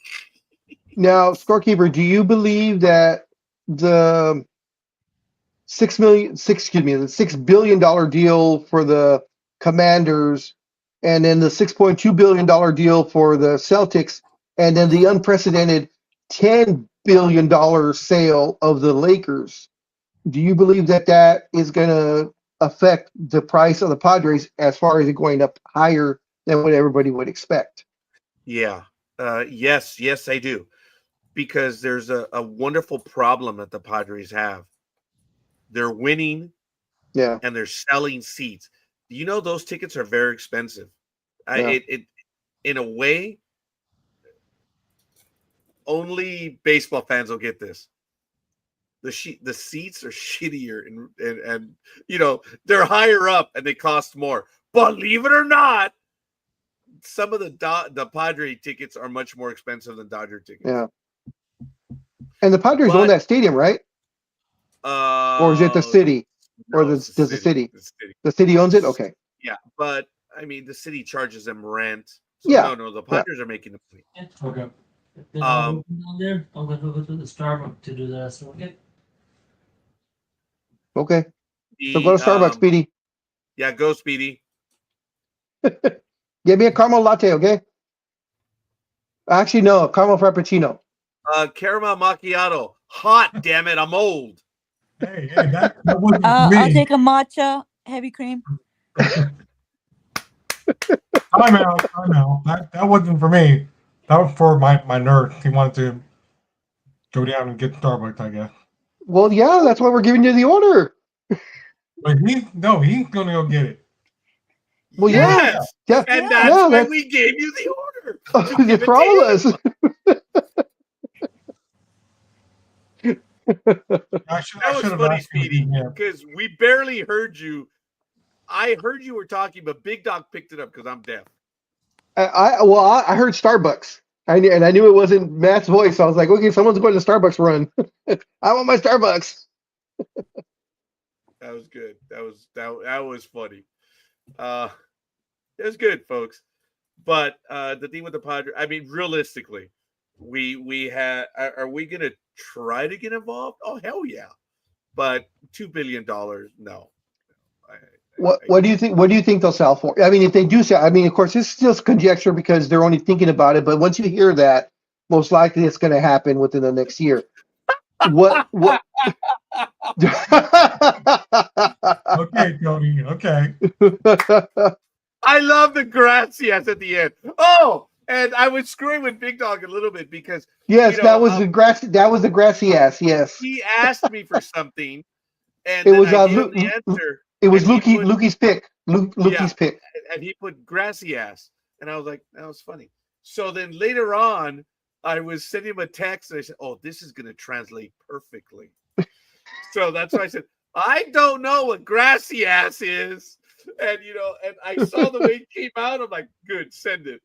And I even joked with Big Dog as I dictated. I said, well, I, for one who have any thick accent, I don't know what you meant with grassy ass. I laughed.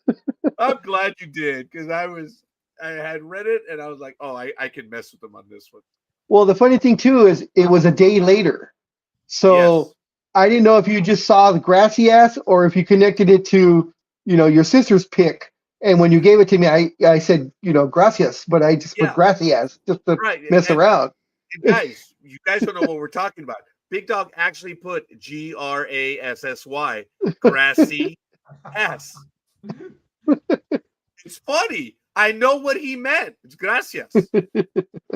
That's how you would phonetically spell it. So a day later is I came up with it because I started sending text messages to people. And that's why I was screwing with the big dog saying, well, with my heavy, thick accent, that's how I interpret it. And he laughed. That's all I meant for it to be. If he laughed, he laughed. It was good. So you know what this sounds like? This almost sounds like what happened to Fluffy, the famous comedian. Look it up on YouTube where he talked about how his BlackBerry lied for him to his girlfriend at the time. Oh yeah. I remember may not that. have seen that one. I'm gonna have to check That was one out. about 3 or 4 stand-ups ago. Yeah. Okay. I may not have, or at least I don't recall the one on that one. I'm hoping to go visit him. Carlos Mencia is performing locally, and I may go and check him out. So we may go see him. Okay. I'm interested. I think it's at the end of the month, right? Actually, he's in San Diego today. Yeah, no, he's up here again. I can't remember if it's Brea. I can't remember if it's Brea or Ontario. Is and Brea? Yes. Okay. He's at both. He's been here at Ontario, Okay. and he's Brea, and also he's in San Diego. He's in San Diego today. He's going back and forth right now. So I don't know. It's obvious that he's a lot older now and he looks a lot more beat up. But in his heart of hearts, he tries to make you laugh. I want to go see if he's funny or not. So when he did his program, The Mind of Mencia, there was some really funny stuff there. But as everyone knows, Carlos Mencia was Joe Rogan. Led the charge, and not once, not twice, but numerous times. Yep. Being a comedian himself or an entertainer, I would say Joe Rogan, he had the wherewithal to go after Mencia and to challenge him directly. And he didn't just say, "You're stealing from us." He pointed out the jokes that he allegedly had stolen. And for a comedian to accuse another, comedians don't do that. So for a comedian to say that you're hoisting my stuff, that is a serious accusation. And it turned out that there was, how many? Was it 3 comedians? There was a number of comedians. I mean, 3 that probably came out on that one video where he exposes him. And you know, those comedians came out and said, "Oh yeah, whenever Joe Rogan's around, we don't give any new material because he'll take it." No, you mean Carlos Mencia. Carlos Mencia, I'm sorry. Yes. Carlos Mencia. Yeah, when Joe Rogan did that YouTube video that he put out where he exposes he stood Carlos up Mencia. for all the comedians. Yeah, and Mencia didn't know what to do. I mean, he was trying to, say BS as BS, but I mean, it was just Rogan kid just kept going, "No, look at this one, and look at this one, and look at this one," and that was unfortunately the downfall for Mencia from there. Not that I would ever do stand-up, but it is in the back of my mind. I am nowhere near. Folks, I can make people laugh for about a minute or so. I can get a few going, but for me to do stand-up, I actually had a routine. Big Dog, remember when I had my thrifty routine? Mm-hmm. I actually had a routine, in the late 80s. That one went about 10, 15 minutes. But for me to do stand-up, I'm thinking about it. But if I did it, I'd have to have a routine. And right now, I just don't hate the engineers as much as I do. Jay, sorry, brother, but I still take shots at engineers every day. It's too easy. But I am thinking about doing a routine, but I'm nowhere near. I could go 5 minutes right now, but to even on open mic, dude, you got to have more material than that. Yeah. What? It goes usually 15, 20 minutes, right? Well, usually like open mics, they usually want you to have it about 5 minutes of material. If it's like an open mic type of thing, they're not going to let you go long. But you're supposed to be able to give 5 minutes, but you're supposed to have a backup in case it keep you on there to go another 10 more. So yes, a total of 15. But you want your best stuff in that first 5. Yes. Yeah. And the reason why I said this is because I even thought that there are comedians that said some funny stuff, and in my mind, I'm like, Carlos once said, I'm like, ooh, I could get away with stealing that joke. But the thing is, you give credit where credit is due. Yes. And there was a funny joke that Carlos Mencia had, other than his dee dee dee. Oh my god, I love him for it. Because I did dee dee dee at work. Today I'd be fired for it. And I was gonna say he had to change his entire Yeah. comedy routine because none of that flies now. Yeah, his brother is mentally disabled. Yeah. And he made, his brother was part of the routine all the time. I don't know, man. Carlos is Carlos. Yeah. I think he just does it in a different way. He just doesn't say it.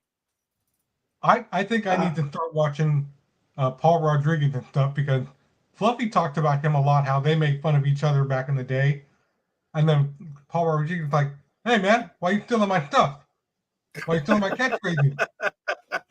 Well, Well, Paul Rodriguez is having some legal troubles right now, so you may not be seeing him.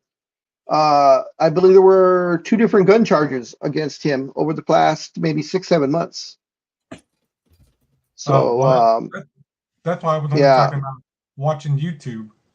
Yeah, no, I know, but I'm just saying, any new material might not be coming forthcoming anytime soon until all his other charges are taken care of. Oh, hey, folks. I ordered something on the internet, and I ordered it on October 26th. Oh, Gig wants to jump in on that. Oh, She took the mute off. She took the mute off so fast. Sorry, go. No. I want to listen. Oh, okay. I ordered something on the internet, and I ordered it on October 26th. You guys are all going to be, oh, Scorky. I did. I ordered those pullovers, the suicide pullovers, and I ordered 4 of them, and it was on October 26th. So I emailed them last night. The ones that say, to you who is behind me, you matter. Yeah. Oh, okay. Now I know what you're talking about. Okay. Those, to the person behind me, you matter. And Yes. I'm like, yeah, so I ordered 4 of them. And it was on October 26th. And yesterday I emailed the vendor. I said, hey, man, it's been 3 weeks. What's going on? The stupid pendejos, here's the email that they sent in response. Okay. Here's the email, link to order 22559. Says, a link was requested to view this order. You got to view this order. Check it out. Here's the order itself. But if you want to check the shipping, you got to track it with the app, idiots. So I tracked it with the app, and do you know what it says? The order is still being prepared. Yep. It means it's coming from overseas somewhere. Well, I they fell into charged me for shipping. I fell into that trap also. Okay, well, I have to tell you that if that's the case, I'm just going to tell American Express to cancel the order. Because, yes, Speedy? It could be what's happened here a few times where different neighbors here have ordered stuff from Amazon and other places like that, and UPS or USPS will show up, but they'll show up down the street. And we're like, why do you guys keep showing up there? We're here. Because they think the building, because it looks similar, but ours has the name, everything on it. The address is even in the front of the building. And they're like, well, the GPS sent us to that building behind you guys over here. And we're like, no. That's on the street. We're I understand that one, Speedy, but the thing is, he checked and they haven't even made the product yet. So they haven't even made it yet. The order is still being processed. It hasn't even been mailed yet. And I get it. I understand. But it's 3 weeks. It should say it's being shipped. They haven't even done that. Yeah. So yeah, they're still making it. Yeah, it's overseas. I did that with a birthday present for Mason. It was a Transformers jersey and I ordered it, and I waited like a couple of weeks, and it was getting close to his birthday. Then I checked, and it said the same thing. It's still in process. And then I did a little more digging, and yeah, it was being made in Taiwan or Japan or something. And I get And that. yeah, and it got there 2 weeks. In total, it was supposed to be like a 3 to 4 week delivery, and it ended up taking like 6.5 weeks to get here. And of course, it was Well, way after his birthday. if it takes 6 weeks, okay. See, look, here's what I ordered. And I really got a good price. And you know, but I asked them, hey, it's been 3 weeks. Give me an update. And they sent me a link to check the order. I'm like, oh, you stupid little bastards.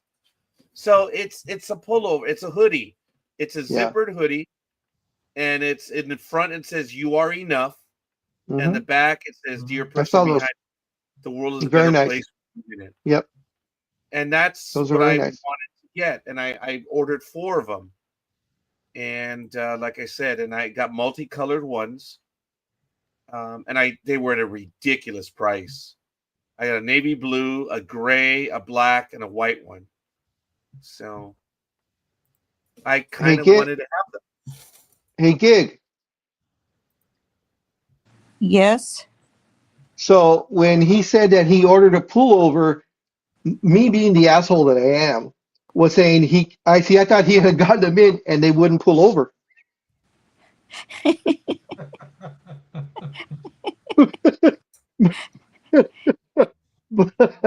But he hasn't gotten them yet, so never mind. Shoot. I kept a straight face just because if it's funny, it's funny. I've always said that. You have to learn to be able to laugh at yourself. Oh And yes, yes. that Life was goes funny. life goes by a lot better when you can laugh at yourself. Yes.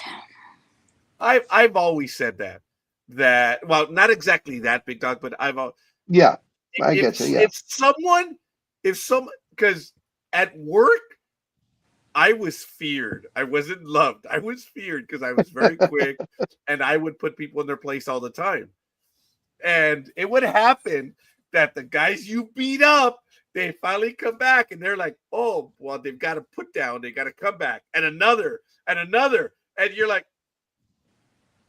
you just grin and bear it, baby. Yep. Just grin and bear it. Because someone's like, oh my God, Roger doesn't have a response. And, I'm smiling, I'm laughing because some of them are genuinely funny. But then, as I told someone, I said, dude, I've known the guy for 4 years. I beat his ass up every day. He got one. Tomorrow's going to get here quicker. It's going to get here quicker. I'll be back tomorrow. But if they're besting you, look, if they take your shit, that's number one. And then when they come back, you got to shut up and take it. You just have to. And that's why you got to smile. If it's funny, it's funny. If people can make me laugh about me, I'm like, that's cool, dude. Big Dog and I, oh my God, when we did the final joke nights, they became ruthless because they were directed at each other. Yeah, they were. Yeah, they were. And it got to the but they were funny though. It was funny. It was funnier because they were, instead of like a priest, or whatever. No, Roger, Tony, and Anthony walk in. Yeah. That was funny. And they could be, so it became ruthless. And I think it did make it funnier. Some of them were damn funny. Yeah. But anyway, we are off topic and I do apologize. So I want to get that one is definitely my fault. And I want to get your opinion on these. So the managers of the year were announced this past week, as Milwaukee Brewers manager Pat Murphy won for the National League Manager of the Year for the second straight season, and Cleveland's Stephen Vogt also was a repeat winner for American League Manager of the Year.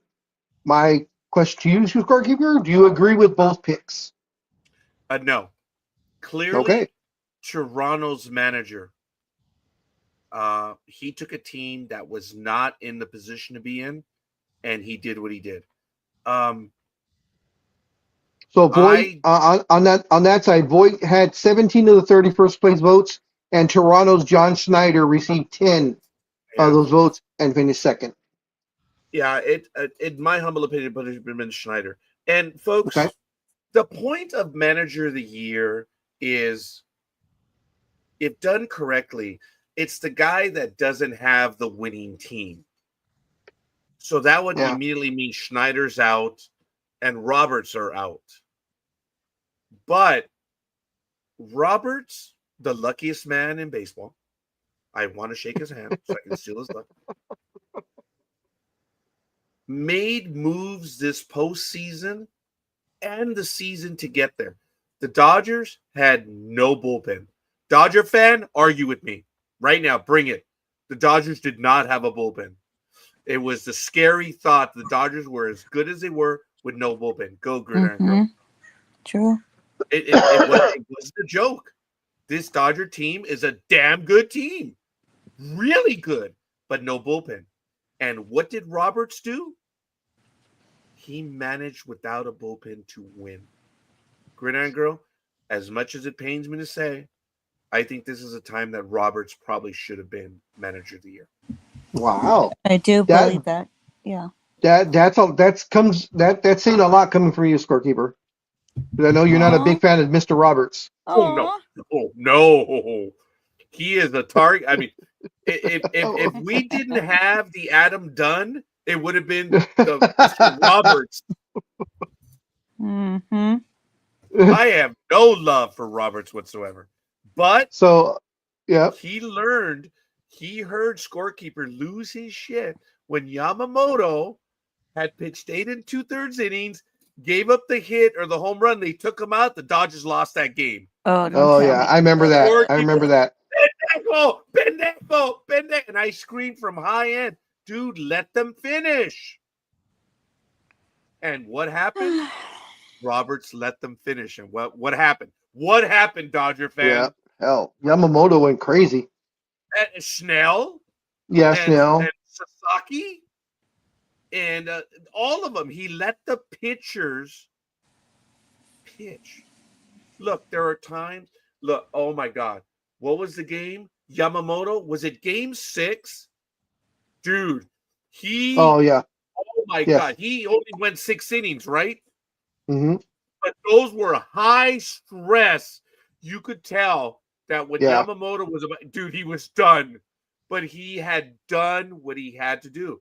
And when Roberts pulled him, I was like, yeah, I would have tried to get one, being a former pitcher, and I'm into doing well for pitchers.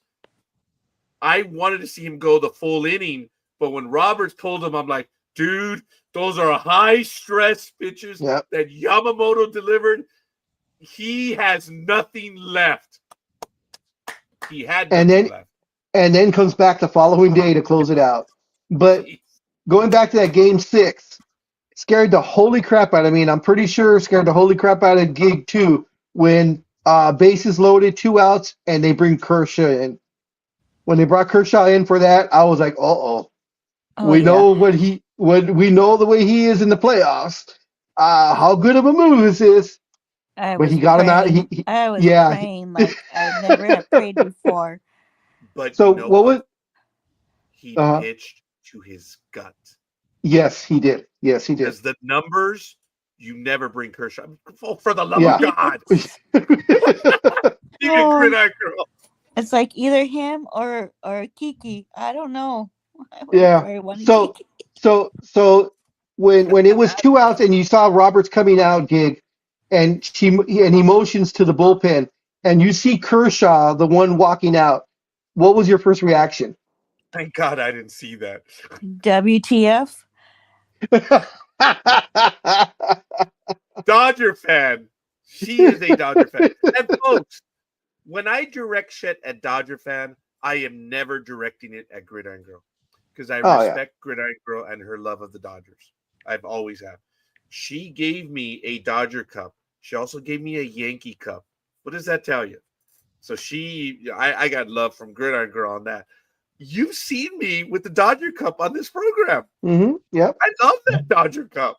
You haven't broke it yet. I haven't. My family hasn't. Gridiron Girl, they broke my Voyager cup. Oh, I remember that. You I were still depressed for a mourn. while. I still mourn now. And there were people on Facebook that said, Roger, I had the privilege of drinking out of that cup. I remember how you were with that Voyager cup. That was my baby. Big Dog remembers my Voyager Yep. cup. Oh yeah. That was the I'm surprised. bigger one. It was the I'm 16 ounce. I'm surprised you didn't go on eBay and try and get another one. I have no comments. Oh, Okay, I'll work on that. I've been trying. They're just, I it's will like find the it. minute that I will cup find broke. it. I'm sorry, Gridiron Girl? I said I'll find it for you. No, Mija, look, it's that much. It's even for scorekeepers, like, oh. I could have had one already, but I'm like, that's a car payment. Oh, never mind. oh, yeah. Oh, okay. Yeah. Once he said it, I was like, oh, okay. She's like, never mind. Yeah, man. You can find them, but it's like, So it looks if like you might have to. scorekeeper flinches, dude, what does that tell you? So that means you might have to go to some swap meets, and hopefully one will turn up there. Oh I'm yeah. going to, and it's cyclical, guys. What Yeah. happened was when the internet found out that my Voyager cup broke, everyone said, "Oh, scorekeeper's looking for one." Everyone's oh my god! Don't get me wrong. I'm on the hunt for that cup, but right after it broke, and I was angry when that cup was broken. And for those of you that want to know, I'm gonna find it. Yeah, it you was need a to see the 16-ounce cup. It was gorgeous, man. It was a beautiful cup. It's getting more and more difficult to find USS Voyager cup, but it was beautiful because it had the Voyager on it, and it didn't say Star Trek like they all do. They're the tacky ones. It was just USS Voyager. It was really nice. It's getting more and more difficult to find an image for that cup. Now, my daughter got me I think she got me one to kind of replace it. It's this one. It's a nice cup, but it's a smaller 12-inch cup. Let me tell you, it is cool. 12, I don't know what I said. 12-inch. Oh, yeah. Here it is. See it? It's a 12 Oh, that's a nice one. ounce. That's a nice one. It really That's is nice. Now, this one looks cool too, but it's like, because I go for the. Oh my God! As if my little mouse. Hi, Mika. Come on over. Come on. There she is, Gmo. Hi, guys. Gmo's live right now. Mika, look at what I'm sharing with them. The cup you got me. Oh, okay. Yeah. So. No. I was sharing with them the Voyager cup. I'm crying. Oh. Yeah, I know. It's okay. Don't worry. Anyway, guys, Gmo coming over. Yeah, she's that's your signal.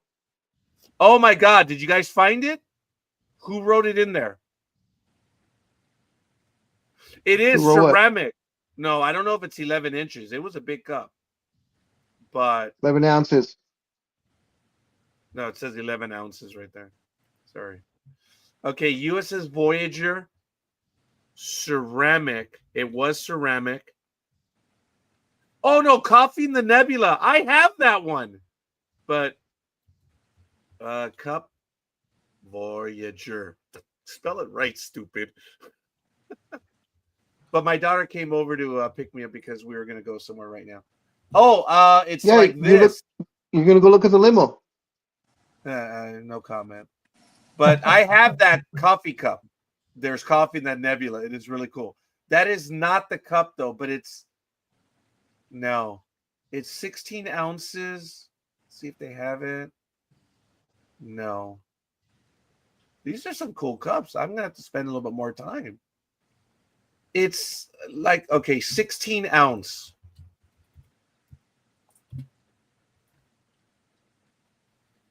Yeah, it's hard to find. It's from 1995. It's kind of like this. Actually, it was done in 1995, the first year of Voyager. Well, anyway, you guys know I have the pictures of it. I will try to find it again.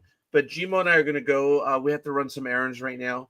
But Yeah, if you guys are going to continue, go ahead and continue. I'm out. I thank you No, all. I'm done. I'm done. Yeah. Okay. Well, I just have one thing to say. I think we're going to end this on a positive note because I have to go to San Jose and it's my sister's birthday and other things.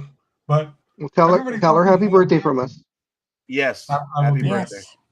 But everybody thought it wouldn't happen, but it's happened. Bruce Bochy is back with the Giants as a consultant of sorts. So he's an advisor now on both sides for That's cool, baseball man. and business. So, what is he going to teach him how to lose better? Whoa, dude, not Bruce Bochy. No, that won't Take happen. it easy, Tony. Dude, Bruce Bochy is a winner, dude. Yeah, but he's That's one of the funny, Giants. though. Oh, He's yeah, one of the it Giants. is the hated ones. I'm All glad right. you got. I'm glad you guys said it than me. Yeah. All right. It's all good. Well, look, Speedy, we appreciate that. Anime Girl, NorCal Girl, Tony, Papa Socks, everyone else who's in the chat room. Gig, thank you. Big Dog, this Yep. is the scorekeeper. I appreciate that Gmo came over to say hi real quick. And she's wearing the Yankee cap, baby. So I have to get my Yankee cap. We're going to have to run some errands. Unfortunately, it's raining right now, but we got to get them done. And then that way we'll get them out of the way right now. I love you guys. I appreciate all of you. Now you guys know why I want those pullovers, those hoodies. I want to have them, especially for the holiday seasons coming up right now. I really do want to wear them. I think those hoodies are really cool. And Yep, we also mean a have lot. an engineer too. They mean a lot. Could you imagine if a lot of us started wearing those and started making change? Anyway. I'm sorry, I'm a sucker for all that. I love you guys all. Enjoy the week, and we'll see you guys next week. If not, while we're on air, ndbmedia.net, guys. There's a lot of stuff, and since it's raining, I don't know. I might do a program. No. Yeah, my computer said rain coming here too. I guess Yeah, actually, it's raining hard right now. We'll see you guys on either side. Big Dog, take us away. Take us out. All right, guys, everybody, enjoy your weekends. Be safe, be dry, because it is going to rain. Enjoy your sports. Have a great weekend, and don't drink and drive. Call Uber, call a friend, call a Lyft, call somebody. Just don't get behind the wheel if you are driving. Be safe, everyone. See ya. Toodles.